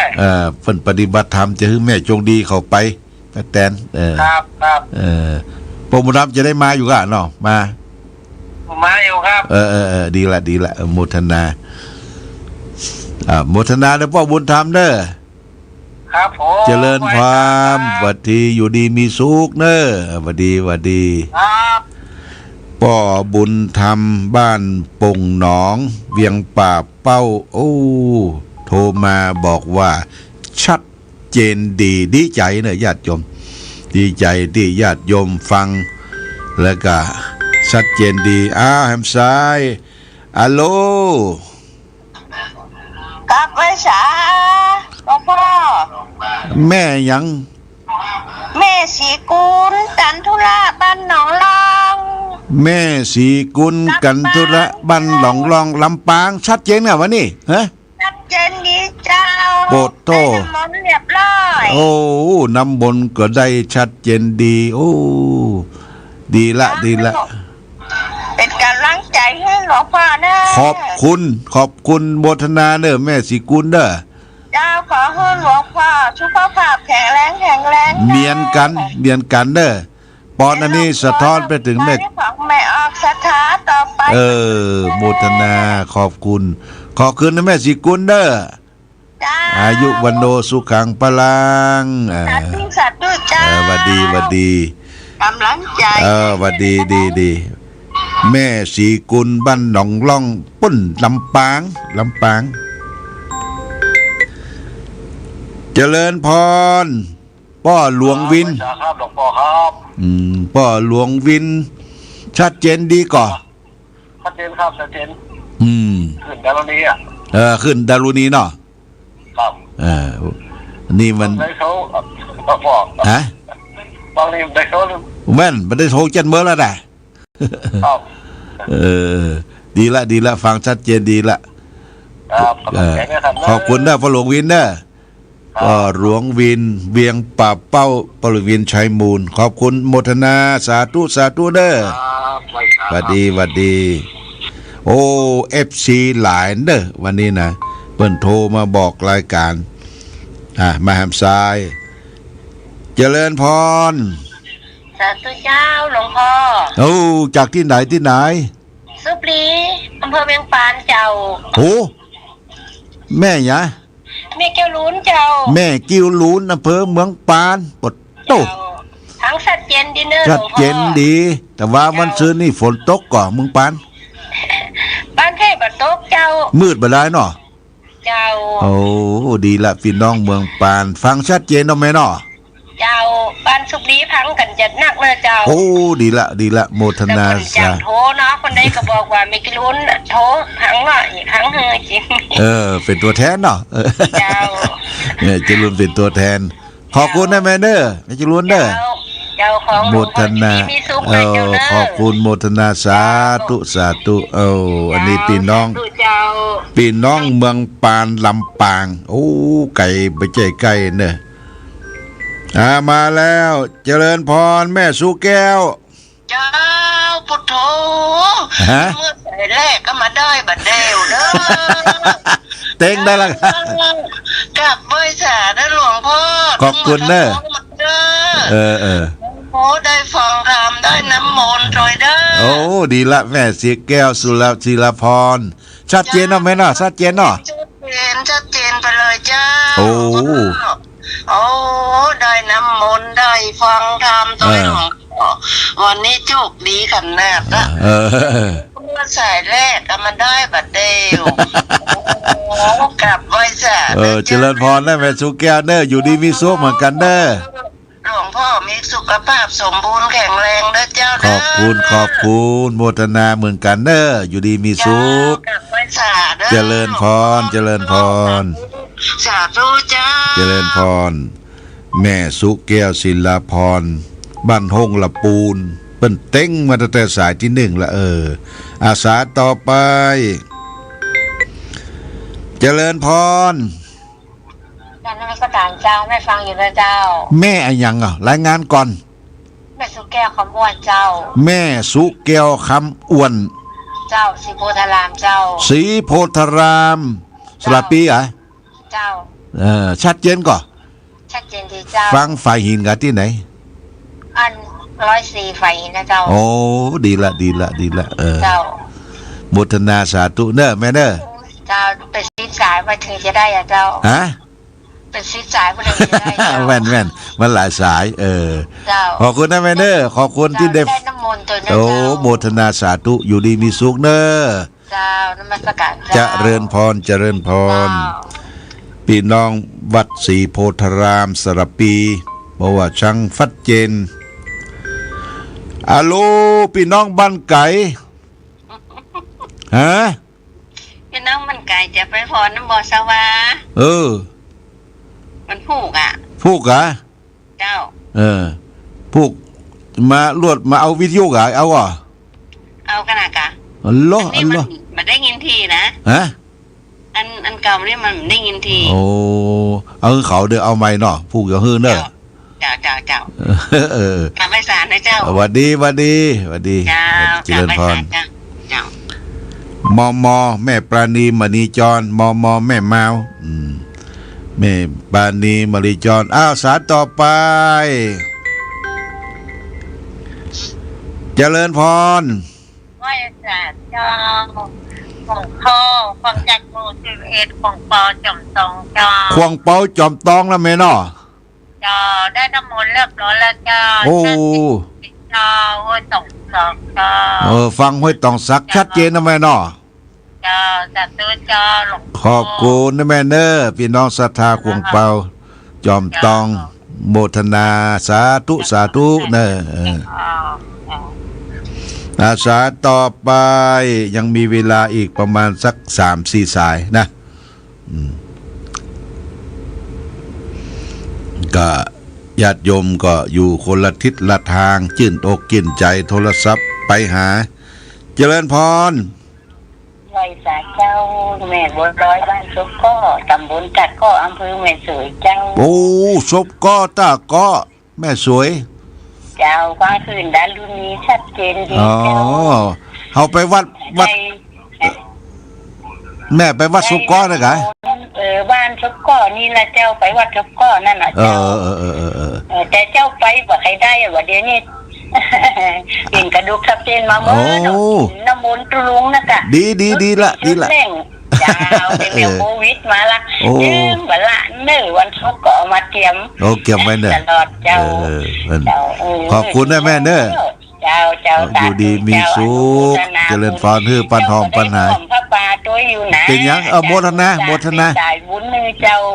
ได้ละขอบคุณนะแม่เนอะพี่น้องบ้านศพก็แม่สวยเปิ้นฟังเนี่ยวิทยุเฮานี่มันเป็นประโยชน์แก่คนฟังไปไหนบ่ได้ก็เอาวิทยุเป็นเปื้อนฟังธรรมะฟังสวดมนต์ฟังหลายๆตนหลายองค์เป็นประโยชน์มากขอขอบคุณกับทุกท่านญาติโยมสาธุชนทุกคนที่ติดตามรายการเอาเป็นสายสุดท้ายเนอะใครจะโทรมาก็ได้เดี๋ยวลุงป้อก็จะวางลงวังก็ไม่ด้วยประกาศราชนี้นะพอเสียงก็แฮบก็แห้นละประมาณ 9:45 เหลือนั้นเขาก็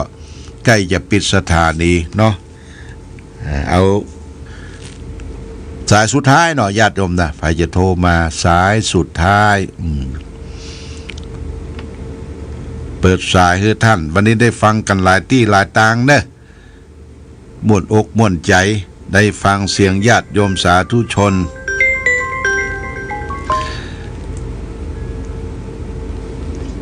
เจริญพรแม่สายทอง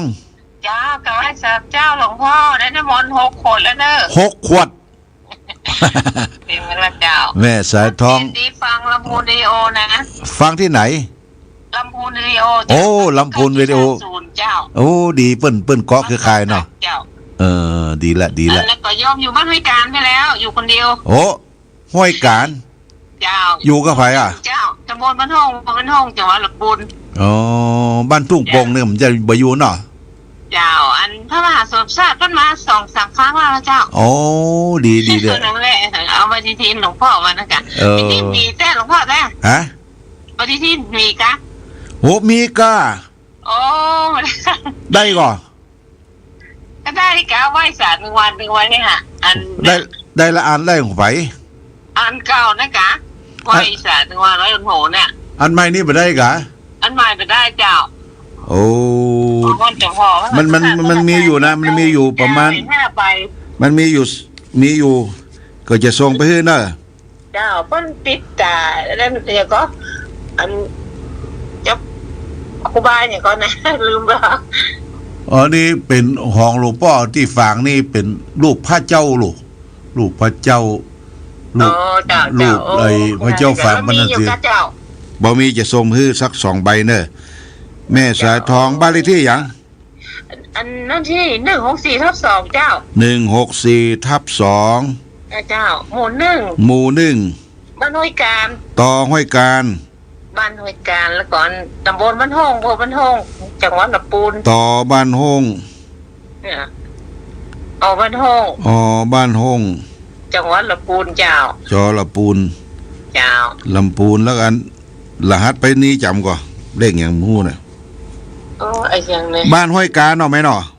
บ้านห้วยการลืมรหัส3เป็นยังบ้าน จะบอกรหัส บ้านห้วยการ ก็โทรบอกโยมแม่ก็โทรบอกเนาะ เป็นยัง รหัสจ้า ส่งไปเฮือนเด้อ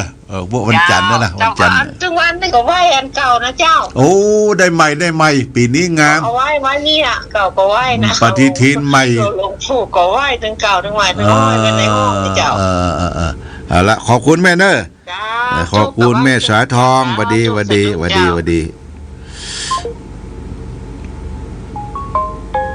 เอาละญาติโยมแม่สุแก้วศิลพรมาล้อมเอาหยังแม่สุแก้วจะเอาหยัง เจ้าแม่สุแก้วมาได้ปฏิทินหลวงพ่อด้วยนะปีนี้นะเจ้าส่งมือมาเนาะแม่ว่าบ้านเลขที่หยัง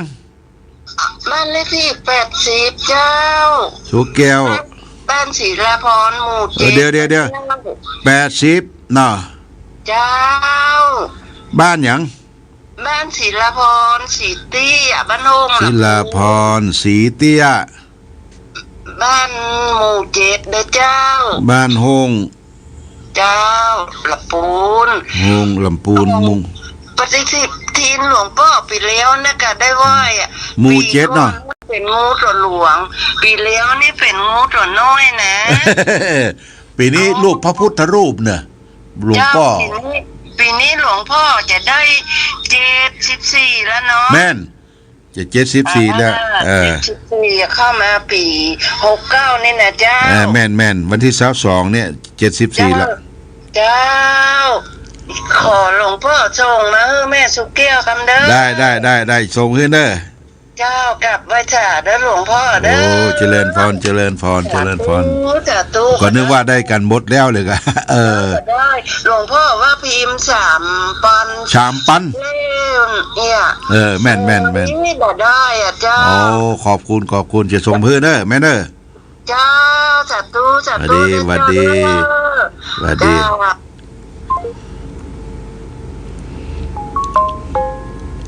ก็ปฏิทินก็เหลือประมาณสัก10เนี่ยกันเนาะฮัลโหล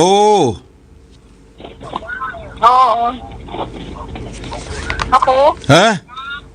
ยายปฏิทินยังบ่โหไผแม่หยังฮะยายพรบัวแดงแม่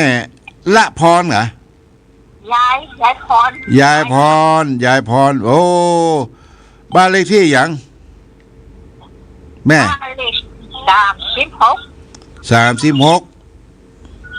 วัดบ้านน้องบัวแดงหมู่หยังหมู่3บ้านร้องบ้านน้องบัวแดงนะงัวแดงเนาะบ้านร้องงัวแดงจ จังหวัดเชียงใหม่ ต่อสังกะแปง ก็บ้า อ้าวแม่ละพรน่ะแม่หยัง รัชพร แม่ยายพรนามสกุลหยัง สมพรชัยวงศ์ ชัยวงศ์น่ะโอ้ชัยวงศ์เมืองฝางจะนักเนอะ ครับแล้วก็วิวัฒน์เนี่ย ฮะ ข้างวัดหลวงประแดง ข้างวัดเนาะ ข้างมือจากกระแปงเนี่ย โอ้ดีละเด้อจะส่งไปเฮ้อเด้อวันนี้เด้อ ใช่ ก็นึกว่าได้กันหมดแล้วกะโอ้โมทนาสาธุเนอะแม่เด้อ มาทุกด่านจ้ะ โอ้ดีเอาละญาติโยมได้เวลา แม่เฮียนแสนต่อมาละแม่เรือนแสนต่อ ไปจ้าพระคุณเจ้าได้ฮะ ก็ติ๊กจิ้มตันเปิ่นนะ ตันบาเดียวเนาะโคจะหมดแล้วนะ แต่แบตมัดจะเสียบไม่จ้ะ ชัดเจนดีเนาะโดแม่เลี้ยนเนาะ จ้าชัดเจนดีจ้า โอ้ มาการที่เจ้า ฮะ การที่สี่ในขจาร โอ้ได้แล้วไม่ได้เด้อ อ่ะ บ่ได้เด้อไงจะเอาหยังทั้งคืนเขา โอ้ฟังขึ้นแม่ขจารเนาะ จ้า แม่ขจารเรดิโอแม่เลียนแสนต่อโอ้ขอบคุณนะแม่เลียนเด้อ จ้าชัดเจนดี โอ้ แล้ว อยู่ดีมีสุขอายุวันโนสุขังปะรางโอ้ขอบคุณหวัดดีเอาละญาติโยมเหลือเวลา5 นาทีหมดเวลา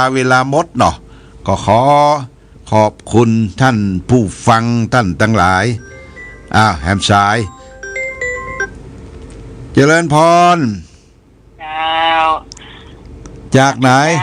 ฮะ จากห้องส้มไม่สวยเจ้า บ้านอย่างแม่ บ้านห้อยส้มเจ้า ห้วยส้มแม่สวยโอ้โหแม่อย่าง แม่สีจันทร์กันทปันเจ้า โอ้แม่สีจันทร์กันทปัน เจ้าบ้านเลขที่156บ้านเลขที่156